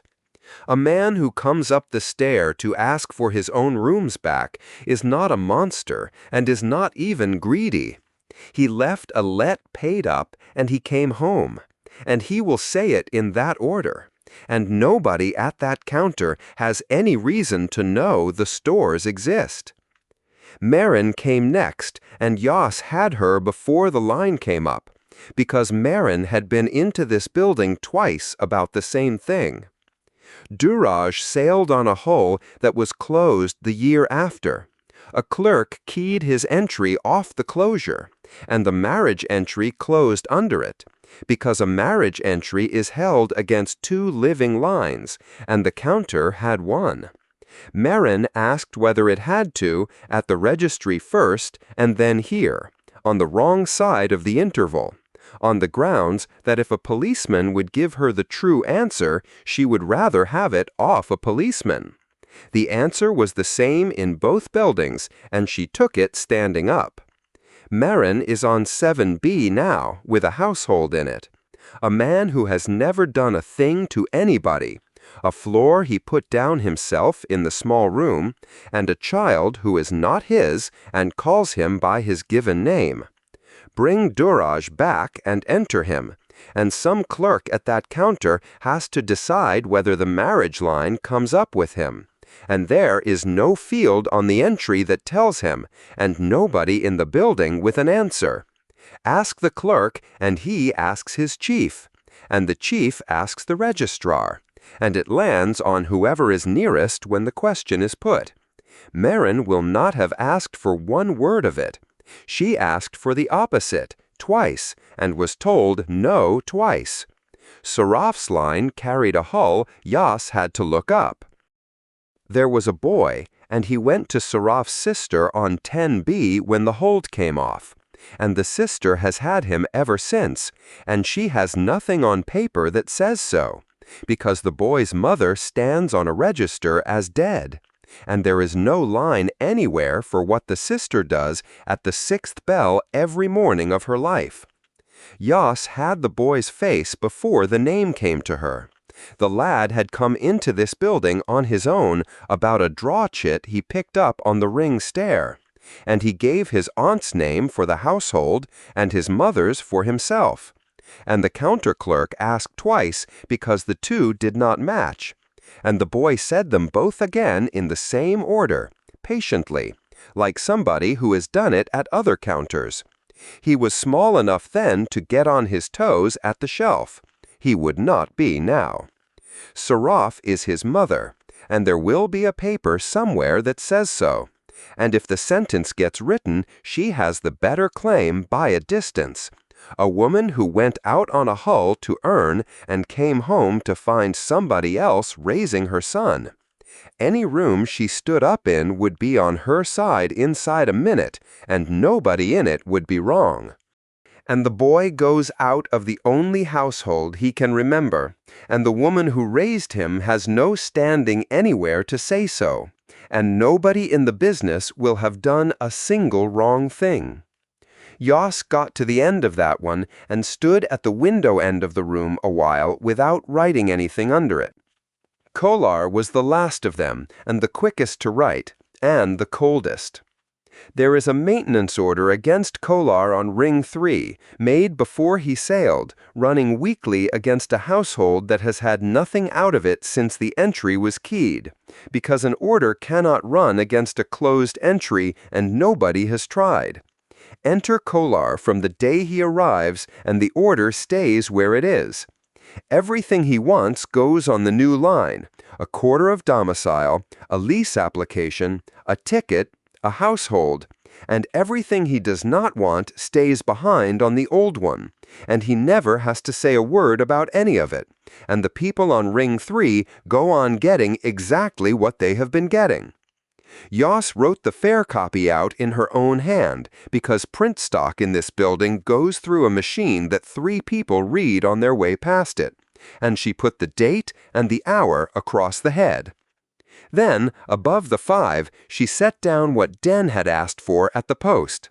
Keep the entry. Enter the child. Let them go. No lease, no birth, no back pay, no claim against anybody who had acted on the record. That was off the index, and the rest of the station had it off the corridor, and it had not altered since the 6th, and not one of the 5 names under it would ask for so little. At the counter, Sabri had the volume list out again. Registries is the second number and not the first, Yoss said, going past. They won't tell you. The stall press ran off the back of a shop on the ramp side behind a curtain. A bench, a case of type, a hand press that takes 2 people, and a boy who was the afternoon's second person. Corrigan had his coat off and a proof up against the light. There it is again. He put the proof down and turned it for the printer with 2 fingers on the line. The book has no member was able to name to the panel anybody on this station that can. The answer somebody ran off the back of it this morning has nobody on this station can. Take the members out and it stops being a minute. It's me announcing a fact about the Constitution off my own chair. It's 4 words. It is 4 words I had a clerk write down slowly. I'll set it. It'll be on the rail at the second bell, and about 9 people will read it, and 8 of those are yours. Yoss came in past the curtain. Corrigan straightened off the bench and gave her a good deal of face, and about a quarter of it was there before he arranged the rest. Investigator, have you come about the 4 words? I've brought you a paper. It'll take you 10 minutes, and I'm not going to talk over you while you read it. That's a sentence I'm going to be a long time putting down. Corrigan got it flat under the light with his forearm along the head of it and read the top line and stopped. This is what he asked for. That's the measure. Everything under it comes off the same sentence. Corrigan went down the page at the pace of a man paid for years to find the loose plank. At Basso, he put a finger on the line about the children in the rooms and left it there, and read on with the other hand holding the paper flat. Where did you get the names? Our own discharge book. Every hold this building has taken off against a death entry keyed on a route closure. It's my book, in my building, and I signed the daybook for it like anybody. And you've given me the 5 worst. I started at the foot of the page and went up in the order they were written and stopped when I had a sheet. Yoss kept her hands where they were. There's an open hold at the front of that volume with a Hull's articles under it. I left those where they were, and I'd rather you had that off me now. Corrigan came back to the sheet and was a while at Seraph, and then went up and took that one again from the top, and the second time round the joking came off him and stayed off. The aunt has nothing at all. Nothing at all. Not a line, not a household reference, and she's been getting him up at the 6th bell since. He left that. And the mother's right. That's the part of it. I could put that woman in front of any room on this station and win it before the interval, and I'd enjoy doing it. Corrigan turned the sheet over on the chance of something being on the back. Can I print this? No. I'd take the names off. You'd take the names off, and half the stretches on this station would have 3 of them back on inside a day. The seamer on my own corridor could put Marin to a marriage standing on top of a marriage before the sheet was dry. Yas stayed where she was. Marin has done nothing at all. She asked a counter a question twice, got told no twice, and went home. If she wants her household talked over at a washhouse, she can go down and talk about it. It isn't mine to spend, and it isn't yours. No, Corrigan said, it isn't. Corrigan got the sheet square to the bench edge and stood over it on his knuckles. Right, then here's what I do with it, and you can tell me it isn't enough, because you'll be thinking it. Something gets written, and it gets written in a hurry, and the person holding the pen will be one of about 4 people, and I mean to be one of the 4. So I take this and I write past it. Every one of these 5 has a joint in it. Ferrex is a finding, and a finding is a thing you can name and carry across with a man. Kolars is an order, and an order has a household on the far end that anybody can look up in an afternoon. Put a test on the front of the sentence tight enough, and a man brings what's his across and doesn't get to leave behind the half he doesn't fancy. That's not for me to say. Nobody's asking you to say it. I want to know whether I'm wrong. You'd be asking the wrong person and getting a worse answer than you've paid for. I take statements and I write down what people said. Yas put her chin at the sheet. There it is. Every line on it can be checked, and the hour is at the head. You've a view. I've a sheet. Corrigan let that stand. Then this much. You're not against it. That's what has been at me since the top line. You've walked in here with the worst afternoon I'll have this month and put his ask at the head of it, and somebody against it would have left that off. If I was against it, you'd have got the 5 and no measure, and it wouldn't have been accurate. No, Corrigan looked at the top line again and then at her. So I'll ask you the one I want. Forget the 5. If it were yours, that man and that child in front of you, the pen on your side of the counter, nobody to ask, would you grant it? Yes. Straight off. I've done the thinking. It's on the sheet. Yas got her coat up off her arm and put it on. And then I'd go home and write down what I'd done and the hour I did it, and I'd know exactly what I'd handed Ferric. I'd still have done it. Corrigan stood with that a while, and then asked the printer for a clean sheet off the stack, and took a stylus off the bench and copied Seraph out in his own hand. The mother, the aunt, the boy, the 2 names at a counter that did not match. That sheet went into his pocket. The fair copy came back across the bench. I'd rather carry one I've written. Keep the copy as well. The hour's on it. Then I'll keep both. Corrigan got the coat off the hook one-armed. Investigator, thank you for the worst thing I've been given since the winter. I charge by the sheet, the printer said, without turning round, and you've had a proof and a stack off me today, and no money. Yas went up the ramp against the interval crowd and did the 4 levels on foot. At joint security, the daybook clerk keyed the enclosure with Yas standing at the counter. Ref 14-9.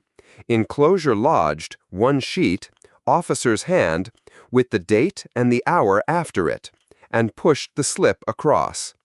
Yas put the sheet into the file with the slip on top of it and pushed the drawer too. The nightman came round the end of the counter with a discharge in his hand.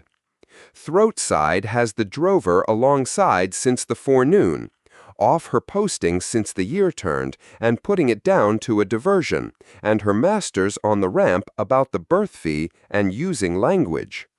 Get her articles up out of the press. Yas ruled the hold off, put her initials and the hour against it, and went down to the throat side to give the woman back her roll. Chapter 15. The Only Record. The screen came up out of the counter on its bracket, and Tuma put the stop under it with his thumb and let it settle on that. The spring in the bracket had gone soft years back, so the screen stood a degree off upright. Tuma turned it that degree by hand, kept his hand on it to see whether it would stay, and it stayed. "That's as square as it goes," he said. "It's been like that since I came into this building." The access room ran off the end of the middle room, a counter across it, a bench down one side, a printed access schedule under glass with the top 3 lines gone yellow. 4 chairs had come in that morning from somewhere else in the building, 2 of them the tall sort off a bench, one with a wire through the frame holding a leg on. No heater in it. Sina had her hands up inside her sleeves and had been keeping them there since the second bulkhead, and she had gone slow on her feet on the long stretch, and Den had taken the bag off her at the turn and carried it the rest. The slip in his pocket carried the 4th hour and the room number. Den had spent the walk down working out which sheet he was going to be handed at the end of it.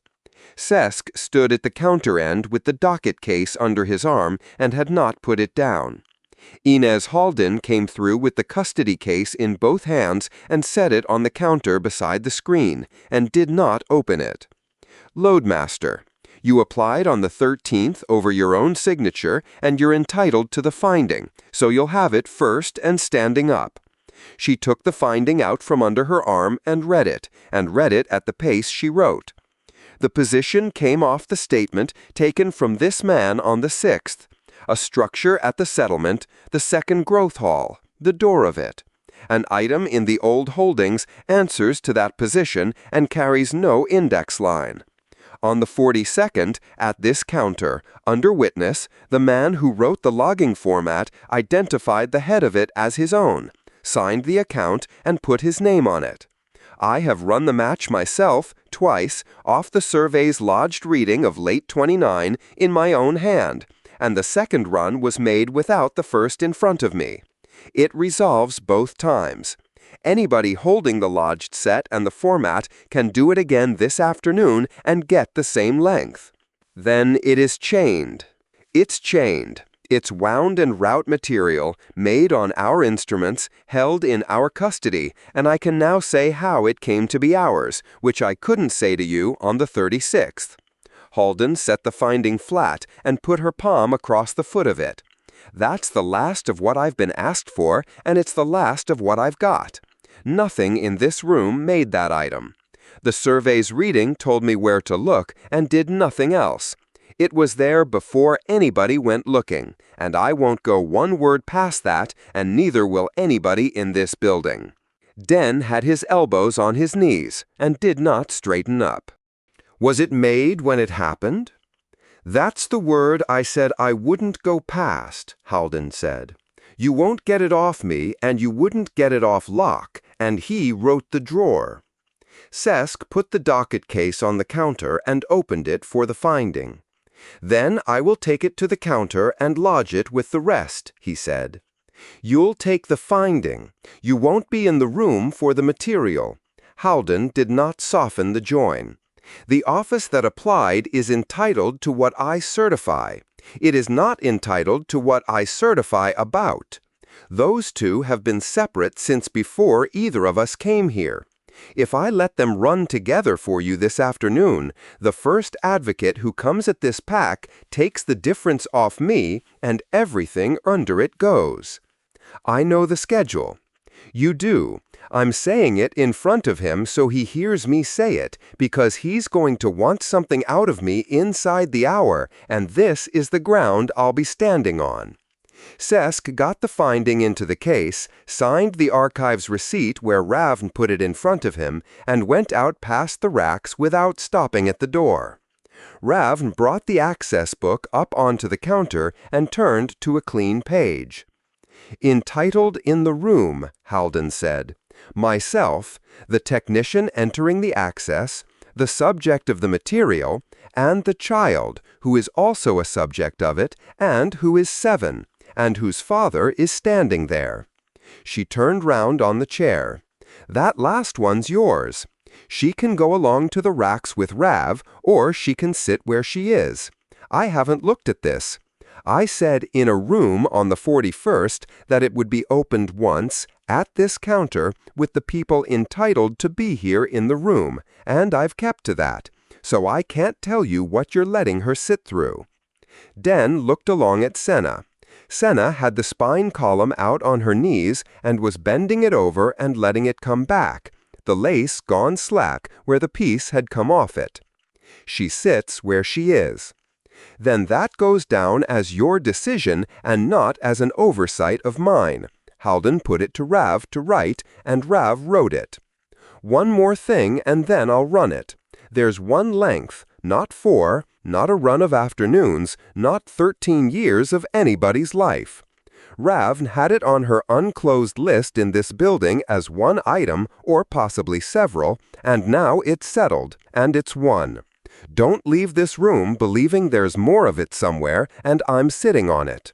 How long is it? Not long. Rav entered the access, and the reference, and the hour. The position, Den said. The door. The door. That was the bead seal. He turned his left hand over where it lay and set it back.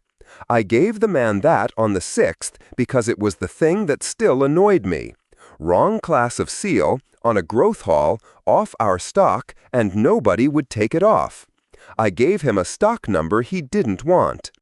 You gave him a position, Halden said, and he wrote it down properly, and it's taken 6 weeks and a struck-off man to be worth anything. Sit back, I'm starting it. The hall came up on the screen without anything in front of it. Benches down both sides, 4 ranks of them, the growing stock a hand and a half high and very green under the lights, and the lights themselves in a run along the roofline with 2 out at the far end. The plant end had the pumps and the loop pipework and a walkway grating over the sumps. The door end had the stock crates stacked 3 high against the wall, and the door. There was no place in it that it came from. A man in a room sees the room from where his feet are. There were no feet anywhere in this. The sound arrived with it, and arrived from no side. Dan worked at that for a while, because it was the sort of thing a man works at, and then he stopped. Risa was at the plant end with the tie handle in both hands, because it was open again this morning, and it was open the morning before that, and I've been finding it open since the season turned. She got the handle over and put her weight through it at the last of the travel. There, shut, and I'll come down and shut it tomorrow, and the day after that, and you can tell them it's me and not somebody being clever. The man who had Bahals stood on the grating with a slate under his arm and did not come along the walkway. It costs me 1/3 off too. It costs you 1/3 off too while it's shut. That's what I said. That's not what you said. You said it costs you 1/3, like it sat there costing you 1/3 forever. Risa came back along the walkway wiping her hands down her front. Run them tied and you get your 1/3. And the day the skin goes on either of them, you lose both hauls in the same hour. And then it's not 1/3, it's everything. And I'll be stood out on that ground with you, explaining it to people who are hungry. If 2 goes, 3 goes with it. That's the only reason I keep shutting it. There isn't a second reason, and I haven't got a better one. You've said all this. I've said all this 4 times, and I'll say it a 5th. On the bench in the access room, Senna had stopped moving the column. That's not how she sounds. Den had his eyes on the screen and kept them there. It's her, he said. It's her. That's not how she sounds. Robin's pen went on without changing pace. The strip in the 3rd hall had been going on between the pair of them for about a year at that point, and it never got finished. Households at the settlement held strips in 3, a run of bench each, and what came off them was theirs. The Sundry people held nothing, because the Sundry people were on a rota and not on a roll. Risa had wanted him to ask for one. Den dealt with the man every working day, and it would have taken 4 minutes. He did not ask, and he had reasons, and the reasons were good ones, and he could still say them in order. She had told him once, standing at the shop end with her boots in her hand, that he was frightened of them, and he had said he was being careful, and she had said those were the same things said by different men. It came round again about twice a year until year 11. Den asked for the strip in the spring after she died. They gave it him the same afternoon and put his name against it in the book without anybody going away to think about it. On the screen, Riza had got to the crates at the door end and stopped there, and the sound of her boots on the floor came a beat wrong, out of nowhere, level. Is she asleep? She's not asleep. She's been telling me about a bird for an hour. The voice that answered her was his own, and it came out of the door end of the hall, and it was a voice with 5 more years in it than the one that had said, "Sit back," on the walk down. Sina had got herself up on the crate stack and was sat in the top one with her arms over the edge of it. 2 years old, in somebody else's cut-down coat, with her chin on the rim. Riza put her hand flat on the crate beside her daughter and left it there, and said something about the bird. The far end of the hall went with a crack that arrived flat and without direction, and after the crack there was the other sound, the long one, and every light in the run stayed on while it happened. The patch had been on the list for 2 years. Everybody knew where it was. It was the 3rd panel up from the corner on the ground side, and it had been done twice before with the settlement's own stock, and it went in one piece and took the frame with it, and the hall started emptying itself out through the hole. The man on the grating went for the plant end at a run and got the loop off. Riza went the other way, back up the walkway against it to the isolation on the 2 side, and got it, and put her hand on the tie afterwards to be sure of it, and the tie was shut, because she had shut it before the bird. At the door end, Den came off the crates. He did not go to the door. He went up the stack and got both arms round the child and took her out of the crate and had her against his shoulder with her face turned in, and then he went to the door. And he went through it with one hand out for the frame, and the door came to behind him. Riza came out last and got the door onto its seat with her shoulder. Then the length ran out. There was no end put to it. The picture was there, and then there was no more of it. Nobody in the access room said anything for a while. Ravn finished the line she was on and put the pen down across the top of the book. "That's me," Senna said. "That's you. In the box. You liked the boxes. You wouldn't sit anywhere else." Senna got down off the bench and came along and stood at his knee, and put the column down on the counter edge. "I don't remember it." "No." "Was I scared?" "No," Den said. "You were cross. You'd been put down on the ground outside, and you wanted to be back in the box, and there was no box anymore, and you told everybody about it until it got dark." Senna stayed where she was and did not go back to the bench. Halden had come round the end of the counter. "I'll say what it does before either of us has time to make it do more." She stood with the schedule under glass behind her and gave it plain. "The settlement's book is genuine, and it's one party's book about one party, and I told your loadmaster so on the 36th, and any competent advocate would say it to a room inside a minute. It carries a line for the child in the 6th year of theirs. It carries a line for a death in the 11th. It carries the rotas and the allocations and who went onto the water side, and it was all of it written at Aurum, by Aurum, about people living at Aurum. And on its own, it wants a second thing beside it, out of a hand with nothing to gain either way. On the 36th, I hadn't got that. And now you have.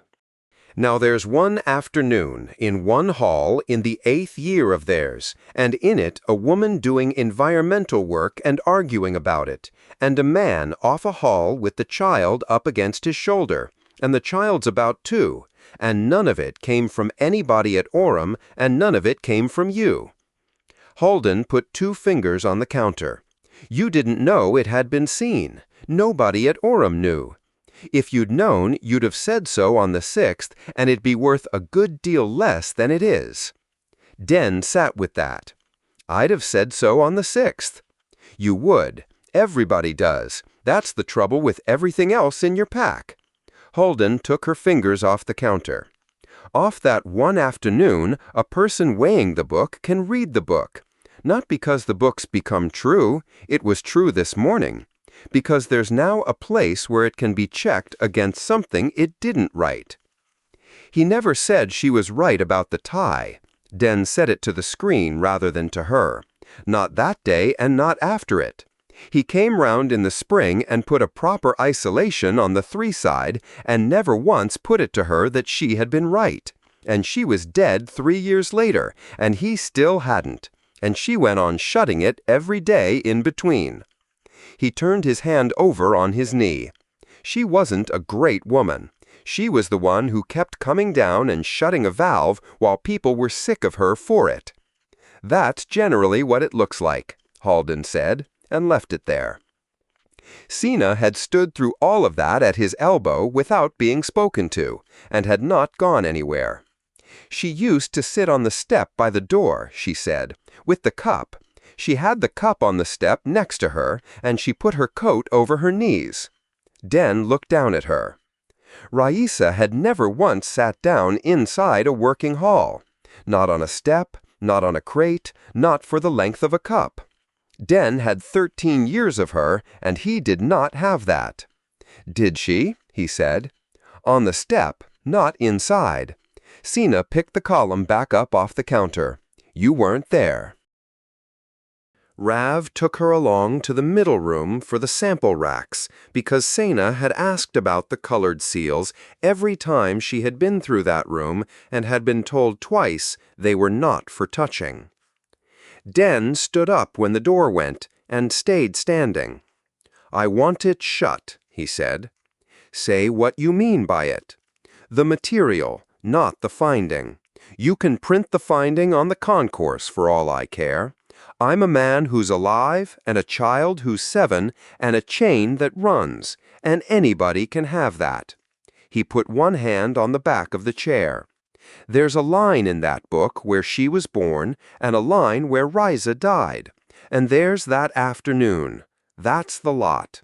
That's everything there is of the pair of them anywhere on this station, on Orem, or in the registry that has Risa down as a crew entry and nothing else. Her own people have got a name and a signing on and no idea she ever had a household or a daughter or a bad end. And I'll be writing to them, and that's mine to do, and not a counter's. When this station has finished with the material, I want it shut. Not lost, shut. To everybody who is not the 2 of us." Halden had not moved off the counter. "Half of what you've just asked me for belongs to a woman who isn't in this room. I know that. Do you know it, or have you got as far as saying it? I've got as far as knowing that if she was stood here, she'd tell me to leave it open and get you your rule out of it, because that's the sort of argument she liked, and she'd have been better at it than me. Den had the chair back in his fist now, and she's not stood here, and it's me, and I've had 6 weeks of offices reading her out of a book to each other, and I've sat in this room with 3 people I didn't know at the turn of the year and watched my daughter get carried out of a hall, and it was right, and I'd do it again tomorrow, and I'm asking you to make it the last time." Halden let the end of that go past. "Then hear the shape of what you're asking for, and I won't decorate it. You want the archive closed on request. Somebody will come up that corridor inside 2 years and ask me to close one for a reason you wouldn't like.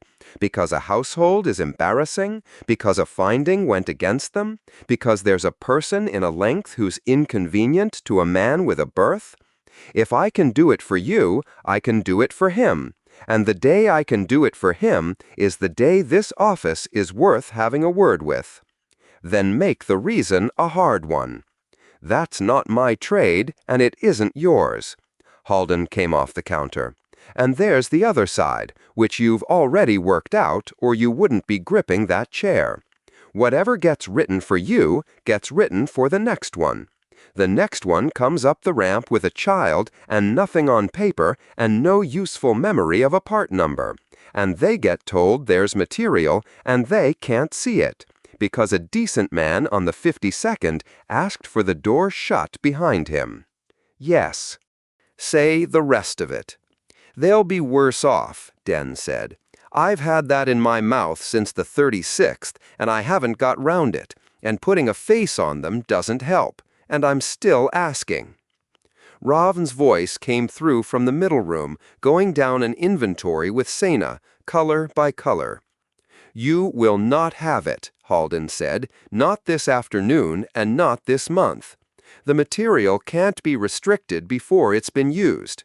There's no body on this station withstanding to weigh your case. And whenever there is one, that body will have to be able to test what I've certified. And so will whoever argues against you. And a piece of evidence nobody may look at isn't evidence. It's my opinion.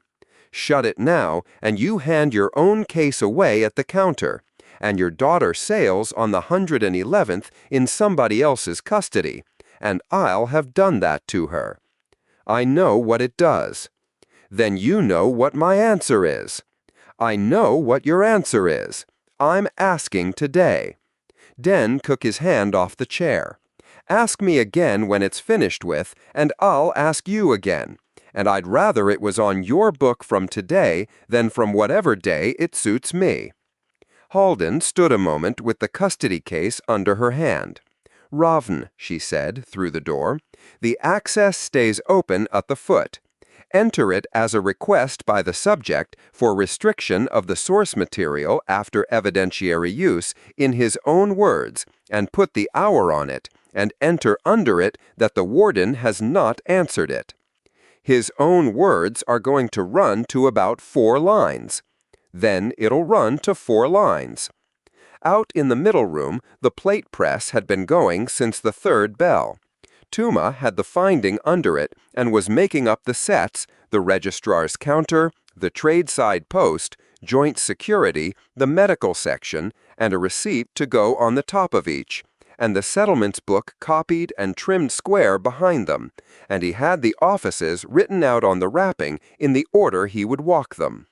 Den got Sena off the stool at the racks and got the bag strap over her shoulder, and Ravn came to the door with them, and told her, on the step, which of the seals meant the sample under it had come back, and which meant nobody had opened it yet, and Sena had the second one off by heart before they reached the corridor. You've reached the end of Part 1. The story runs on. Part 2 is on the channel right now, ready to play, so you can carry straight on. If you're enjoying the journey, take a moment to subscribe. The whole of the Fracture Cosmology is being brought to life here, one book at a time. Part 2 is waiting. I'll see you there.